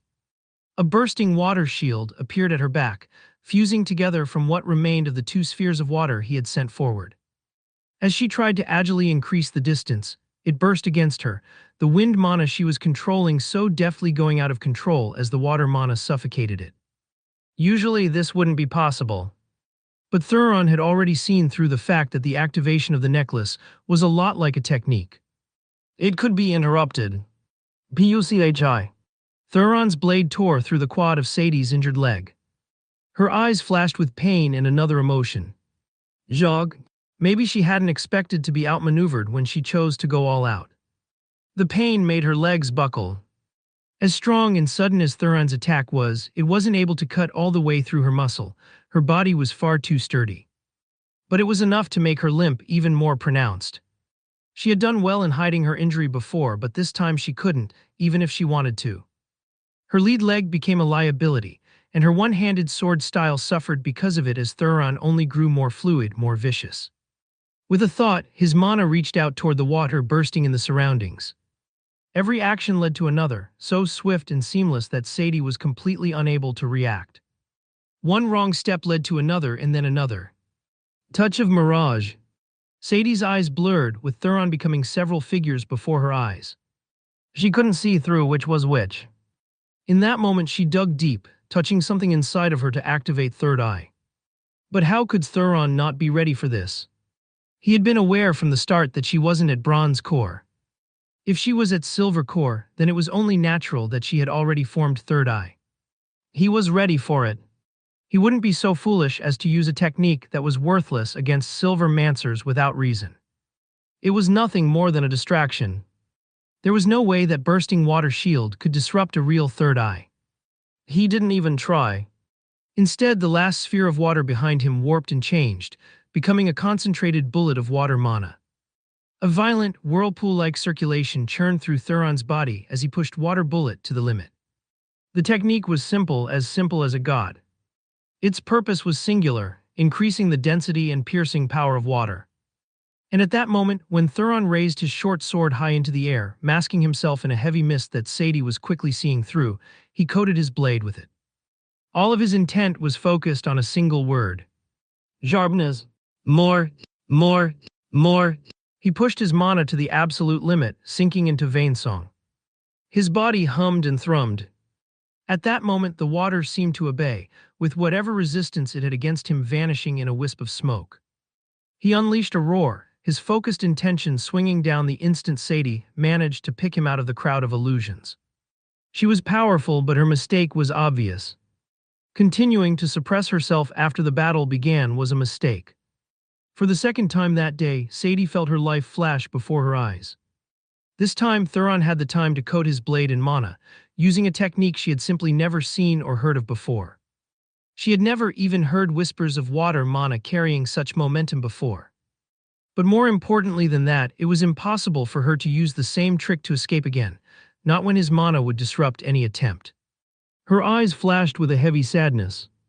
Thuron, why? She didn't even have time to voice the words before the blade descended. Boom! Thuron didn't see what happened, but he felt it. The blow to his chest overturned his entire world. He was completely turned inside out, his ribs shattering, his inner organs ignited with a spark that nearly torched them all black. He landed heavily on the ground meters away, his body twitching as sparks of lightning arced across his blackening skin. A young man landed in front of Sadie with a flash of dancing gold. Are you all right, princess? He asked lightly. Raiden. Sadie spoke, a hint of shock in her voice. Sadie was just as shocked as Thuron had been. She didn't expect this. Logically, Raiden shouldn't be here. And more importantly than that, he shouldn't know who she was. As shocked as she was by his appearance, this fact shook her even more. For a moment, she was a lot like Thuron had been moments ago, thinking back on the months prior to figuring out what mistakes she had made, only to realize that the main core of the mistake was actually right here. She had revealed herself to Thuron just now. With Raiden's senses, even if he had been hundreds of meters away, he would have heard her with ease. In fact, that was probably an underestimation of his ability. When she understood this, everything else fell into place. Raiden was a genius. Cultivation talent almost always translated to intellect with few exceptions. The study of mana itself was more rigorous and difficult than any academic field. The moment Raiden heard her, he had likely deduced many things. Given how long he had been in the guild, he had almost certainly picked up on a few oddities. Plus, with his talent, he received preferential treatment a lot. He certainly didn't know the ins and outs of what was going on. But he knew how to take advantage of a situation. Honestly speaking, it didn't take a genius to realize that if the Princess of the Empire was here, then Daggers of the Night might not be so separate from the Imperial clan as it seemed. In that case, Raiden would realize that he wasn't serving the mysterious head of the guild, but rather the bloodline of the little girl right in front of him. More importantly than that, by showing up like this, and doing so with such good reason, he was essentially forcing the hand of the Imperial clan. They would have to either decide to integrate him into their plans or kill him. And would they choose to do the latter if he had just saved their little princess? While it was still a risk, Raiden had supreme confidence in his talent and his deductive reasoning ability. This little girl might have been sent here, but for a clan that prided itself on its combat prowess, this wasn't likely to mean that she was an unimportant pawn. If anything, the fact that Sadie was here meant that she was more important to the Nightingale clan than anyone could fathom. To get the bonus of being able to deal with Thuron at the same time, well, that was just the cherry on top. Raiden might be a genius, but it wasn't lost on him that he was just the head of a snake right now. If he wanted to be the head of a dragon, he couldn't just wallow in a branch of Daggers of the Night. Often the difference between the ceilings one could reach was the resources they could receive. He knew he was good enough to stand with the best. But this branch couldn't give him that. Even the Nightingale clan likely couldn't. But they were certainly a step forward. How could he miss such a chance? As for how he knew Sadie was a princess without her explicitly saying so, it was because he had seen her before on a trip to the Imperial capital. By now, that had been years ago, and Sadie wasn't even 10 years old back then. But it was enough to see her for who she was and force her hand by mentioning it outright. Raiden thought himself to be quite clever and that he was. But much like Thuron before him, he didn't realize that Sadie had already deduced all of this the moment he appeared. It was easy to come off naive and innocent when you had a face like hers. It was even easier when everyone treated you like a child. Even Thuron, who she respected very much, was susceptible. Seeing that Sadie knew his name, Raiden smiled. In his opinion, this was quite the good thing. I hope that I haven't imposed. I didn't plan on stepping forward, but I thought it best to save the princess first and consider other things later. Sadie hesitated. In the end, it was indeed Raiden who had saved her life. Was she likely to have a protective item on her? Probably. But she actually wasn't sure. At the very least, she didn't know where that item was or if it even existed. Her clan was very hardcore. While she felt it was logical that she would have some protection, it wasn't guaranteed either. Thank you, she eventually said a bit awkwardly. Unbeknownst to even her, she slipped back into the fake voice she used as an assassin. Raiden nodded, not minding Sadie's reaction. As far as he was concerned, she was just a little girl in the middle of training. His main goal was to claim a place amongst the elites of the province. Raiden turned toward what he thought was Thuron's corpse with a frown. He was alive. That didn't quite compute to Raiden. While he hadn't used all his strength, killing 6th Resonance ants was a matter of thought for him. The fact he used his mana at all was already giving Thuron too much credit.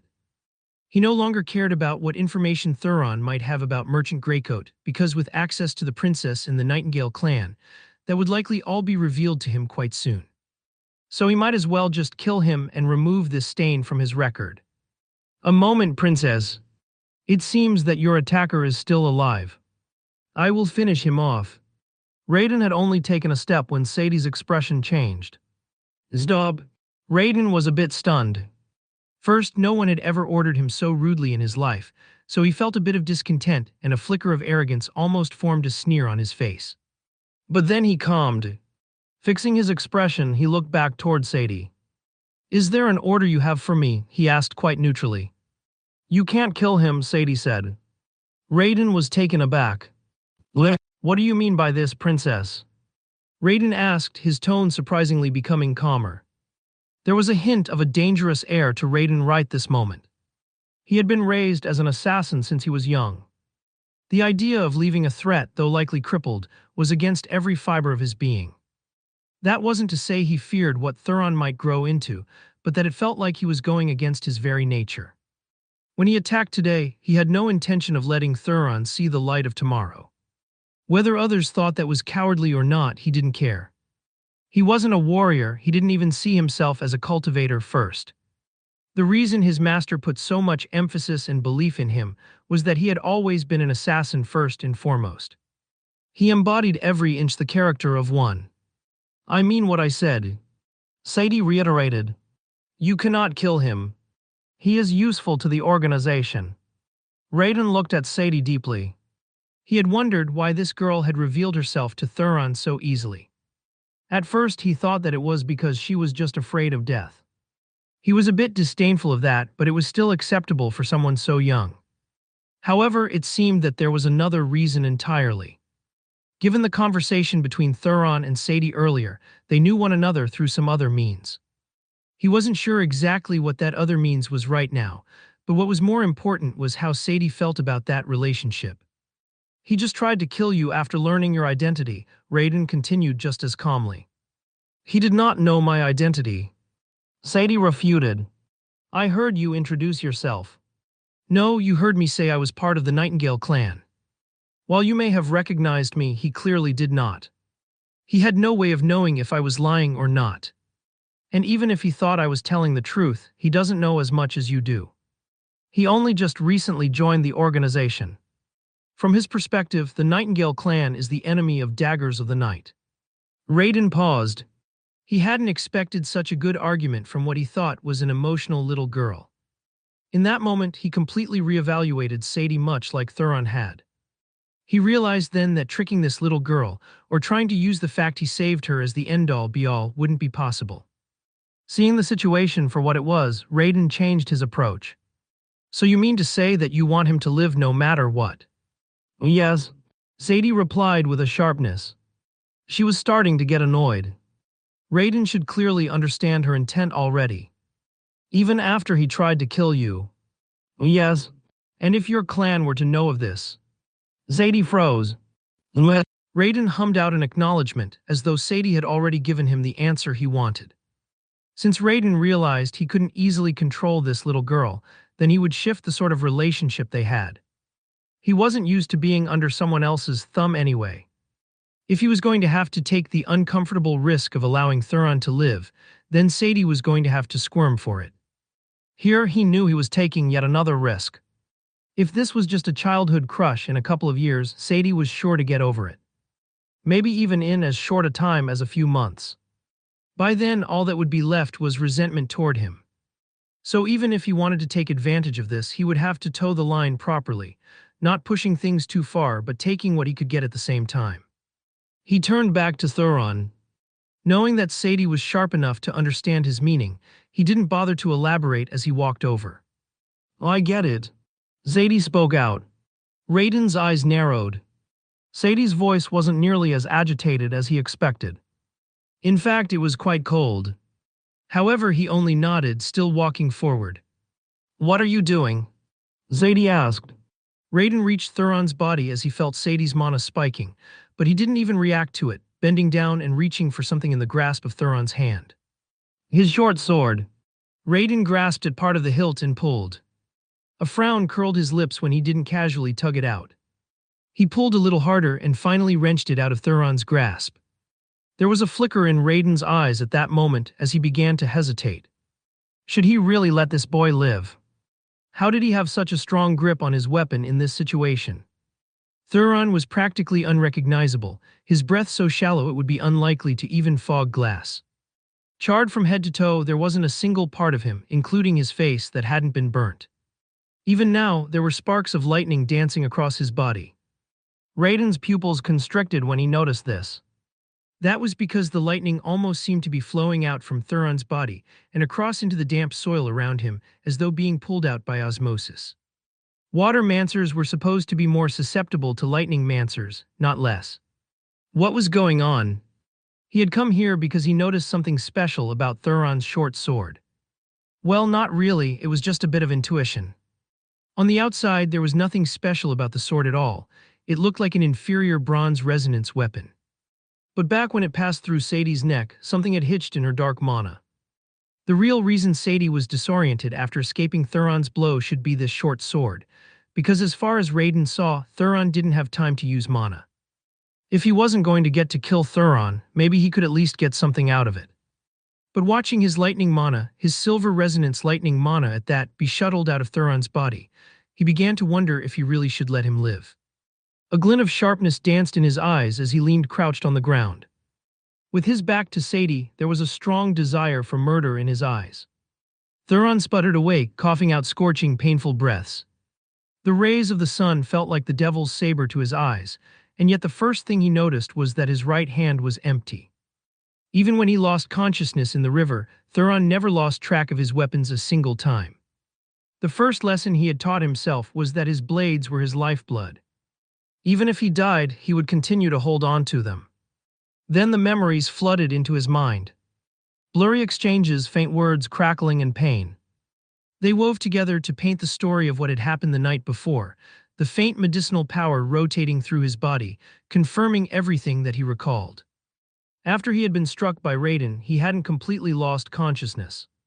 Instead, he sank further into Vainsong, his body churning with life and diverting the deathly lightning mana within him away. He took Father's sword. Thuron stared at the skies, ignoring the pain in his eyes as though he deserved to feel every bit of it. It was hard to tell how long he lay there for. But eventually, he began to crawl. He rolled, still holding onto his dagger as firmly as he could. He pierced it into the ground and pulled himself forward. His skin peeled off him, and soon he was leaving trails of blood in the grass. Every slide chipped another piece off him, but the pain was like a tonic, a douse of water pouring over his fury. Every time he thought of standing, of rushing toward wherever Raiden might be, of taking his head off for daring to touch one of the few things his parents had left for him, another spike of pain came. It centered him, reminding him of the state he was in, reminding him of just how casually Raiden had landed him in such a position. One hand after another, one tearing rip of charred skin after one gushing stream of blood. His hand trembled as he raised it up, pulling the dagger out of the soft soil and piercing it forward again. The earth threatened to peel back, so he could only grasp it with his free hand. As though a reminder of his missing sword, he gripped it hard, what remained of his nails digging through the stone and dirt, clawing at it and clenching it as firmly as his body would allow. The sound of water finally reached him. It should have long ago, but even his ears were compromised. It felt like there wasn't a single inch of his body that wasn't injured in some way. But it wasn't compromised enough that he didn't hear the shift in the grass and the deep growl that followed it.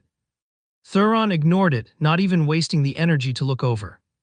It didn't matter what beast it was or how strong it was. It could have been the weakest of feral beasts, and it would have still been able to shred him to pieces. All that mattered was making it to shore, to the water. He had to make it to the water. The growl got closer. Thuron was sure he would have felt the heated breath if his sensory perception wasn't completely thrown off now. But what he did feel was the graze against the bottom of his foot. It sniffed at him, tasting his blood, chewing at the pieces of flesh that fell from him. The scent of blood seemed to overwhelm the creature, its growls growing deeper and deeper. But the mana coming off of Thuron was making it hesitate.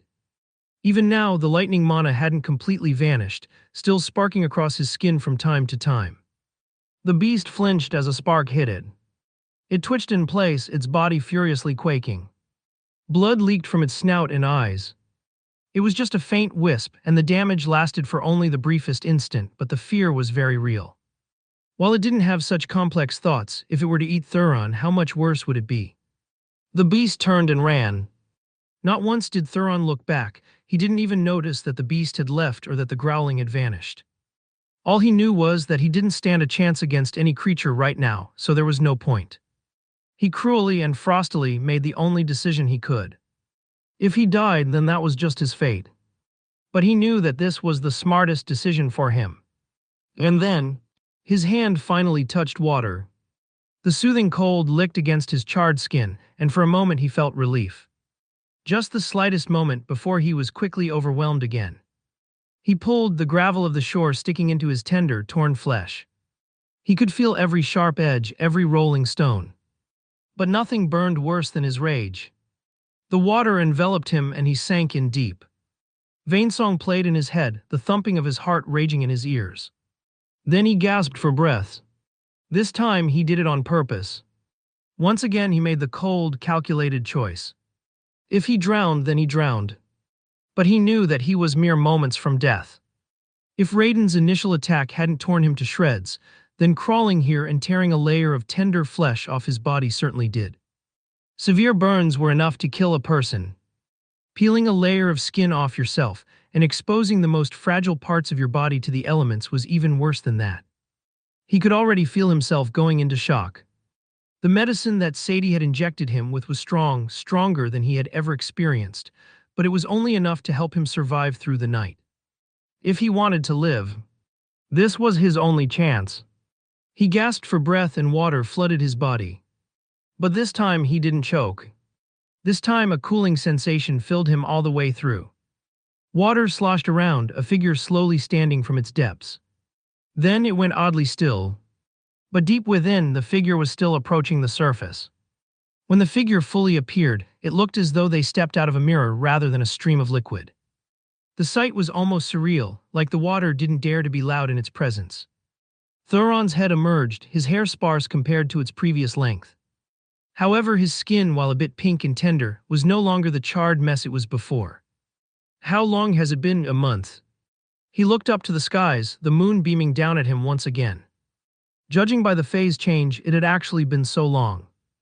The aura of the seventh resonance pooled out of him in a slight shift as he pulled at the water around him, rising to the surface.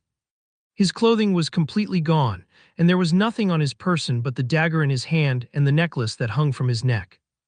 Then there was his skin itself that almost seemed like an accessory to his body, hanging loosely and limply to his bone.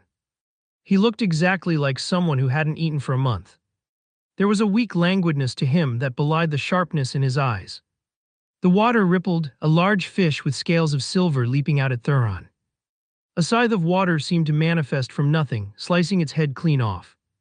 The creature didn't even manage to fall back to the waters below, its body caught by a sphere of water and carried slowly to the shore. Thuron sat by a fire. Maybe in the depths of the night it wasn't smart to light a fire, especially not to cook such a large feral beast. But as the red and orange hues danced across his irises, he didn't seem to notice at all. He should have had a month to think about his next step, but he had spent the entire time in a complete meditative state. This was the first opportunity he had had to truly think. It only took him a moment to realize that there was no leaving. His father's sword, he had to get it back. Was it foolish? He knew it was. But every time he thought about leaving it behind for who knew how long, a rage he thought he had suppressed erupted again. Despite this, there was a deathly stillness in his eyes. He cut another piece of savory flesh off of the feral fish beast, swallowing it after a few bites. Even if he was going to do something foolish, it couldn't be without thought. If he was going to return, he needed a plan of action. Looking down at his chest, he saw the markings left behind by the daggers of the night. He was certain of it, it had faded considerably. He ran a hand over it. Just what is happening to my body? Thuron already had a plan to get rid of this cursed mark from the moment it was etched onto him. It was as simple as could be. Reach Gold Mancer. But now it had faded considerably, and he could already feel that the hold it had on him wasn't even half as effective as before. This wasn't necessarily a good thing. If the guild noticed, it would cause him only more trouble. But the main point was that this only gave him more questions about his body. Just how was it that he was able to heal just by lying at the bottom of a lake for a month? Why did his cultivation keep going up because of it? Why did he have to be in Vainsong for it to work? During this month, he had been forced to surface several times because the length of Vainsong ran out. It could be said the first few times had really put him on the edge of death. His palm shifted from the markings to the necklace around his neck. If you want a genius, I'll give you a genius. Thuron walked into the Imperial Academy in the dead of night. The guards didn't seem to notice him as he walked by. The very next morning, he walked out from his dorm in his Imperial Scholar garb as though nothing at all had happened. Every single change at the academy was caught by a sweep of his gaze. He took it all in, not missing a single detail. Last night he hadn't slept, doing as much reconnaissance as he could. In fact, he had already been back in Thistlebrook City for an entire week before he chose to come back. And he knew exactly what he would do. After every completed year, there was a chance to transfer to the main Imperial Academy. It was just that the bar was quite high. A successful transfer required 33 completed credits by a first year and 66 by a second year. There was no option for those beyond to transfer. As one might imagine, this was already ridiculous. 33 credits were enough to graduate from the Imperial Academy, but now it was just the threshold of a first year to reach the truly big leagues. The truth was that the classes of the main Imperial Academy were the exact same, as were the courses. The level of resources, the quality of teachers, and the sort of prospects and connections you could make, however. Those were very different. Normally, only nobles and those with parents or ancestors that had complete meritorious feats could enter the main Imperial Academy. This method here was for those who didn't have such backers. Thuron originally had no intention of taking this route, but now he had decided to take it. The irrational fury in his gut was still churning. He knew he shouldn't, but he simply couldn't help himself. For maybe the first time in his life, he made the decision a 14-year-old boy would make. He reached the central square of the Imperial Academy and waited patiently until it was his turn. "Hello, I would like to challenge these courses, please." Thuron slid his student badge over. Of course, one moment. The middle-aged woman at the desk was used to this routine, so she didn't think much of it. Until she slipped the badge into a formation disc hidden on her desk. Her pupils trembled. Thuron didn't say a word. This wouldn't give him the 33 credits he needed just yet, but if he was correct, it would trigger the exact sort of changes he wanted to see. Whipping winds howled around Thuron. Each gust felt like a lash against his skin, a streaking blade just barely grazing him. This might have been a sanctuary for windmancers, but to him, and probably most others, it was a hell house. Standing tall on a pillar, looking ahead to the others littered around, and down toward the endless abyss below, Thuron was quite calm. The so-called abyss was nothing but a trick of the mind.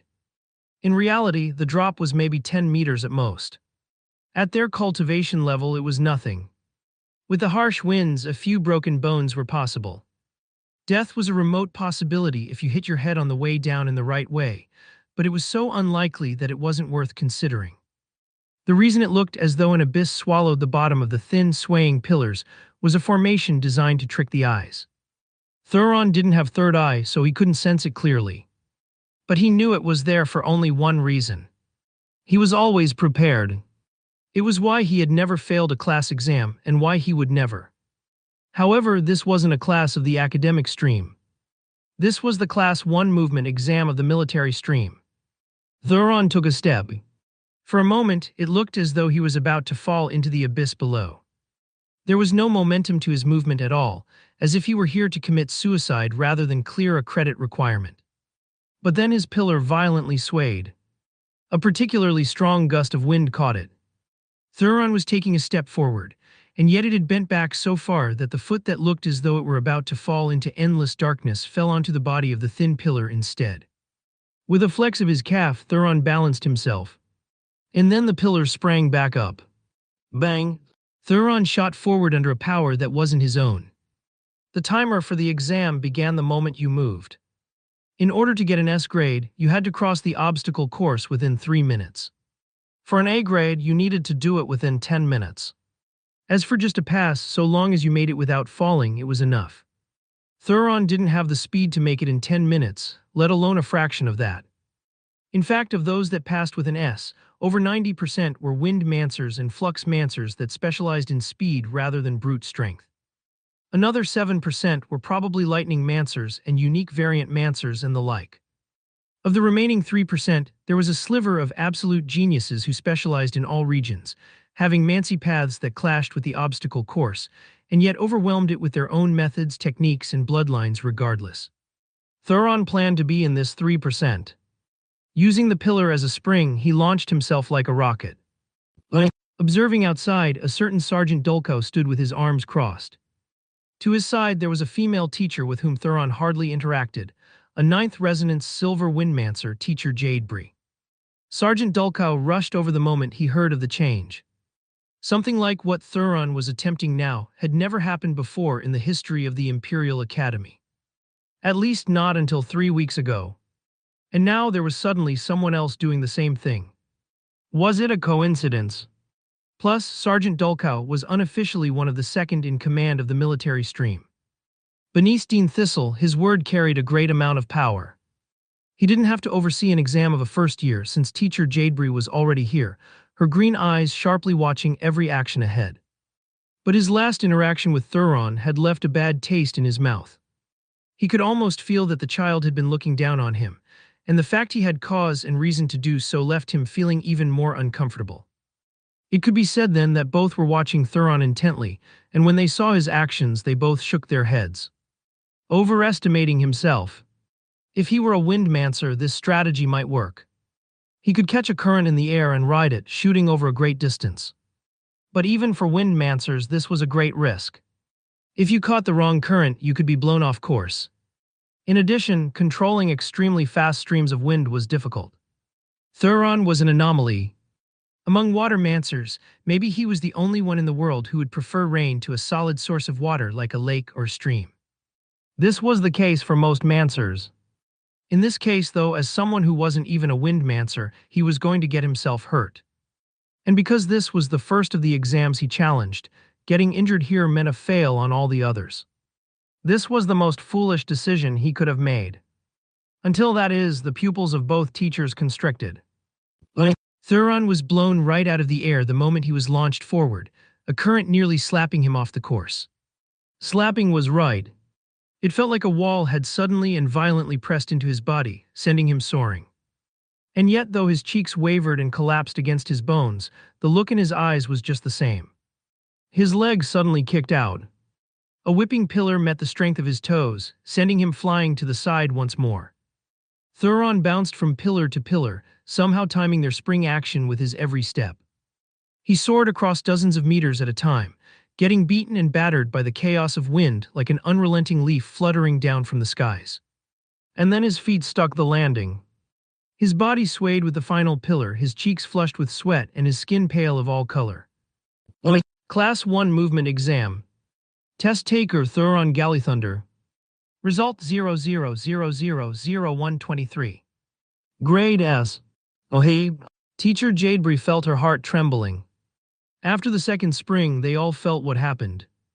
Thuron was keeping a constant mist of water mana around him, using it to sense and move through the obstacle course. He had drained himself of all his mana before he even took his first step. Then he relied on nothing but the flexibility and durability of his body to make it to the end, while the pillar pinged him around.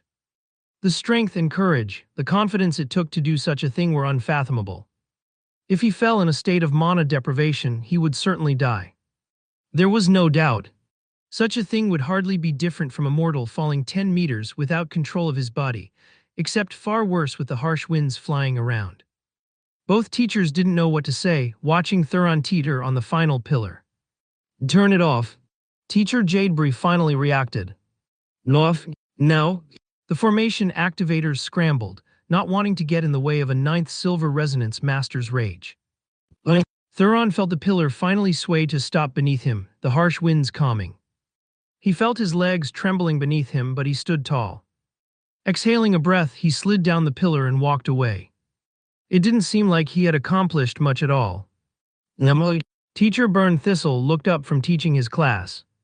An echo rang in his ears and a message was delivered right to him. He listened carefully for a moment and then his eyes narrowed. He paused for a moment. This was unexpected, to be sure.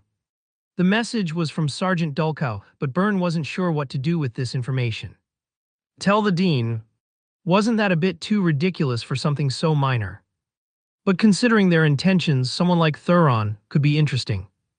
The issue was that this child had already shown the propensity to buck against authority. Using him in this war would pose problems, to be sure. Then again, what genius wasn't arrogant?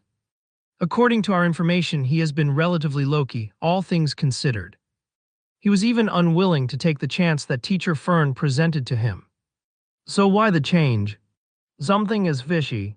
There was also the elephant in the room. This child had disappeared off the face of the earth for 5 weeks, then suddenly appeared again here and did this. Also, didn't Thuron's disappearance line up quite well with that operation? Burn's eyes narrowed, thoughts flying through his mind. A coincidence. A timely disappearance, to heal from wounds he couldn't otherwise hide, maybe. The silence in the classroom made the students begin to look at one another. They were confused by Burn's lack of a response as well. In the crowd, Sadie sat beside Flora, the two of them looking ahead with just as much confusion as everyone else. But deep within their eyes, there was something peculiar as they seemed to realize that Burn wouldn't blank out like this without reason. All of a sudden, Burn grinned his yellow grin. It seems that today we won't be able to stay in class. There's a chance to witness something historical for the second time in just a month. How could we miss it? Zadie frowned. What was going on?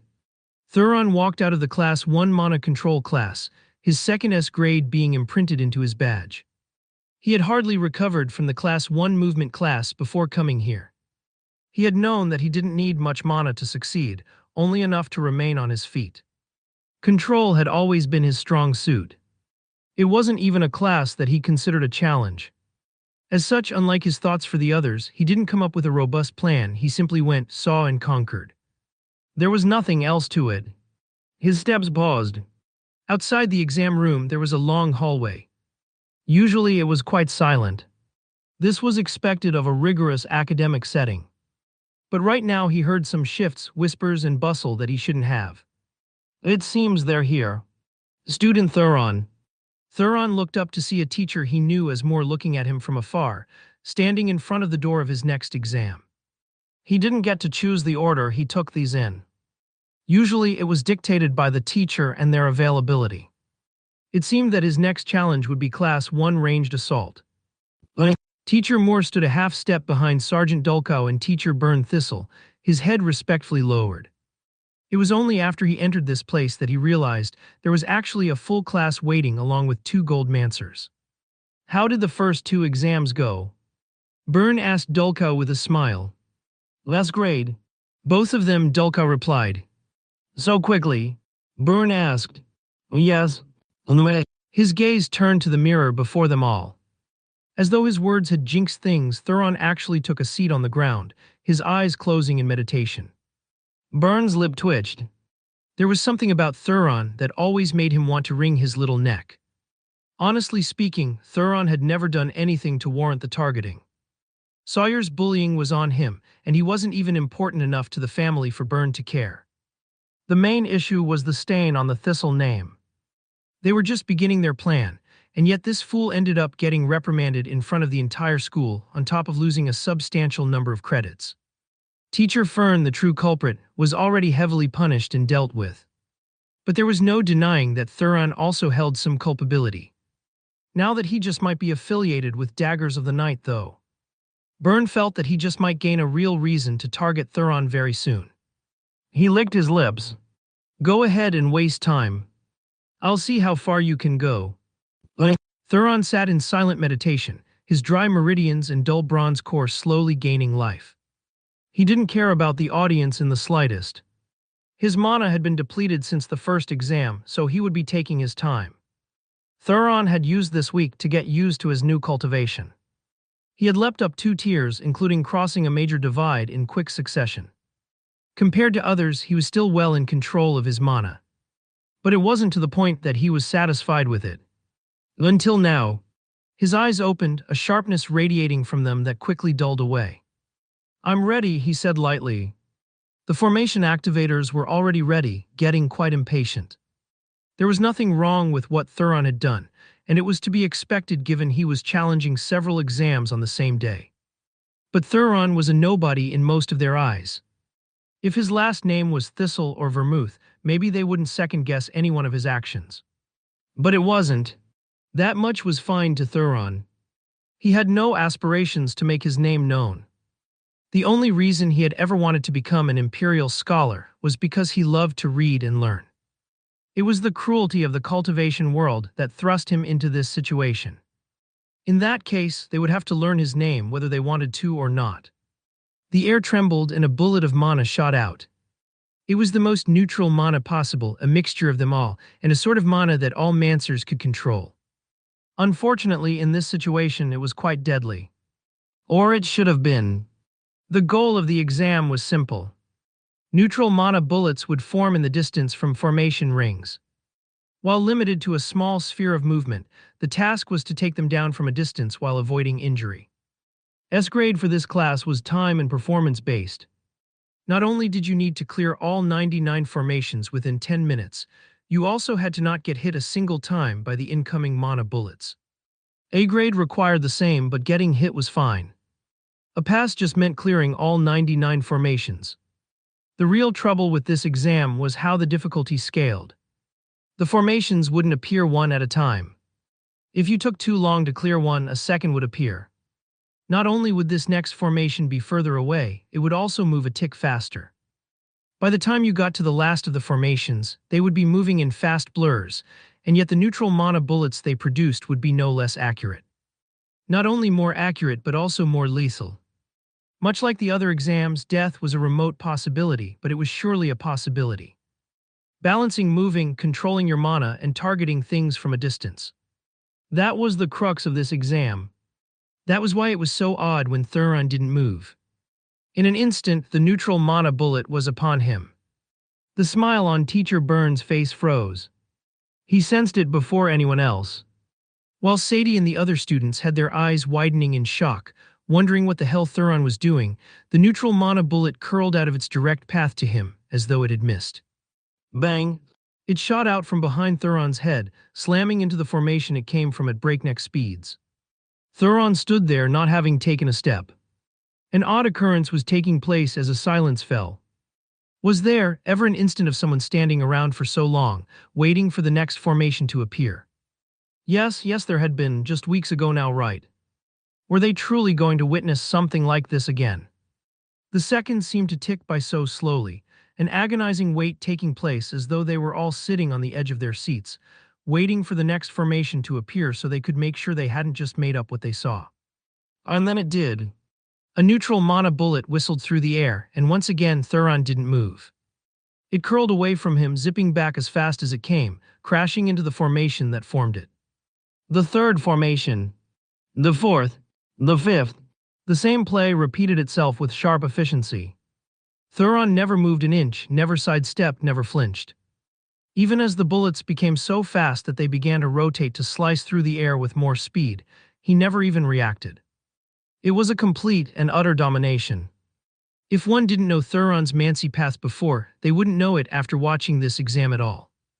Never did they think that this exam had such an exploitable fault. No, worse than that, Even if this fault was exposed, was there anyone else, even amongst the fourth and fifth years, that could take the first-year version of this exam and succeed in this way? The contents of all exams were the same regardless of year, but the difficulty was increased depending on what year you were taking it in. But right now, they were doubting if any child could do what Thuron was doing. Taking control of such fast mana, even if you had a strong affinity for it, was nigh impossible. Taking control of such fast-moving mana when it was a mana you didn't have much affinity with at all. That was a different sort of monster entirely. The distance, the speed, the erratic movement, none of it fazed Thuron at all. This fault of the exam, even though they were thinking of it as one, was it really? Bang! The 99th formation shattered to pieces in a rain of mana. In the end, the neutral mana bullet curled so far that it looked like Thuron would finally miss, only for the formation to zip right into its path. If they didn't know better, they would have thought that the formations had been tweaked to allow Thuron to win.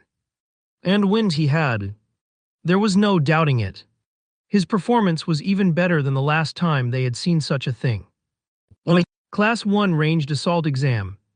Test Taker Thuron Galleythunder. Result 00000523. Grade S. Thuron walked through the exams one after another. Sometimes he would stop to restock his mana, but often he would continue through as though he had done nothing at all. His clever methods seemed endless and he was never unprepared. Smoothly transitioning from one exam to the next, using unique methods that most never even considered. With the Class 1 Ranged Assault, the fault had been obvious to Thuron from the start. The formations weren't like Mancers. The mana they sent was consistent and didn't have a Mancer's intention or unique quirks attached to it. Because of that, by studying the formations ahead of time, Thuron could get the hang of the mana he would be dealing with and even practice its manipulation before the exam. On top of that, Mana Bullet might not be the water bullet that he was familiar with, but its properties were nearly identical. Having reached the consummate boundary with the latter, he couldn't have been more familiar with how to manipulate it. Similar scenes played out in his next exams, each one having a fault for him to take advantage of. By the sixth exam he passed with flying colors, some began to wonder if he was planning on hitting 33 credits today alone. No, hadn't he already? The realization hit them like a ton of bricks, until they realized it didn't count. Thuron was of the academic stream, but these classes, weren't they all of the military stream? They had been so shocked by the Class 1 Ranged Assault exam that they hadn't even realized this. For some reason, Thuron was taking one military stream class after another. Despite having already crossed the 11-credit minimum requirement set by the new academy rules, he was still going. This will be the last. Thuron thought calmly as he opened his eyes from his final meditation. He stood. This time he was in a simple room. There were no fancy formations, no elaborate obstacle course, just him, 4 white walls, and the puppet across from him.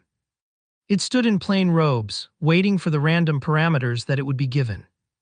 This puppet would either turn into an elemental or a flux mancer, but its specialty would be unknown. It could just as easily become a fire mancer or a speed-based flux mancer. This was the one exam that Thuron couldn't prepare for in advance.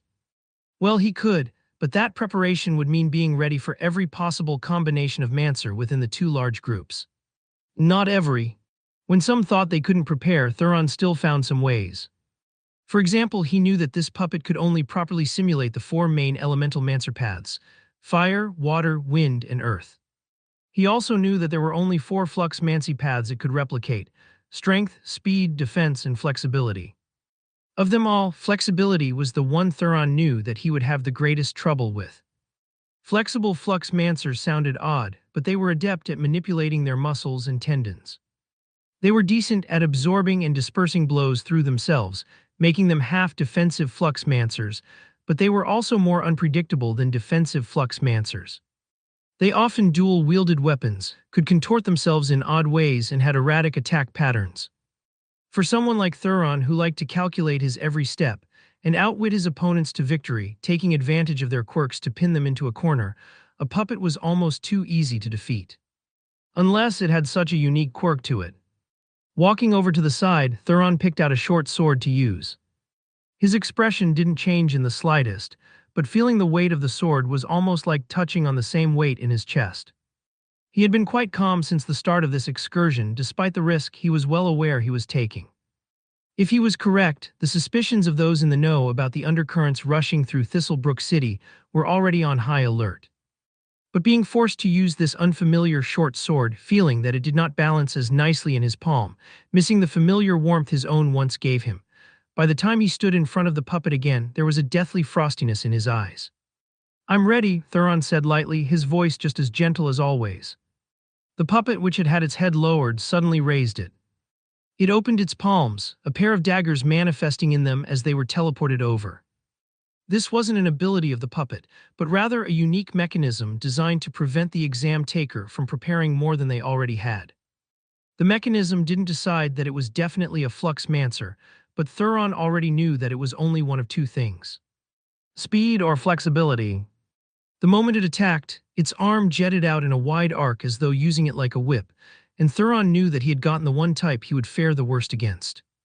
The dagger slashed down fast and quick, carrying an almost savage barbarianism to it. It took all his attention, so much so that most wouldn't notice the puppet drop its second dagger to its feet, catching it with its toes and readying a kick at the same time. But Thuron certainly did.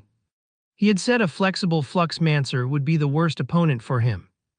He had never said anything about that making much of a difference to whether he would get the S grade or not. Thuron lunged forward, sending his head under the whipping arm. As though he hadn't seen the first attack at all, his sword slashed toward the puppet's leg. The first attack was odd, hard to track, and it carried the motion of a flinging whip, applying a great amount of power at the very tip of the blade. That was nice and all, but to Thuron it was a movement that took too long to complete and left the puppet wide open. It was a whip, so it got much faster during the end of the motion. But what difference did that make when Thuron had seen it, deduced it, and made a decision before it could hit its top speed?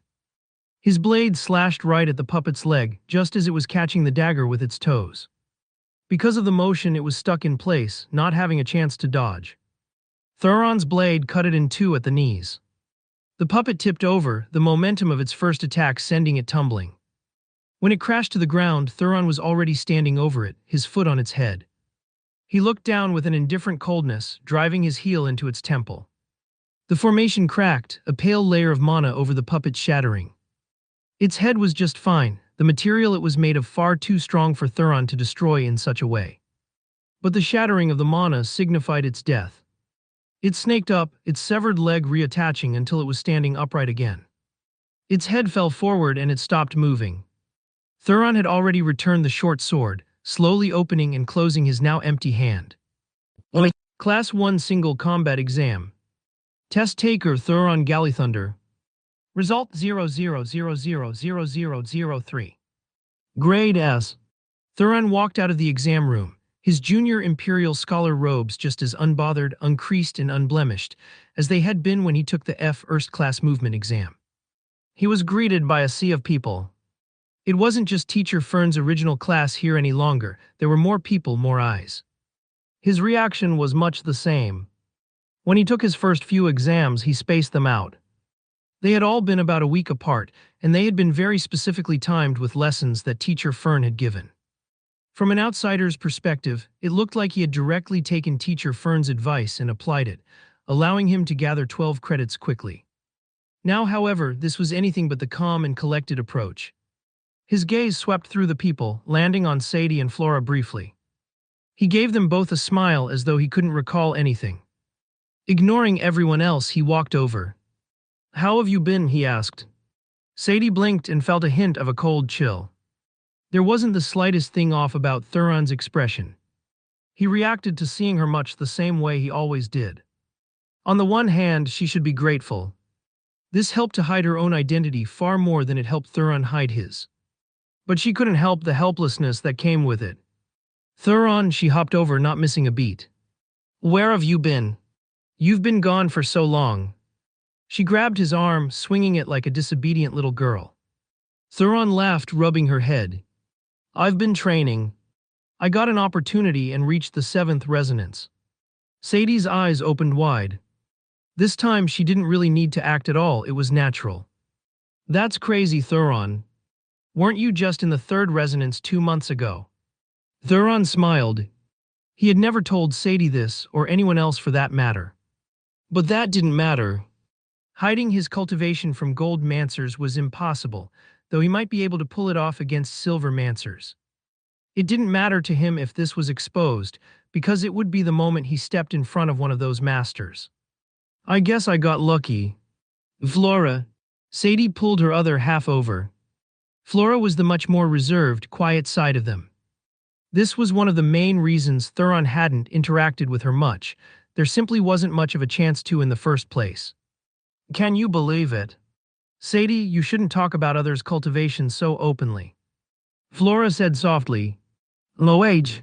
Sadie covered her little mouth with two hands, letting go of Thuron's arm. Her pigtails bobbed, her adorable antics causing a wave of laughs.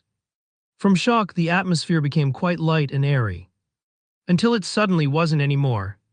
Silver fell in waves as though some sort of oppression was passing from the back of the crowd to the front.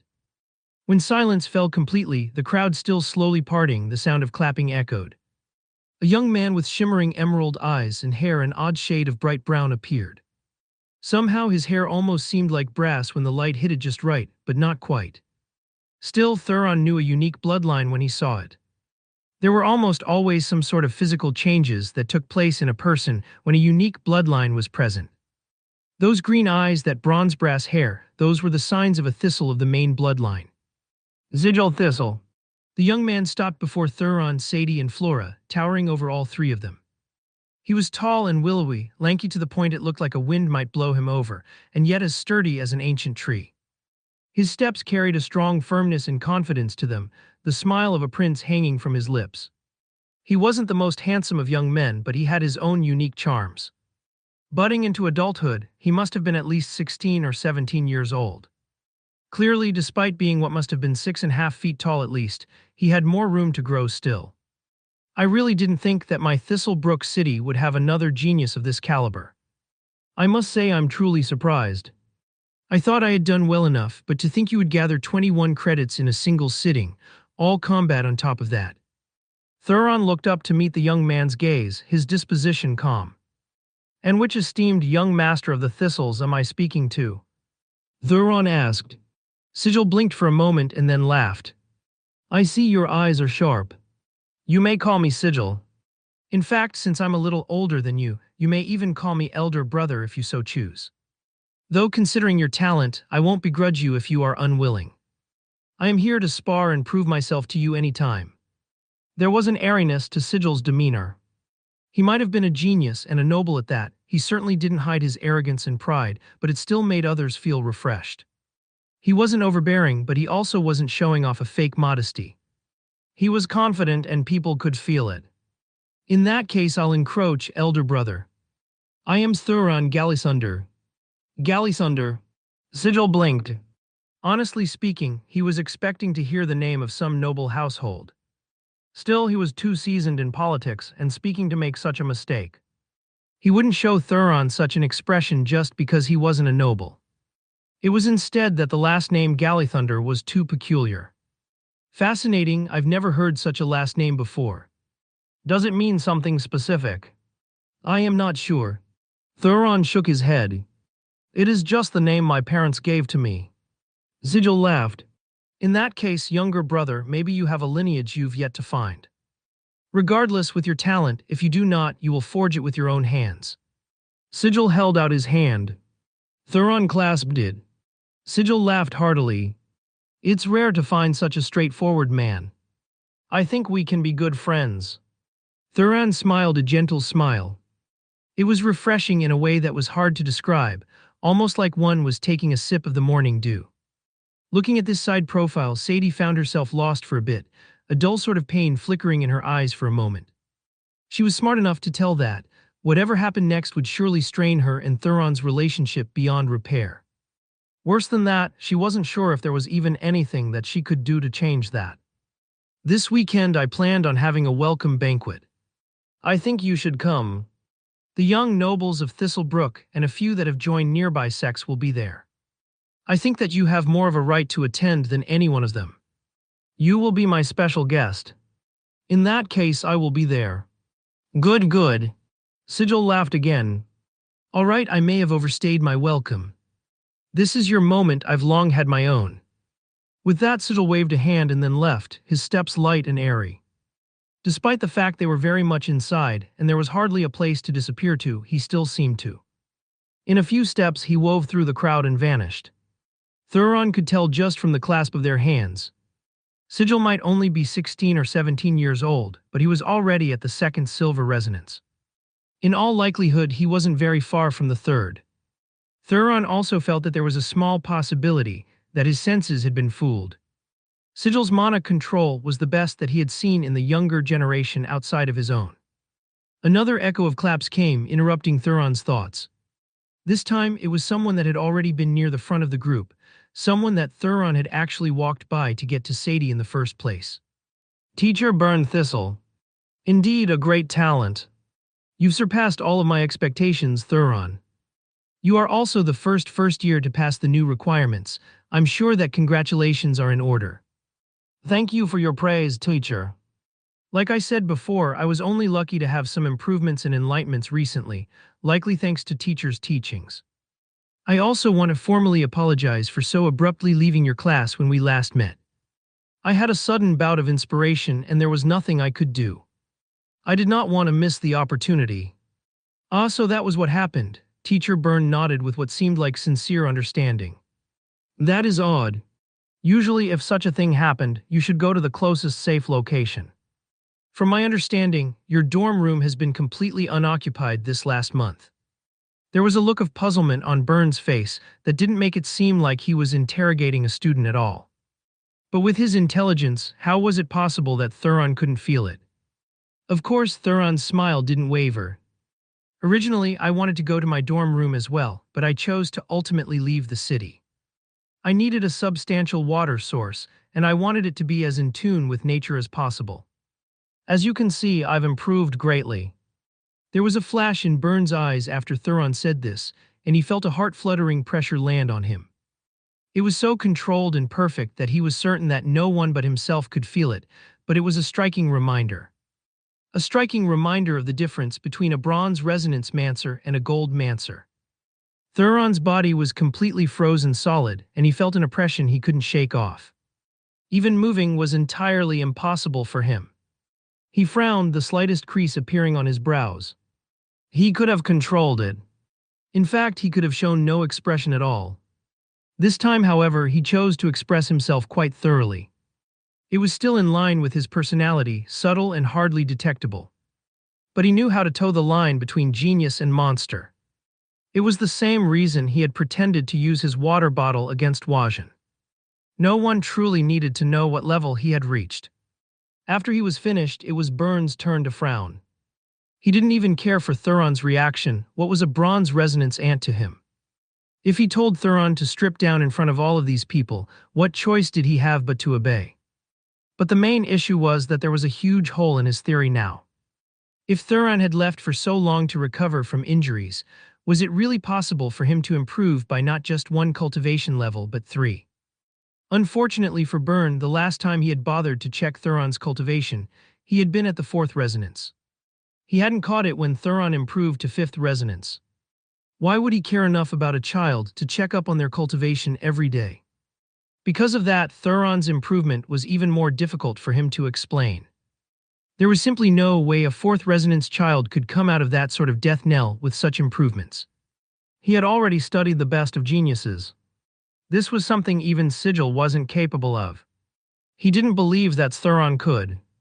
The only explanation was that he truly had had some sort of random enlightenment, maybe even a minor bloodline awakening. What Sigil said about the oddity of Thuron's last name stuck with him as well. Was he wrong? He was suspicious and couldn't help but look up from his thoughts to analyze Thuron again. What was he missing here? After a long while, he opened his mouth to speak again. The dean has said that he would like to meet talents of your caliber. You will come with me. I understand, Teacher Thistle. Byrne nodded indifferently. Clasping his hands behind his back, he walked away, expecting Thuron to follow on his own. Thuron found that he could hardly breathe. It wasn't a matter of will. In front of absolute power, he had long learned that this was worthless. He had had all the will in the world to save his family that day, but it hadn't meant anything at all. In the end, he had had no choice but to rely on the mercy of a man he hated with every fiber of his being just to survive to this day. Today, it was the second time he had had this feeling. He couldn't even begin to sense a cultivation. He just felt an endless well, unfathomable and deep. The difference was back then he hardly had any cultivation at all. Maybe this was more impressive than even that had been. The man sat behind a large desk, the lights of the room were deep. Despite his seated posture being a bit lazy, Thuron could feel the same sort of willowy sturdiness he had felt from Sigil. His hair was a deeper shade of brass, his amber eyes practically burning, akin to torchlights. In the somber lighting, it almost felt like two lighthouses were blaring right into his psyche. Dean Thistle. No, maybe it would be more accurate to call him Patriarch Thistle. Thuron knew that there could be no other man of the Thistles with this combination of youth and exuberant aura. This wasn't to say that the Dean was young, he was far from it. He was definitely middle-aged and had the faint crow's feet and slight graying to prove it. Of course, this graying was only in his well-trimmed beard, his hair itself was unblemished. This man was among the Thistles that wielded the most power. And at least on the surface, his word carried the most weight. He was most definitely the genius of a generation. But the difference was that he wasn't a weed in the grass that could be snuffed out any longer. He had grown, and now he was a towering mass in the skies. Unapproachable, untouchable. A man who, according to Thuron's estimation, had the gall to go against the Imperial clan themselves. Thuron Gallisunder, is it? The Dean tossed Thuron's file onto the desk. Your file is quite interesting. I wasn't aware that the Imperial clan was so irresponsible with their best talents. A shame, don't you think? Quite, Thuron replied. Dean Thistle raised an eyebrow and then a grin spread across his face. It seems that not many words are needed when speaking to smart people. You've done this on purpose, is it? Your movements are too large. Thuron replied. They are quite large. When you are strong, there's no need to hide anything. That's just not a level you've reached. Yet? Dean Thistle paused and then began to tap a finger on his desk. On the one hand, you are a great talent. On the other hand, I'm not a fan of arrogant nobodies that don't know how to control their mouths. What do you think I should do? I think it would be quite the waste of time to come to the Imperial Academy to search for talents, to find such a perfect candidate who wants exactly what you do, and then turn them away because you believe you don't have the ability to control them. A low, rumbling chuckle came from Dean Thistle. I can't remember the last time I've been goaded. In the corner, Burns' eyes burned with rage. He knew there was a reason he didn't like Thuron. Seeing his real personality only further deepened his dislike. Patriarch Thistle was the man he respected more than life itself. Seeing a mere child of the Bronze Resonance speak to him in this way took everything within him to refrain from tearing him to pieces. But Thuron stood there beneath the Patriarch's pressure as though Burn himself didn't even exist. Dean Thistle hummed again, tapping at his desk. If you want to speak like this, you'll have to prove yourself. I do not care much for these little classes. They can be manipulated. From what I've seen of your results, you're very adept at that. I would argue it's even easier to manipulate things in real life. Thuron replied calmly. We will see. Dean Thistle tapped his finger on the table again and then suddenly looked up. His entire demeanor changed, and from a constant pressuring wave, Thuron almost felt like he was about to face-plant to the ground. He stumbled forward, falling to a knee so fast that his bone bruised. A rippling pain shot up his hip. A palm slammed to the ground before him, barely stopping him from tipping over entirely. But the pain that rippled through his wrist made him feel that he had at best sprained it, and at worst he had fractured it. What is your relation to Daggers of the Night? Thuron's jaw said. He tried to hold it in, but he had no ability to do so. A mouthful of blood came from him, his inner organs rattling and his body feeling as though it was about to completely collapse. His head lowered, a deathly cold flash coming from him. There was an unsettling rattling in his teeth, as though he was pressing down so hard that he just might shatter them any moment now. I have no idea what you are talking about. Thuron finally managed to squeeze out.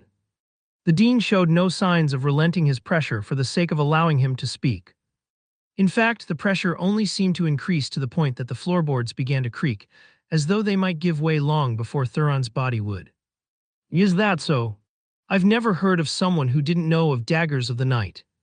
There should be a limit to ignorance, no. I didn't say that I didn't know who they were. The dean hummed again, his calmness belying the strength he was outputting. Is that so? Bang. Thuron was sent flying, his robes shattering into pieces. There was no doubt about what Dean Thistle wanted to do. There was nothing at all Thuron would be able to do to hide the brand on his chest.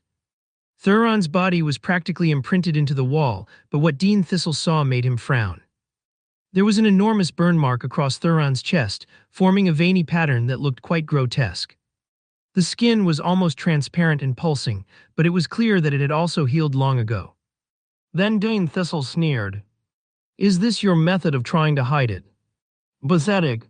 Dean Thistle stood for the first time. Burn. Deal with it. With pleasure. Teacher Burn almost eagerly hopped from the corner. He had been waiting to deal with Thuron all along. Do not kill him. Even if he is from Daggers of the Night, he can be useful. Burn froze, a flash of disappointment crossing his eyes. But he also didn't dare to disobey. Yes, of course. Soon he was in front of Thuron, the latter still imprinted into the wall. With a sneer, Burn raised a bony finger. How naive of you. This mark of Daggers of the Night is a soul imprint. Even if you burn away its outward-facing appearance, the connection is still there. I just have to. Budge? Burn's finger punched a hole through Thuron's collarbone. A cry came from Thuron's lips, the roar of pain coming from the depths of his soul. Burn almost didn't want to admit just how much he enjoyed it. He had been tired of this child for a long time already. The Thistle name wasn't something that could be besmirched by just anyone. Even the Imperial clan would face their wrath for their mistakes. But even worse than that minor slight, Thuron dared to speak to his patriarch with such arrogance. This filled Burn with far more rage than anything else. He had watched Patriarch Thistle grow every step of the way. The respect he had for him was deeply ingrained long ago, not just for his strength, but even more so for what he had done for a Thistle like him, born without their bloodline. Who did this child think he was? Thuron's cries became hoarse, a dark blood pooling down his chest as though it came from the depths of his heart. The sneer on Burn's lips started strong, but it soon froze and then it became a frown. I've said not to kill him. The chilliness in the Patriarch's voice made Burn shiver. He hurriedly pulled back his finger, and Thuron collapsed to the ground in a blood and sweat-soaked heap. What is the problem? Pa Dean, he. I didn't find anything. Dean Thistle's eyes narrowed. He isn't of Daggers of the Night. No. Burn sounded unsure, but then he firmly shook his head. No, there are no such soul ties on his body. Is that so? Dean Thistle looked toward Thuron, seemingly not caring about his injured state. Instead, he seemed a bit pleasantly surprised. Then he chuckled. It seems that I have wronged you a bit. Thuron didn't reply, but Dean Thistle didn't seem to care either. His apology wasn't very sincere in the first place. If Burn felt so nonchalant about dealing with Thuron, then how much more arrogant must the patriarch of a Marquisate clan be? That was right, the real reason Burn kept having to correct himself wasn't, because he couldn't expose the fact that Dean Thistle was the patriarch of the Thistles. Everyone would already know that. The real reason was that the patriarch's formal title was Marquis Rouge Thistle. To choose to call him patriarch over such a lofty title, what else was that if not disrespect directed toward the crown? Brand him. Rouge commanded. Right away. Burn seemed to be excited again. Rolling Thuron over, he slammed a palm onto his chest, seemingly not caring about the pools of blood. Thuron convulsed. But this time he couldn't scream even if he wanted to. His body was entirely locked out of his control. This wasn't the first time he experienced such a thing. The last time was none other than during his initiation to Daggers of the Night. Once again, he was being branded. Thuron collapsed to the floor, his body quivering. Feed him this, give him new robes, and give him his mission. Dean Thistle strolled out of his office, opening the door as though he didn't care if anyone peeked inside. What difference would it make when he could just kill them with a wave of his hand? In an instant, he vanished. Thuron coughed. Lying in a pool of his own blood, he barely managed to sit up, strong medicinal effects raging through his body, and his injuries were quickly healing, but the humiliation likely never would. His clothes had been stripped from his body, his soul had been poked and prodded at, his chest torn into, and in return he was given a perfunctory apology and a new soul brand. Clean yourself up. I do not have all day. The dean's office should also be spotless before you leave. You can't expect to leave behind such a mess, right? Thuron didn't say a word, his jaw clenched and a coldness radiating from his eyes. Half an hour later, everything but the hole in the wall was fixed. It seems that water mancers are good for something. Maybe I should have you clean my abode as well. Once more, Thuron didn't reply. His face was pale, but his new robes hung from his body just as pristinely as before. All right. Your mission. As the dean said, your performance with the classes is worthless to him. This is not where real geniuses are made. It's not too long until you'll be at Silver Mancy's door. You want the resources of the thistles. Go catch 3 Mancy beasts. A person can only fuse with 1 echo at Silver Mancy. Thuron said. Who said they were for you? Burn cackled. Thuron left with his jaw clenched and his eyes cold. But when he returned to his dorm room, what rage he seemed to have carried vanished into thin air. He sat down in a calm meditation, his soul as unbothered as spring's breeze. It seemed that he would be going with Plan A. That was good. The risk of Plan B was too high even for his liking. Thuron continued to meditate in complete silence, his thoughts arranging themselves. He had experimented quite a lot in this last month before coming up with this method. He knew well that there was an enormous hole in his story, so how could he casually allow it to be exploited?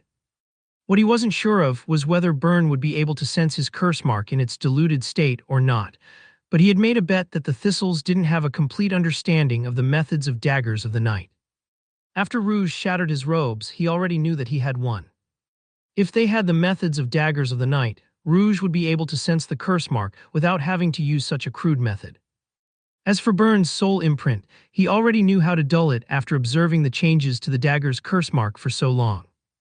In fact, because Byrne had imprinted it without being aware that there was already another soul imprint in Thuron's soul, it already wouldn't work as he expected it to. Of course, Thuron would dull it nonetheless. There was no need to take unnecessary risks. This was all to say that he hadn't gotten rid of the soul imprints at all. All he had done was burn away the marks on his chest, so that Rouge and Byrne wouldn't be able to recognize what had still been there. They had already read his file. They knew the sort of traumatic experience he had been through already. They wouldn't even second-guess him carrying around such a ghastly scar. Now this Dean Thistle, who thought he had everything in the palm of his hands, had no idea that his son's killer was already by his side. As dusk settled in, Thuron opened his eyes. He moved to the side of his room, finding the hidden compartment and unearthing the items he had hidden. He double-checked the smell to ensure he recalled everything perfectly. He was confident in his memory already, but there was no need to fail to be thorough. He put it away once again and made sure everything was securely hidden once again. For this, he really had to thank Daggers of the Night. Without their methods, how could he so easily slip in and out of the Imperial Academy, hide such important items, or dodge the senses of gold mancers? Let's perform well on this little mission of theirs. I bet very soon they'll be giving me the information on herbs that I need to decipher the jade. Taking up a normal short sword to replace his father's, Thuron left the academy as the dead of night fell, his mana brimming with life in his body. Dean, should we do things like this? Byrne asked softly. It was very rare that he questioned Rouge. It wasn't in his psyche to do so, but while he didn't find what they were looking for in Thuron's soul, he had found many oddities that left him feeling very uncomfortable, things he couldn't even begin to explain. They weren't tangible, so he didn't want to voice them. But at the end of the day, it boiled down to one fact. Thuron recovered too fast. He rebounded and bounced back up from the probe of a gold mancer with too much speed. What did you see? Dean Thistle sat with a glass of wine in his hand. They had long left his office and were now in the living room of his living quarters. Lavish red velvet and embroidered gold adorned the surroundings. But most beautiful of all, there were intricate patterns of wood that wove through the tables, wall fixtures, and even ceilings that reduced the gaudiness and gave the entire place an earthy, comforting feel. I cannot explain it, Dean. I just don't have a good feeling about this child. I haven't liked him since the moment I saw him. I see. Your intuition is strong as a spirit mancer. There is no need to worry. We will kill him long before he reaches Gold Mancy then. Byrne blinked in surprise. If they killed Thuron before Gold Mancy, then he wouldn't be of much use to their plans at all. The fact that the Dean said long before Gold Mancy likely meant he wouldn't even allow him to close in on the target at all. There was a brimming up of pride and overwhelming joy in Byrne's heart. It had nothing to do with Thuron. Instead, it was because he knew that his patriarch had made this choice because he trusted him. Spirit Mancers were the most mysterious of the four paths, but because of this, the techniques, lineages, and methods they could follow were just as rare. Those of this affinity that ended up like Byrne were common. At the start of his life, Byrne was ignored by the Thistle family, and he grew to his late 20s before Rouge took him in and chose to invest in him. The growth of a Spirit Mancer was expensive, especially when there was no cultivation method to follow. Raw resources had to be pooled into mountains before any progress could be made. Rouge hadn't invested so much to ignore the words of his most trusted aide. If Byrne said Thuron was a danger, even if he couldn't explain why, Rouge would listen. Then how should we best utilize him before then, Dean? Let's see how he performs on the mission first. I would also like to see what happens at the banquet. Sigil has already invited him, if I understand correctly. He won't necessarily be useless as a battering ram at Silver Mancy for a while. After all, what better to deal with children than children? We wouldn't want rumors of our Thistle clan being bullies spreading, now would we? It wouldn't bode well for the ambience of our crowning. Byrne smiled, a fierce light in his eyes. Of course, Dean. The lowest class beasts were feral beasts. They usually had more strength than domesticated animals, but not by much. They didn't have special bloodlines and didn't have very great mana control. That said, their bodies tended to be especially powerful. The majority of them could be classified as flux feral beasts, with beasts of other categories tending to be of higher order classes. Above feral beasts were Mancy beasts.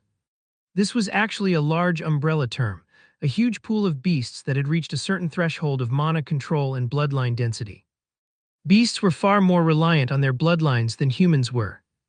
Of course, bloodlines made humans much stronger, but they were also not necessary for a genius to be born. For beasts, it was the exact opposite. Their bloodline dictated everything. Thuron had read about this sort of thing before, though there were a rare few things that he hadn't read about, at least to a small extent.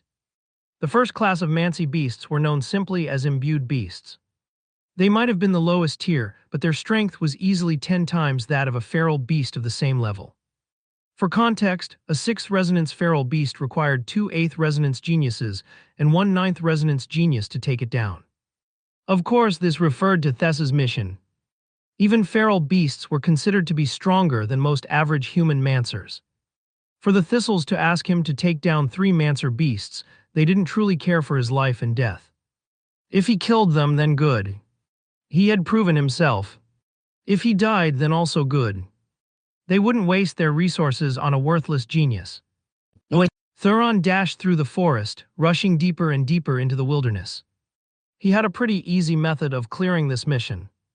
Just kill 3 aquatic imbued beasts. However, while this would be satisfying, it wouldn't get him what he wanted. As such, his target was something very different. Wood Mancy imbued beasts.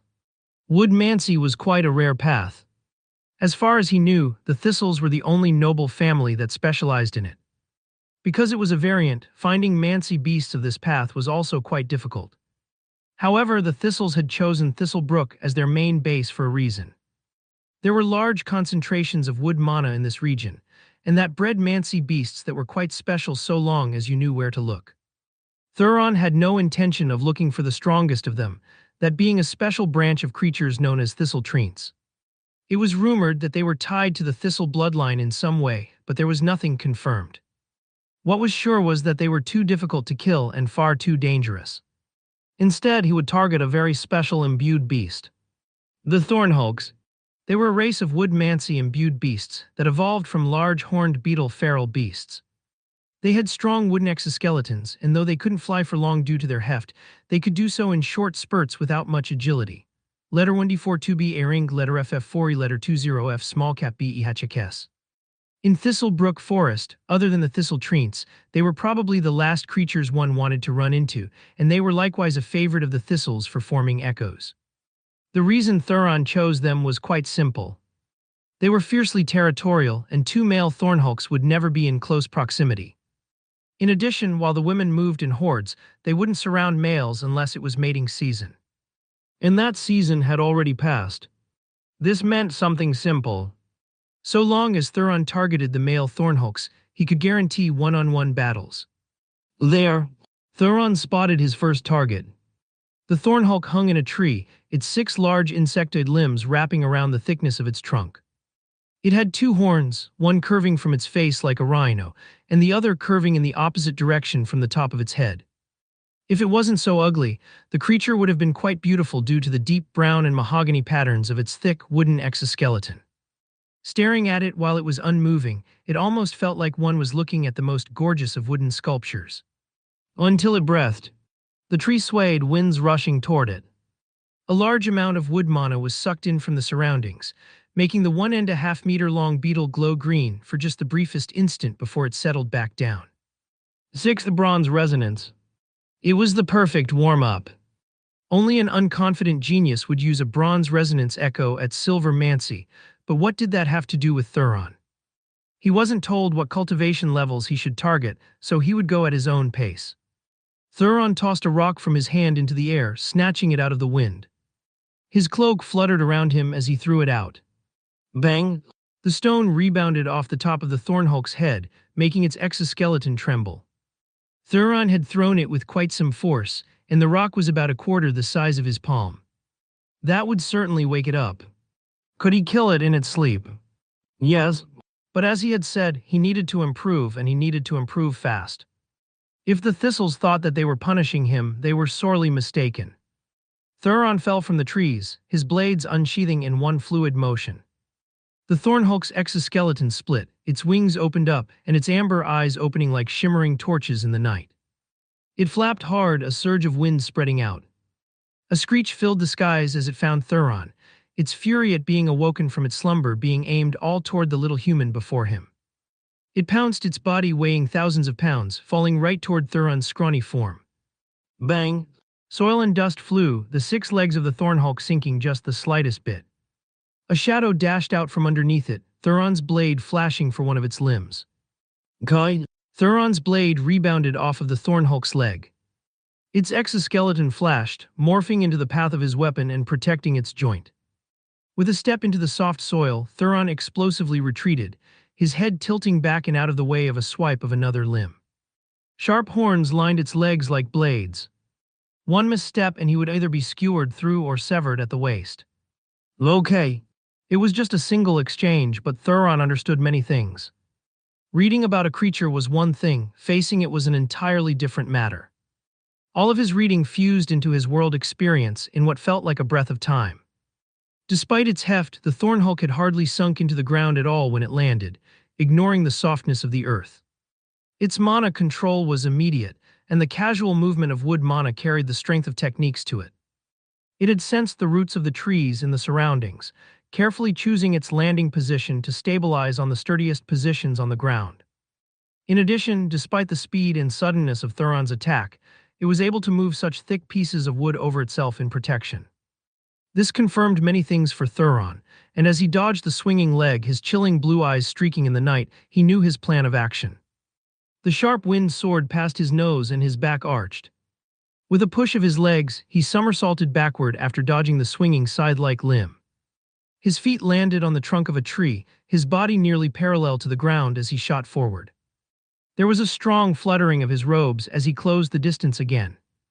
The wooden armor retreated from the thornhulk's leg and it moved, its wings flapping heavily as it soared up to the skies again, then allowed itself to drop from above toward Thuron. Thuron had no way to dodge, and he certainly couldn't take on such a weight. After their first exchange, the thornhulk had also adjusted much the same way. The only reason Thuron had been able to dodge the first time was because of Touch of Mirage. The Thornhulk had misjudged his position. But after just that one interaction, the talent of a Mancy beast shone through. Elemental Mancers could be countered by various elements they didn't pair well against, and it could be said that wood mana most definitely suppressed water mana. Using its exoskeleton as a medium, the Thornhulk began to greedily swallow up any water mana it sensed hanging in the air, making it especially difficult for Thuron to control any atmospheric mana. Using Touch of Mirage was suddenly not an option, and this time the beetle was certain that it was going to land in the right direction. Thuron sensed the change immediately and his eyes narrowed, but his reaction was fast. It had no choice but to be. He had already burst forward and it was too late to change direction. Bursting Water Shield.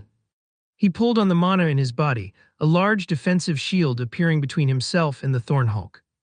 The casting speed was so fast that even the imbued beast seemed to feel a hint of surprise.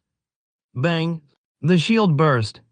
The vision of the beetle was obscured. If Thuron couldn't trick its sight, then he would just have to leave it for a moment. The Thornhulk had only just collided with the shield, pausing for a fraction of a moment in the air before it broke through. While the defensive properties of Bursting Water Shield were decent, it was far better designed for control and misdirection. Prescription Letter 1D51E No Cyrillicia. Thuron knew this, so he didn't try to make it do something it was incapable of. He appeared to the side of the beetle. It had three main weaknesses as he had gathered. The first, its agility is terrible. Thuron appeared to the beetle's side just as it landed. It didn't even get a chance to sense him before he slashed out. A leg of the Thornhulk flew into the skies, the fragile flesh of its joint being entirely unable to withstand Thuron's blow. It shrieked and it sensed Thuron's location in that instant. Its senses reached out to the roots in the ground, feeling out the little human's position and reacting accordingly. When Thuron's blade flashed for a second time, his short sword and dagger attacked opposing limbs, and the Thornhulk was ready, protecting its joints once again. Guide, the second. It can only control the wood mana in its body that is imbued with its aura. For external wood mana, it can only sense it, not control it. The beetle wasn't the only one that could sense roots in the ground. Thuron had used that exact trick to deal with Yanoi. His steps changed. With the two remaining limbs facing Thuron blocked at the joints, the Thornhulk couldn't easily attack again. Thuron took advantage, slipping beneath the enormous beast and roaring. Veins popped across his forehead, his back bracing against the ground as his legs kicked upward. He might not be a flux mancer, but this level of weight was well within his capabilities to move if given the opportunity. The Thornhulk tipped over, its body unable to stop itself as it fell toward its side. With one leg missing and two with encased joints, it couldn't maneuver itself at all. The third. If it protects its joints, its poor agility becomes even worse. Thuron flipped the Thornhulk onto its back, its two legs almost snapping beneath the pressure of its own weight. He hopped to his feet almost like a specter, shifting from the beetle's side. The Thornhulk thought it sensed movement in the wood underground and reacted accordingly, protecting the side where it sensed Thuron. It was wrong. Thuron had poured his water mana into the ground, allowing the roots of the trees to soak it up and give the illusion of pressure. The Thornhulk was protecting the wrong side. Thuron fell from above, his twin blades descending like guillotines as they split the soft joint of the imbued beast's neck. The creature's shriek was abruptly cut off, replaced by a gurgling. Thuron felled the third and final Thornhulk, his blade twisting and ripping, knocking its head off as the light of dawn beamed down from the skies, snaking through the gaps in the forest's leaves. The exoskeleton of the Thornhulk was especially tough. Its inner flesh, though, was not only delicious, but it was exceptionally soft. His blades had dulled considerably after these three battles, and yet they had always been able to pass through the joints and inner flesh of the beetles with ease. After a few slashes, he managed to take out a small bead from the center of the creature's head. It reflected a greenish-bronze hue unique to bronze resonance wood Mancy beasts.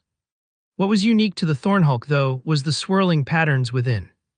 They matched the beautiful mahogany and brown patterns of their exoskeleton. Honestly speaking, these exoskeletons were quite valuable, but Thuron didn't have a spatial device that he could use openly, so he was unable to bring them all back. This seventh resonance exoskeleton, though, he would. It should fetch a pretty penny. He hadn't gotten any rewards for killing Yanoi for obvious reasons, but this would definitely be worth more than that. It would be worth at least 50,000 bronzes, even if he didn't include the beast core. Looking at his blades, it was about time he bought new ones. Plus, after mastering 3 techniques to consummate, it was also about time he added more versatility to his arsenal. After all, if he was going to return to Daggers of the Night, he was going to need a little extra something in his back pocket. Thuron dug out all the flesh in the exoskeleton, doing whatever he could to make it lighter. After he was finished, he grunted, heaving it all onto his back. His feet sank into the ground, his legs quivering. It seemed that his training wasn't over yet. With a step, he left in a light jog. Thuron dropped the bag of 3 beast cores on the table. Byrne looked up, raising an eyebrow. It was quite early in the morning, so much so that there was no one in the classroom yet. He was only here because he had to take this job quite seriously despite what most of his actions seemed to relay. If they were going to turn the youth against the Imperial clan, then his role was actually quite important. What he didn't expect was Thuron to suddenly appear here. There was an odd glow to Thuron's face. He was calm and collected, and almost looked like he had just gotten a refreshing night of sleep. Once again, they had lost track of Thuron last night. He had meant to keep tabs on him, but the kid seemed to have a knack for slipping away. It was one of the reasons he had been even more certain that Thuron was from Daggers of the Night, but that theory had no choice but to be buried. Could it be? Byrne reached forward and tipped the bag over. His eyes narrowed when the cores began to roll out. 1/6 Resonance Beast Core. 2/7 Resonance Beast Cores. Feral beasts didn't have beast cores to begin with. All of their power was concentrated in their bodies. These could only be from Mancy beasts. Thornhulks. It didn't take more than an instant for Byrne to recognize the patterns. He had completed the mission in a single night. Right after suffering what should have been such a harsh blow to his soul. Byrne's fingers trembled just the slightest bit. He looked up subconsciously, finding that the arrogant Thuron from yesterday was gone, replaced with the same gentle, unassuming boy that usually sat in his classes. A facade he felt was exactly that, fake. And yet he couldn't see through it even though he knew it to be the case. What he didn't know was that the bravado Thuron had shown in the dean's office was the real facade. Thuron wasn't that person he had never been. I didn't expect that you would pick such useful beast cores. I don't know what you mean, teacher, Thuron replied calmly. I only chose what made sense to choose. Where are the exoskeletons? You never told me to gather them for you. Every reply was just as gentle. Byrne almost hated how soothing Thuron's voice was. It made it difficult to hate him. But for some reason, that only annoyed him more. He didn't know why he became so agitated around this youth. He could only hope that his death date was sooner rather than later. You've done well, Byrne eventually said. He waved a hand and a bottle appeared. It quickly shot into Thuron's palm. Catching it, Thuron looked down. He then nodded. Thank you.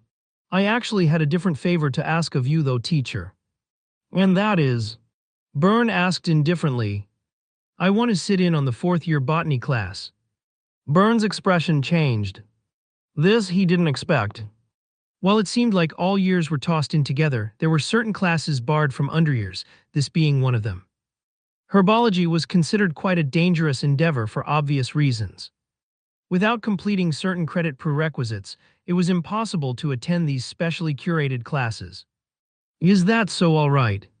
Byrne said slowly, his gaze shifting to the pill bottle. Thinking about what was inside, he decided he might as well allow this. Thuron turned and left after saying his thanks again. Byrne's eyes narrowed. Thuron actually didn't check what the pill was before leaving. That was unexpected. Thuron looked in the bottle after returning to his dorm. He hardly reacted to the fact he had been awarded with a mere 3 mid-tier bronze resonance pills. He had been taking pills like this since he was in 3rd resonance. What were they supposed to do for him now that he was in the 7th? He tossed it to the side indifferently. Out from another secret compartment, he pulled out a new black robe, his last having been tossed in his escape. It was time to return to Daggers of the Night. Thuron had chosen 2 new techniques.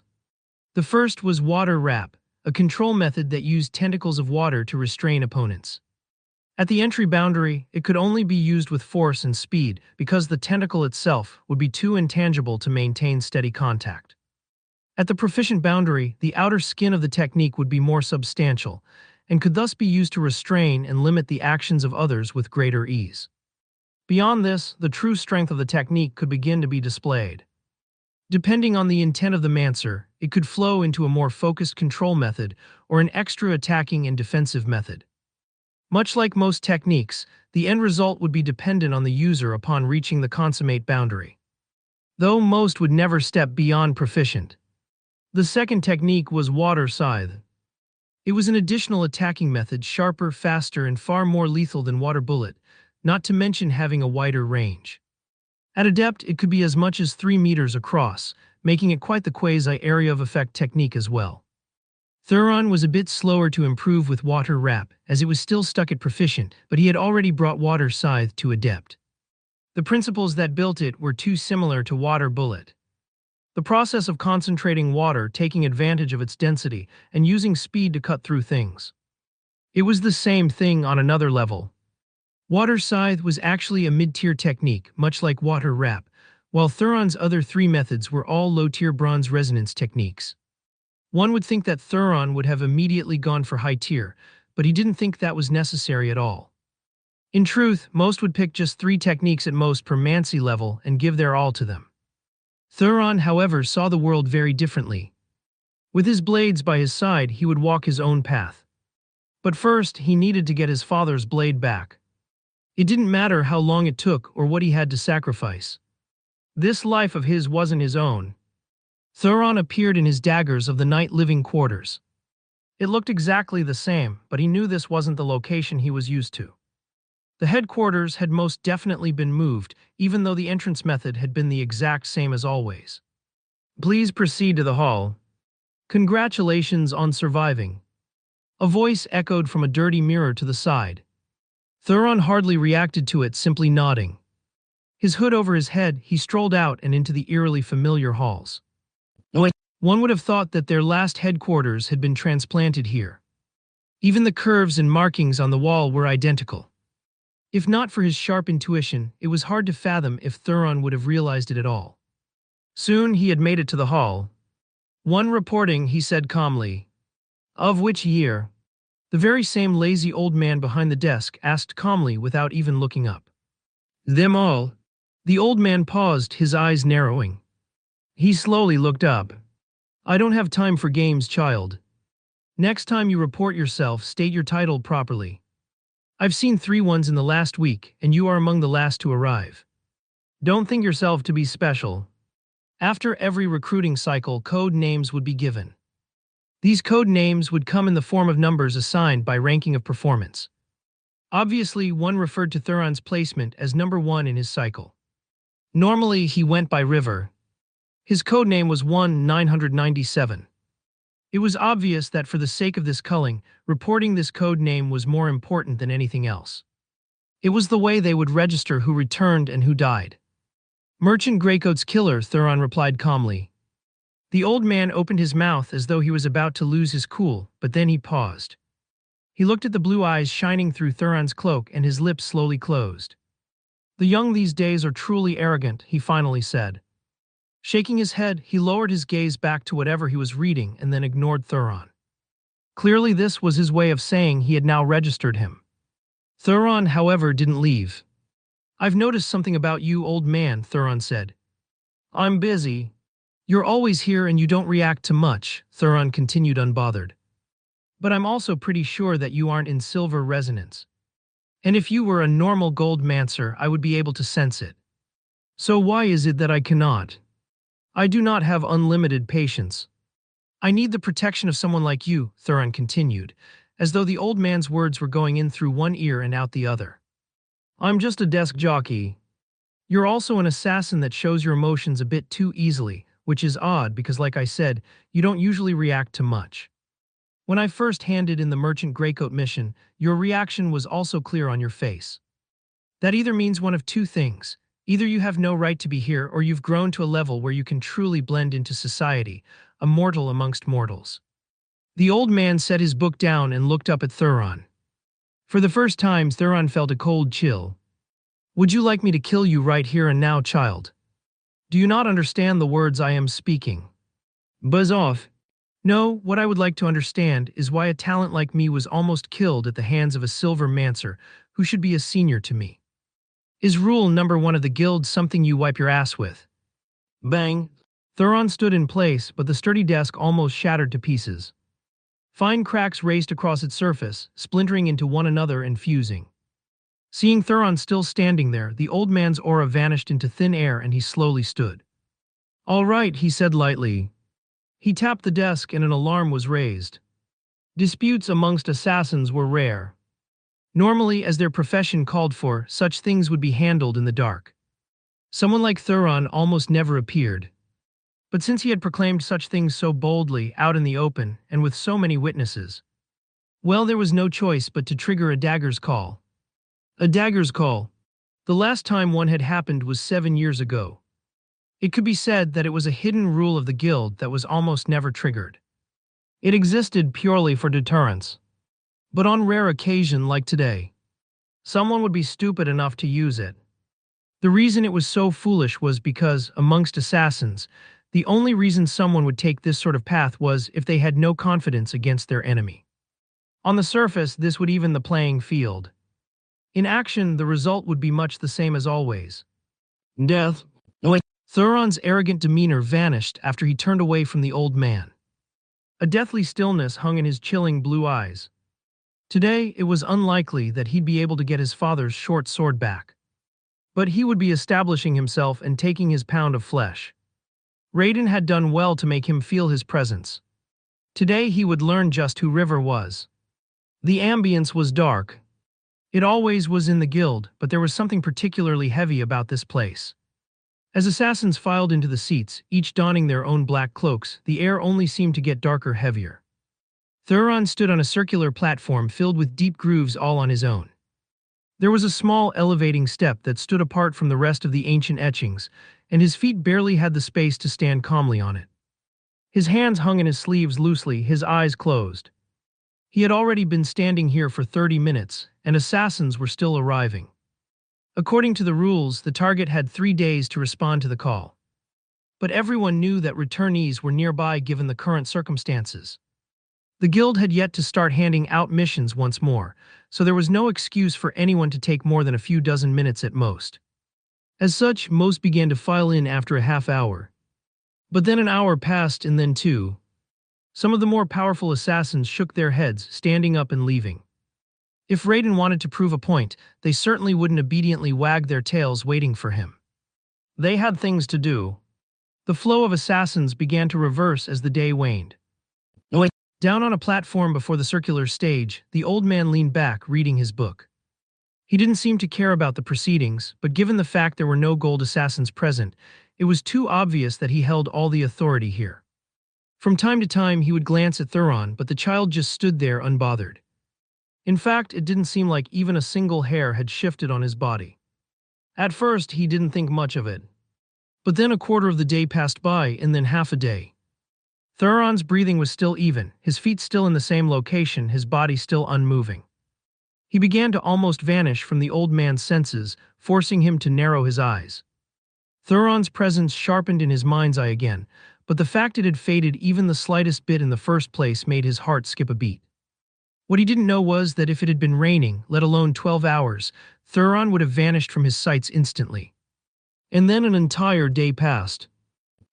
The arena was mostly empty by now. The only ones that remained were the weakest of the bronze assassins, probably strong-armed into staying behind by their elders to report on what happened and call them over. Letter 211D, Letter 1D400, and Letter 185 betas. And then there was a movement. A flash of lightning arched through the air. It was a random time in the afternoon on the second day. Raiden didn't pick a particular time at all, just appearing when he felt like it, his body moving into a bolt that landed perfectly on the opposing elevated platform. The circular, ancient rune-etched stage trembled. Thuron's eyes slowly opened, but he looked right by Raiden, his eyes landing on an assassin that rushed in after him. Looking around, this assassin found a seat near the first row and then sat. The arena burst with life. One after another, message jades started to go out, and a sea of assassins was soon swarming back in. The old man also seemed to start paying attention to things, closing his book slowly. He swept a glance over the both of them, his eyes lingering on Thuron for just the slightest tick more. A dagger's call has been thrown. I assume that neither of you two need this explained. Challenger, explain your plight. The introduction was lazy, but the old man couldn't be bothered to say more. An attempted violation of Rule 1 of the Guild. And how do you plead, defendant? Not guilty, Raiden replied indifferently. How would you like to proceed, Challenger? Thuron didn't reply. Instead, he moved for the first time in almost 2 days, his blade drawing a line across his robes and forearm. The movement was so fluid and swift, it was hard to tell when he had unsheathed his dagger in the first place. He sliced skin and fabric in one motion, blood splattering onto the etchings below. Or rather, one very particular bowl within the etchings. The old man's eyes narrowed. The challenger has chosen true blood. Raiden watched this scene for a moment before rolling up his sleeve. He unsheathed a small curved dagger, his movements slow as though deliberately doing so with the intention of allowing others to follow him. He too drew a line across his forearm. In truth, he didn't expect this. True blood was a temporary soul-binding method. It only served one purpose: to force those under its effects to tell the truth. The problem with this path was that not only did he have no obligation to answer questions he didn't want to, but Thuron was subject to the effects as well. In this sort of situation, didn't Thuron have far more to hide than he did? After all, he knew River's true name now, while Thuron knew nothing at all about him. Thuron squeezed his fist, allowing his blood to pool until it had perfectly filled the bowl to the brim. Then he released his hold, taking out a bottle of medicine, pulling out a fingerful and drawing a line across it. He pushed the tip of his finger into the wound, the clay-like medicine both stemming the bleeding and healing at once. Raiden's approach was very different. Lightning sparked, and he directly used it to burn his wound closed. Like I said, you two know the rules. Questions must be related to the accusation. Failure to do so will result in immediate death. No one is obligated to ask a question, but failure to do so will increase the pressure on your pain receptors. Relief comes from answering.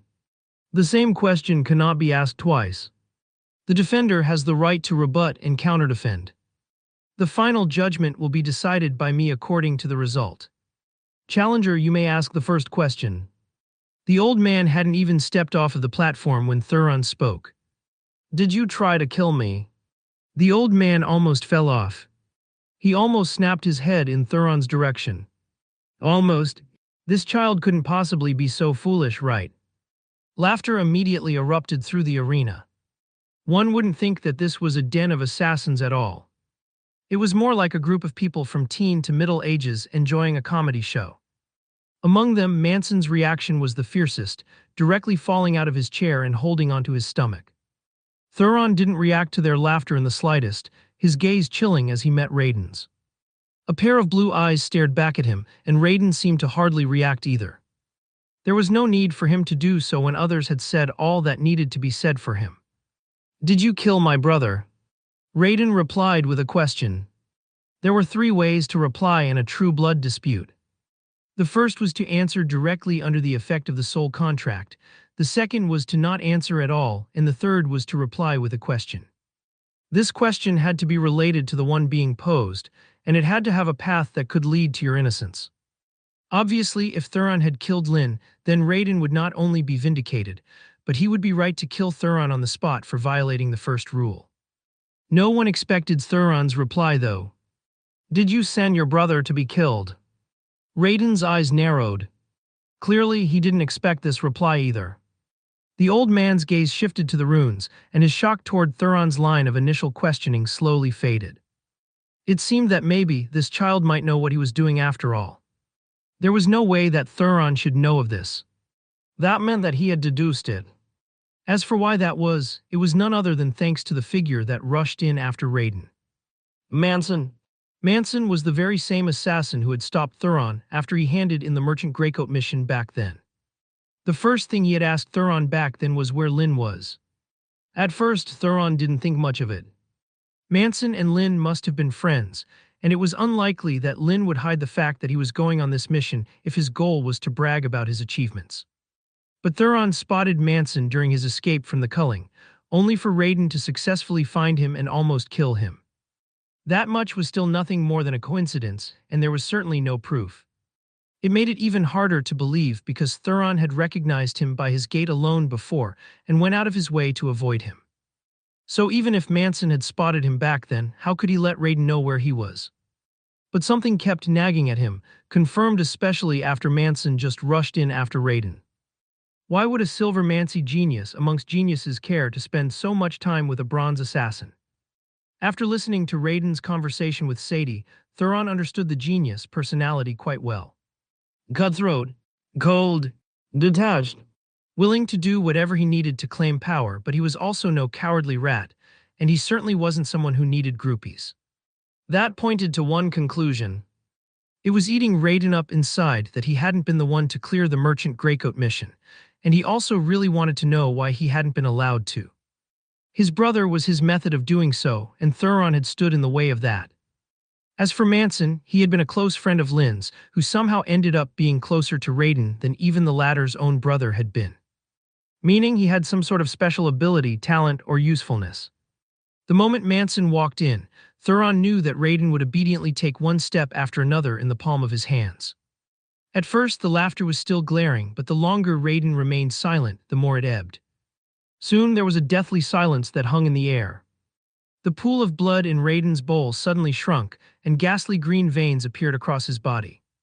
He didn't speak a word, and his expression didn't so much as change, but all those present knew that he was enduring a shocking amount of pain right now.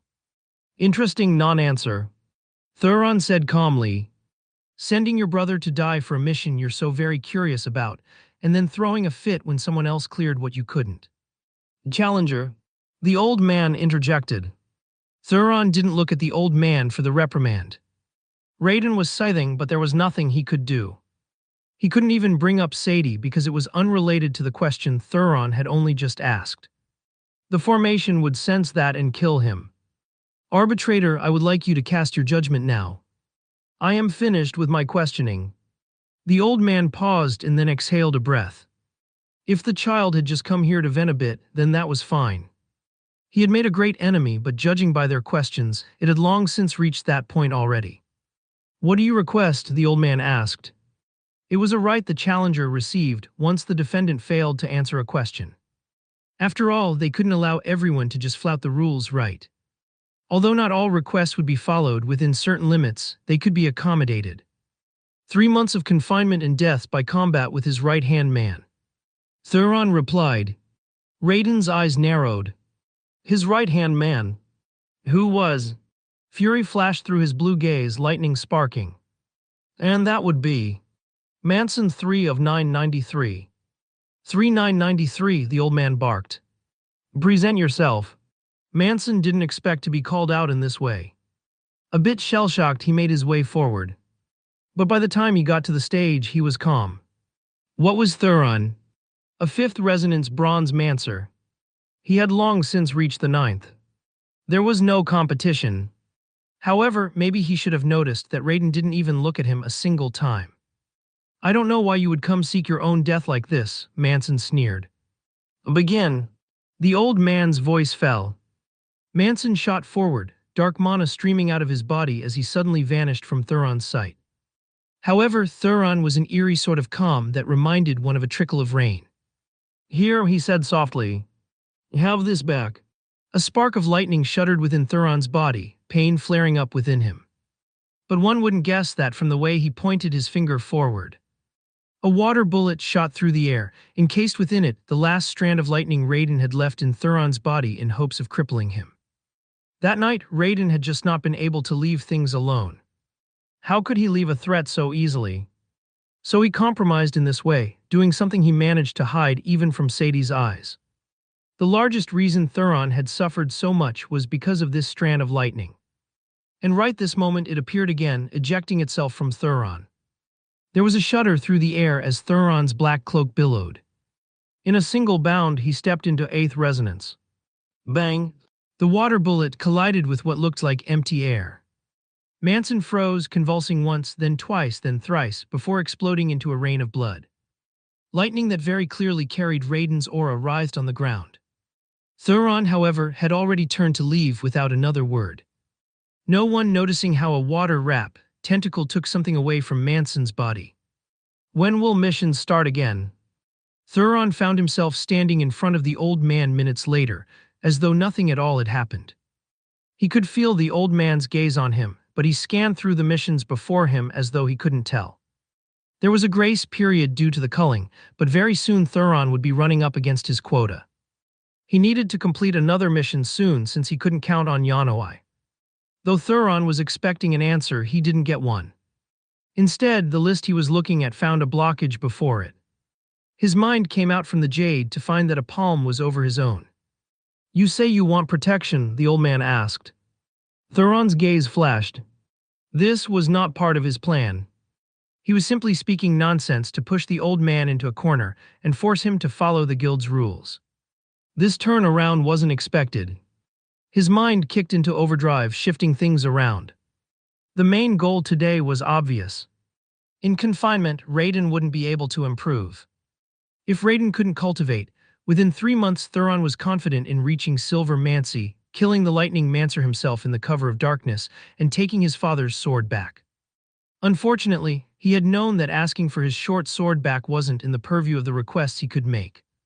In addition, he didn't want to do anything to compromise his chances of getting it back. Right now, the short sword was probably forgotten in a corner of Raiden's spatial device. If Thuron made it clear how much he wanted it back and yet failed to retrieve it, there would be no time for regret if Raiden decided to destroy it to infuriate him further. For now, this slow and steady approach was best.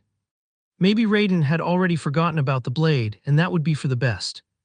Thuron's lips parted to respond, but he found something projected into his mind before he could. 3-star bronze mission: kill Thalric's Ironheart.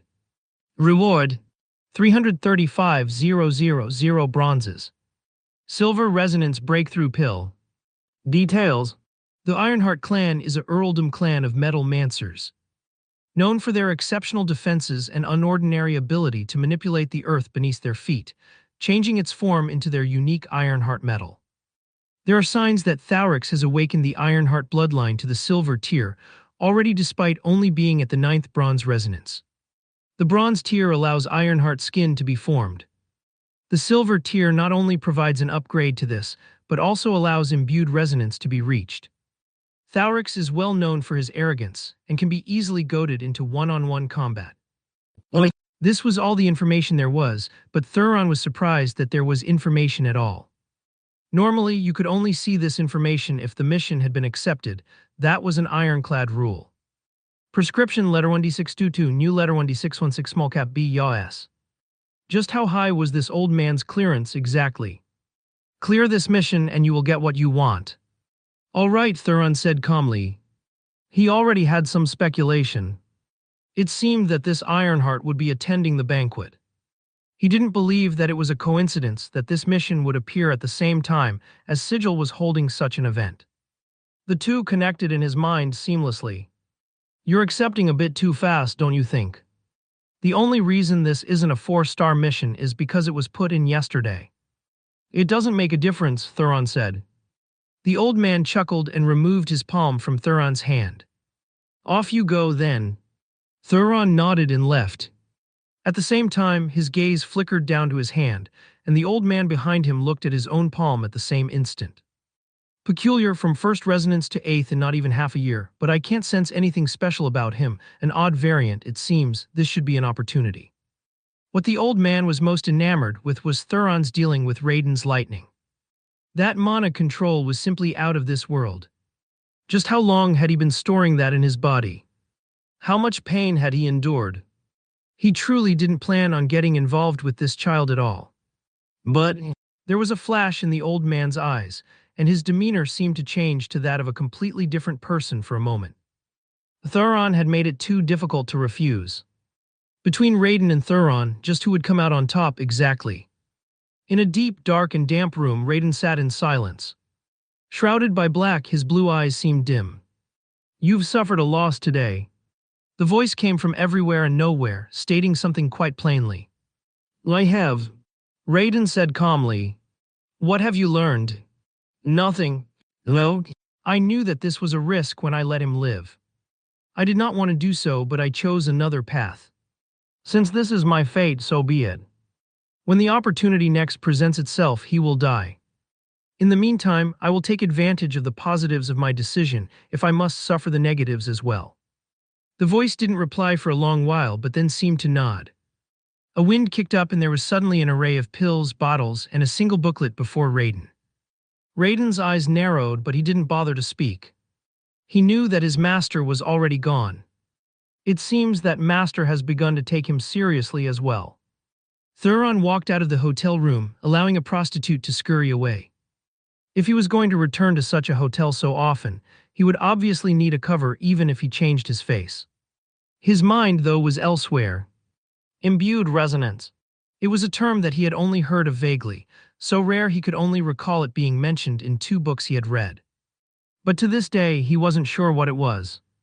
And what did it mean for Thalrix's bloodline to allow him to touch it? It seems that the thistles would have to show their use again. The 4th-year botany class wasn't being taught by Byrne, but it was, unsurprisingly, being taught by a thistle. Maybe this was only natural. Of the noble families, the thistles had the closest relationship with herbs and nature. Of course, it was a family of soul mancers, the Gianni Dukedom clan that truly monopolized herbology, alchemy, and things of the like. But the thistles weren't all too far behind. Unlike the other thistles in this branch of Imperial Academy, though teacher Vibra Thistle had been here from the start. She was an old woman that looked like she had a closer foot to the grave than even Byrne, but she had a sharp shrillness to her voice that made her sound decades younger. The class took place in a field rather than in the normal classroom setting. All around them there was greenery and shrubbery. However, if one took even the most ordinary of leaves too casually, one would suffer. The best outcome might be itching a layer or 2 of skin off. The worst might be an immediate death. There was a reason this class was buried beneath so many prerequisites. Of all the mature-looking faces around, Thuron stood out like a sore thumb as a result. One could join the academy any time before their 17th birthday so long as one could pass the entrance exam. This meant that there were some 4th-years here that were already into their 20s.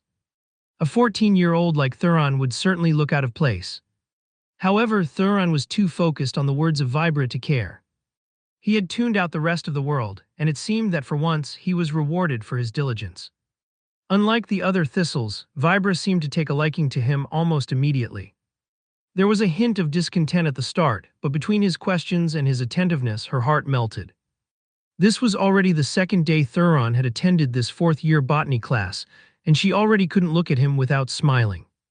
All right, that will be enough for today. Your task for today is to make it out of this maze of greenery. We are nearing the halfway point of the year, so this challenge will be substantially greater than what you are used to. Vibra smiled and looked toward Thuron. Little Thuron, would you like to start at the middle of the maze? You've only been with us for 2 days, I can give you a handicap. Thuron shook his head. I would like to try if it isn't too much of a burden for teacher. A light chuckle came from Vibra. You do that then. Good luck everyone, she turned to the rest, her voice becoming shrill once more. Sharpen up and don't let a child beat you.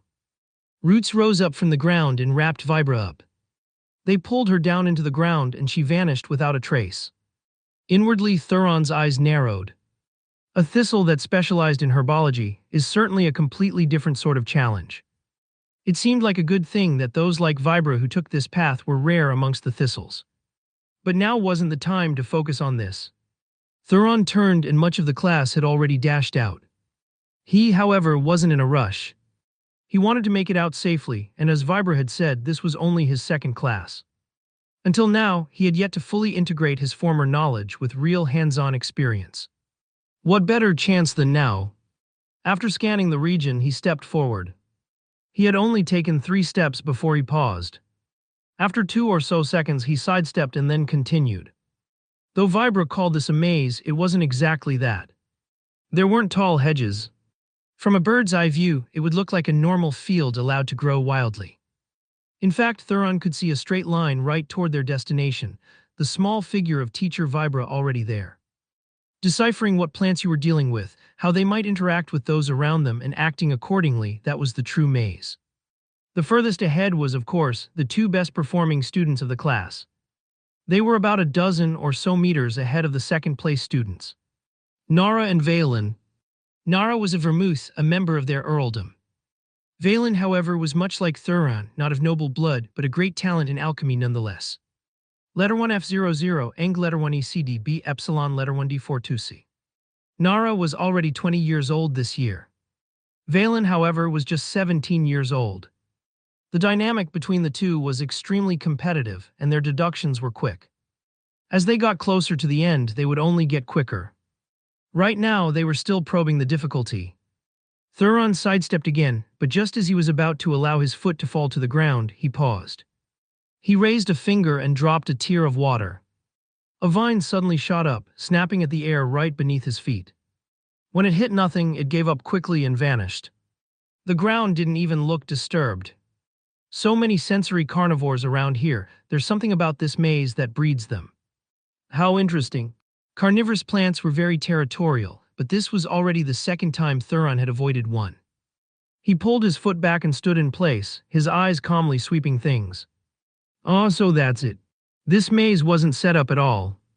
It was allowed to grow wildly on purpose. That way the challenge of making it out would be different every time. If the students could prepare in advance, what would be the point? Because of that, unique mutations were bound to appear from time to time, and this one, if Thuron was correct, was particularly fascinating. Unfortunately, he didn't have the understanding to grasp it entirely. He only had an inkling. There must be a strong yin mana hanging around if so many have formed. But with how vibrant this field is, that doesn't feel like it makes sense. In which case, Thuron raised a finger again. Water mana and wind mana, according to the complexities of mana theory, were both considered yin-aligned elements. Fire and earth were the opposite. Something like wood, being a fusion of earth and water mana, could take on the characteristics of both.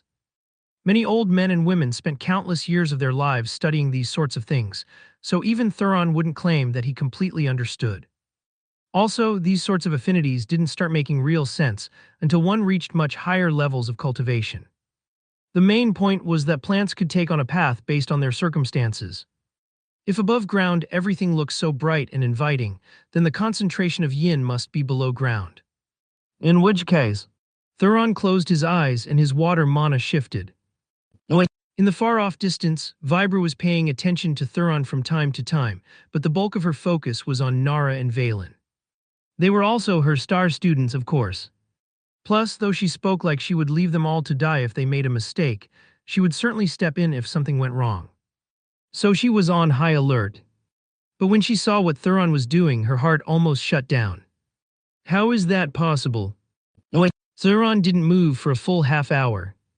By this point, he was not only the furthest behind, but Nara and Valen were already near the exit, moving faster and faster in a rush to be first. Though this pace was just relative, their actual movement speed was still slower than a leisurely walk. Even the weakest of the class was already at the 75% point. From time to time, some would look back at Thuron and shake their heads. They couldn't even understand how a first year was allowed to be here, much less participate in such an assessment. However, after so long, they just stopped looking at all.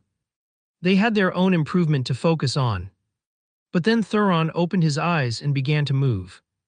His nose twitched every few seconds, his eyes rapidly scanning as spheres of water rotated around him. These spheres subtly rippled and informed his movement. As he grew comfortable, he moved faster and faster, but unlike Nara and Valen, this wasn't a difference of a slow crawl and a slow walk.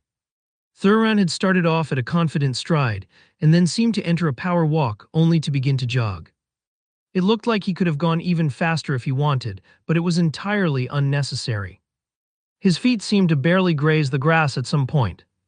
The current last place, a chubby young man who went by Torvek, looked back out of boredom, feeling like he needed a break. But when he saw Thuron coming, his eyes widened. Hey, it's dangerous. What are you doing?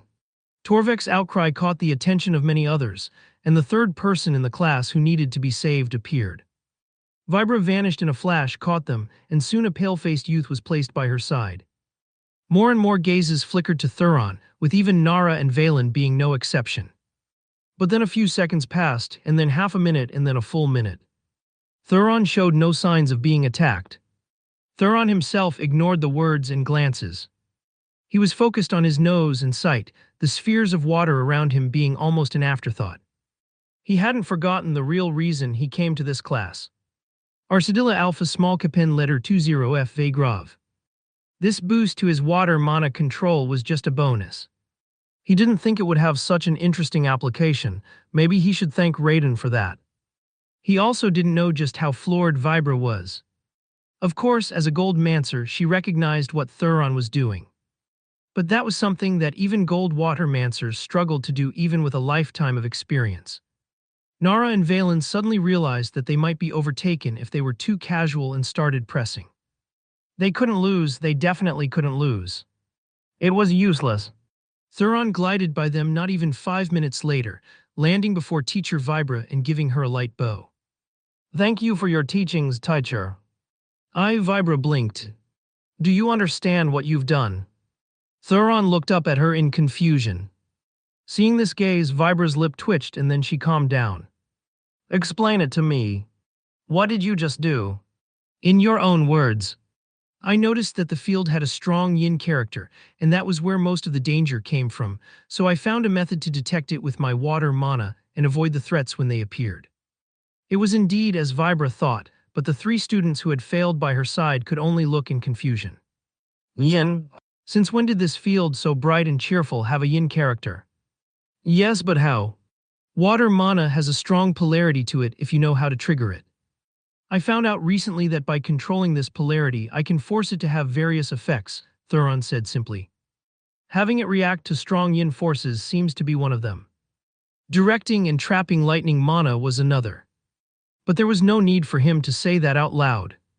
Fascinating, truly fascinating, you little Thuron, Vibra shook her head, almost forgetting she had other students for a moment. In the end, she chose to bite back the words she wanted to say. Well done.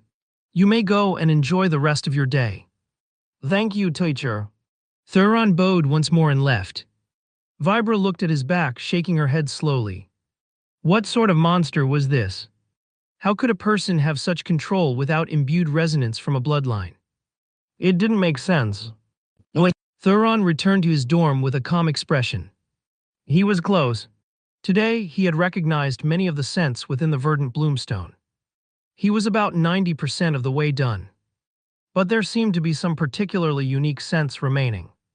His intuition was telling him that it was unlikely he would find them within the 4th-year botany class. I'll have to find another method. Thuron walked through the halls of Daggers of the Night. Soon he had made it to a familiar desk and placed a brown linen sack down. The old man looked up, raising an eyebrow. What's this? Just a warm-up. The old man nodded and gave Thuron his reward. He watched quietly as Thuron left, an eyebrow raised in his heart. The old man is sharp. Maybe too sharp. Thuron exhaled a breath, but this was a risk he had to take. While he was surprised by the old man's skepticism, it wasn't entirely unexpected. The day was Friday, the last day of the weekday. Tonight would be the banquet. It was odd for Thuron to go out and complete another mission. But Thuron also knew that the old man would never guess why he would do this. To the old man, he was probably unconfident in success. However, Thuron just needed a reason to return to the guild. He rounded a corner and made a subtle movement with his palms and fingers. If one looked into the depths of his eyes, it would be possible to see just how dim and lifeless they were. Vain song. A beam of red entered his sleeve, and he seamlessly slipped back into his accommodations. Interesting. Thuron had been waiting all week for this. After he killed Manson, he had sensed something odd on his body, but he also didn't want to take it outright and in the open. So he instead used his own blood to activate water wrap and bury it. They were an assassin's guild. The platform used for the dagger call wasn't cleaned, it was allowed to dry naturally. In fact, all of the blood from every dagger call triggered was still etched into the platform. It was part of the reason for its rusted, gritty look. As such, Thuron knew that he would be able to bury the item in his bowl of blood. Because Raiden's lightning had been such a draw, not to mention the fact it was incredibly easy to hide movement of well-controlled bronze resonance water mana, in the presence of wild silver resonance lightning mana, Thuron's attempt had gone seamlessly. All he had to do was wait for the arena that was almost always ignored to be forgotten again. Finally, after nearly a week, he had gotten his chance. He actually picked this day on purpose because he knew that in the case the old man was suspicious, it would be for the wrong reasons. Would it have been better for him to just wait and turn in the Ironheart's head instead? Yes, but Thuron knew that he was on a tight timeline, and killing the Ironheart wasn't exactly going to be easy either. It could be said that his margin for error was incredibly small. Luckily, there would be rain tonight. A bead rolled across Thuron's palm. He didn't expect that he would get so lucky. It seemed that the Nightingale clan wasn't so simple to use. At the very least, that was what he hoped. Because if this was the plan of that little girl alone, he just might need to reevaluate her once again. So Manson wasn't just a henchman of Raiden after all. He was a mole the whole time. The bead in Thuron's palm was formed from soul tie jade. It had one use, and that was to relay all sensory information captured by the soul of the child holder to the soul tie jade of the parent holder. One would think that meant that Thuron would be exposed now, but that wasn't the case. As the name soul tie suggested, it was powered by the soul. Meaning the moment Manson died, it shut down and was no longer functioning. It also wouldn't trigger again. One needed the parent soul tie jade here in order to form a new tie. That meant the bead in his palm right now couldn't read or send any information. Still, this information seemed worthless. Manson was dead now, so he couldn't continue being a mole.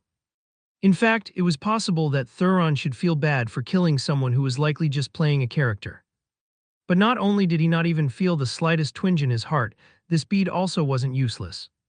The soul tie jade didn't have an infinite range. It was more than likely that Manson had to return to a specific location to allow it to relay properly. Since the parent jade also had to be in range, whoever held it also had to make time to approach. It was still quite convenient because even if they were at opposite ends of a city, it would work well. So you never had to risk meeting face to face and blowing your cover. But it had its limitations. Considering all the chaos in the past few weeks, the odds that Manson had had a chance to dump the information on this soul tie jade were low. Of course, it wasn't impossible that it had been emptied recently. There had been quite a lot of time since the culling. But that would depend on Thuron's luck. There was only one question left to answer then. How could he access it? That was actually quite easy. Any child jade holder should destroy it before they were killed by detonating their souls. Unfortunately for Manson, he had not only been caught off guard, but Raiden's lightning had frozen him in mind and spirit. Without a soul overseeing it, a child's soul tie jade was incredibly vulnerable. All you needed was the prerequisite mana control. Thuron left his underground space and returned with a bowl of water, allowing the transparent white marble, fluttering with clouds within, to sink. He took a breath, exhaled, and then put his fingers into it. Slowly, one image and one memory after another began to pool into him. Only 2 weeks of information, it seems he has dumped it recently. It was unlucky, but still manageable. Half a month was a lot. This was also a crucial time, so there were still good odds that there was something important. Thuron was patient, rushing through one sensory memory after another.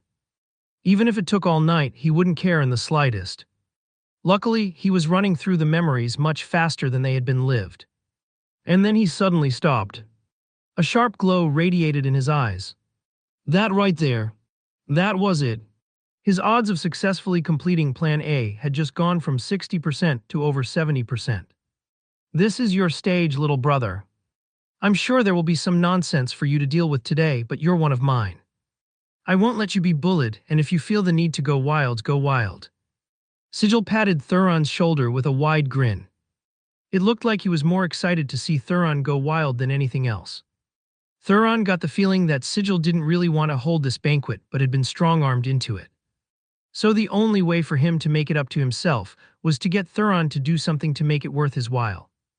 To this, Thuron could only chuckle. I'll be trying my best to keep a low profile. Low profile. Sigil erupted with laughter. They've all definitely heard about your credit spree by now. Those also weren't the actions of someone who wanted to keep a low profile. Thuron smiled. I'm sure you understand what I did there. Sigil paused. Right then, the two were in a small green room of sorts. There were plush couches around and luxury abound, not to mention the patented wooden accents the Thistles loved so much. For now, there was no one but the two of them here and a silent old man near the door.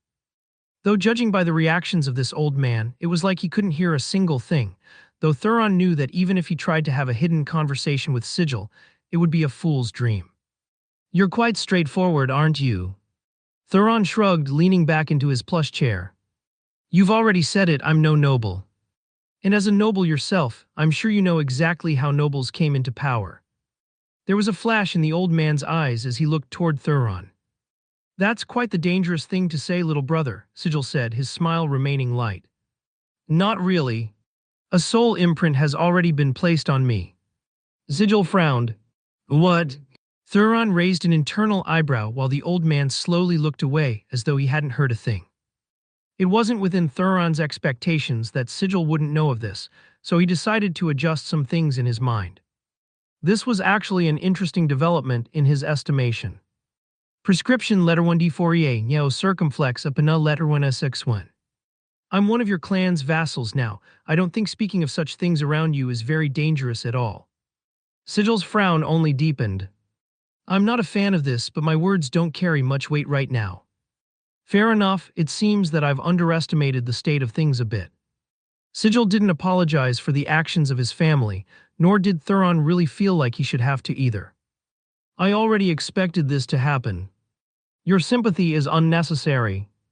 Sigil chuckled. Why are you bringing this up now then? I'm very interested in understanding something.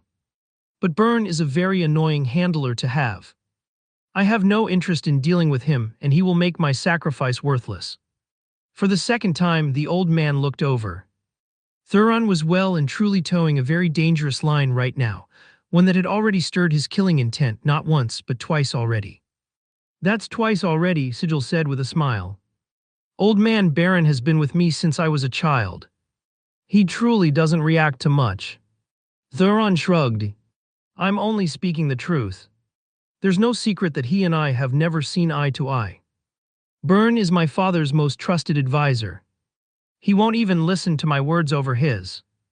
In addition, if Byrne doesn't trust you even with a soul imprint in place, it can only mean that he has a very good reason. His reason is that I am too talented and he's worried that I can't be controlled. And what does that have to do with me? Nothing. Like I said, I'm just very interested in something that I doubt I can claw out of him. Sigil raised an eyebrow.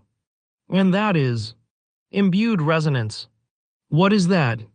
Thuron's eyes sparkled with curiosity. For the first time, he actually did look like a 14-year-old boy. Sigil blinked for a moment and then erupted into a fit of laughter. He laughed so hard he wiped tears from his cheeks. Old man Baron once more went back to not paying attention. Thuron blinked for a while. What? Did I say something funny? No, Sigil tried to catch his breath. It's just that, never mind, I thought you were about to ask me for family secrets or something. Imbued resonance is not a secret. You probably only haven't learned about it because it doesn't appear often in books circulated amongst mortals. Third and fourth year martial stream books mention it all the time. The secret of imbued resonance is the first part of its moniker. Those that reach imbued resonance can mimic the abilities and control of imbued mancer beasts. Sometimes that is literal, as in it comes from echoes. At other times it's not so literal. Flux mancers, for example, can reach imbued resonance with their fists or their weapons. Elemental mancers are more on the literal side of things and can touch shocking levels of control with their elements. The Ironhearts you'll meet some today are an excellent example. Earthmancy has an incredibly high ceiling, but an incredibly low floor at the same time. There is earth mana literally all around us, and in large quantities at that, unlike wind mana. But the heavens are fair and balanced. Because of this, controlling earth mana imbued into the ground is incredibly difficult. The Ironhearts, however, can imbue their mana into the ground, converting the earth mana and controlling it with far greater ease. This is imbued resonance. Thuron's eyes glowed from start to finish, hanging on every word. Of course, it can get much more complicated. For example, soul and spirit mancers, due to their proximity and affinity with flux mancers, can sometimes gain their sort of imbued resonance abilities too, and vice versa. Flux and elemental mancers are on opposite sides of the spectrum, so we usually have no luck in that regard. but we have a small chance at some soul mancer abilities like treasure control and such. Sigil paused. Seems I've spoken too much. It's your time to be introduced now, go on. Thuron snapped out of his intent listening and stood. Thank you for the explanation. See you soon. With that he turned and left for the banquet. The curiosity in Thuron's eyes faded as he entered the long hallway. He could hear the bustle of festivities in the distance, and a herald's voice was already announcing his achievements to the crowd. His gait, however, didn't speed up. As expected, imbued resonance is more of an open secret. After Thuron combed through Manson's memories, he got that vibe as well, so he thought it was the perfect opening volley towards Sigil. While he was, indeed, curious about what imbued resonance was, it wasn't to the point of taking such a risk without reason or cause. The words he had chosen today were very deliberate. Thanks to Manson, Thuron had learned 3 very important things. The first was that imbued resonance wasn't as shocking a secret as he thought it might be. Though he felt that there was likely a reason it was still so protected. Thuron had never seen something so censored before. Just for comparison, he had a full understanding of maybe every special herb and plant beneath gold grade. Logically, these should be no less valuable than the information about imbued resonance. So why was one so protected while the other wasn't? The answer wouldn't come today, but something else certainly would. In fact, all 3 tidbits of information Thuron had learned would be very useful tonight. The second was that Sigil wasn't the only candidate for heirship of the Thistle clan. He was the most talented of his father's sons, but there were various uncles and cousins in the main family line as well. There were 2 others with no less talent than Sigil himself. His path to patriarch wasn't guaranteed, and much like his father before him, he would need to build his own coalition.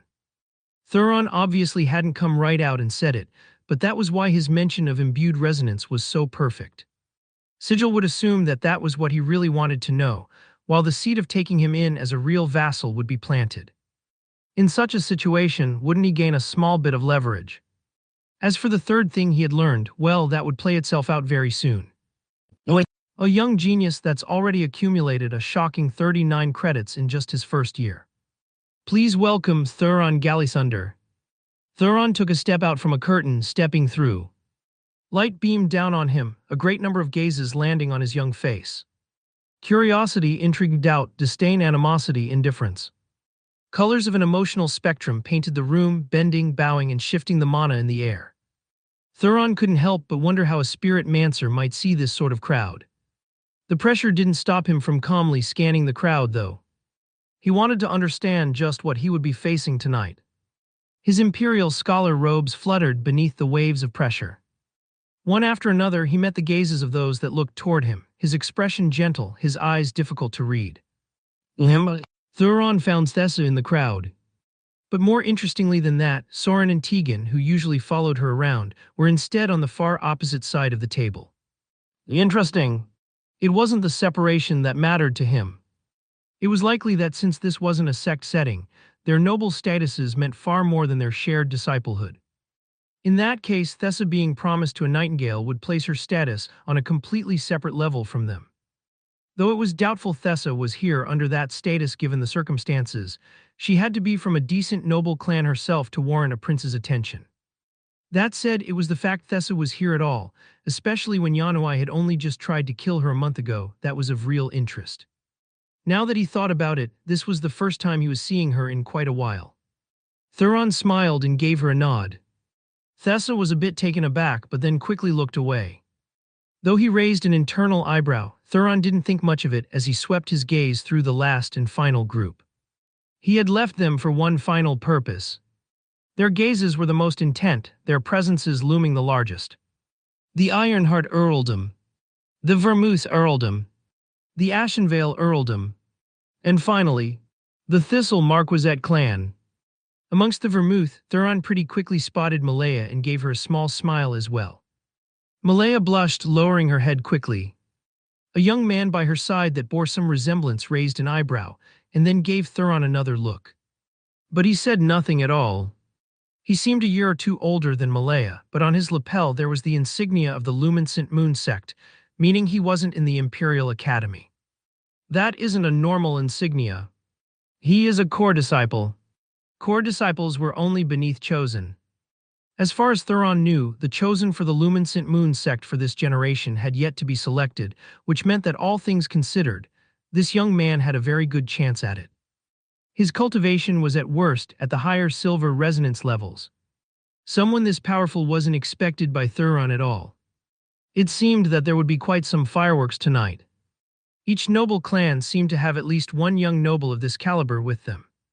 The Ashenvale had sent forward two incredibly pale-faced young women that looked like a pair of elder and younger sisters, while the Ironheart clan, well, they too had sent forward two people, but Thuron was only interested in the younger of them, a young man with a row of grinning silver teeth. He wore a suit, but the sleeves had been ripped off, revealing a chiseled pair of arms lined with silver tattoos. His hair spiked up in all directions as though he had just been shocked, and there was a fiery blaze in his bronze eyes. Every time he moved, heavy brass bracelets that looked far too large to have successfully stayed on his wrists rattled, but one would be quick to find out that there were more pairs around his ankles as well, hovering above his bare feet. It looked like he had been forced into formal attire, only for him to rip them apart with his bare hands. This could only be one young man. Thalric's Ironheart. Important announcement below.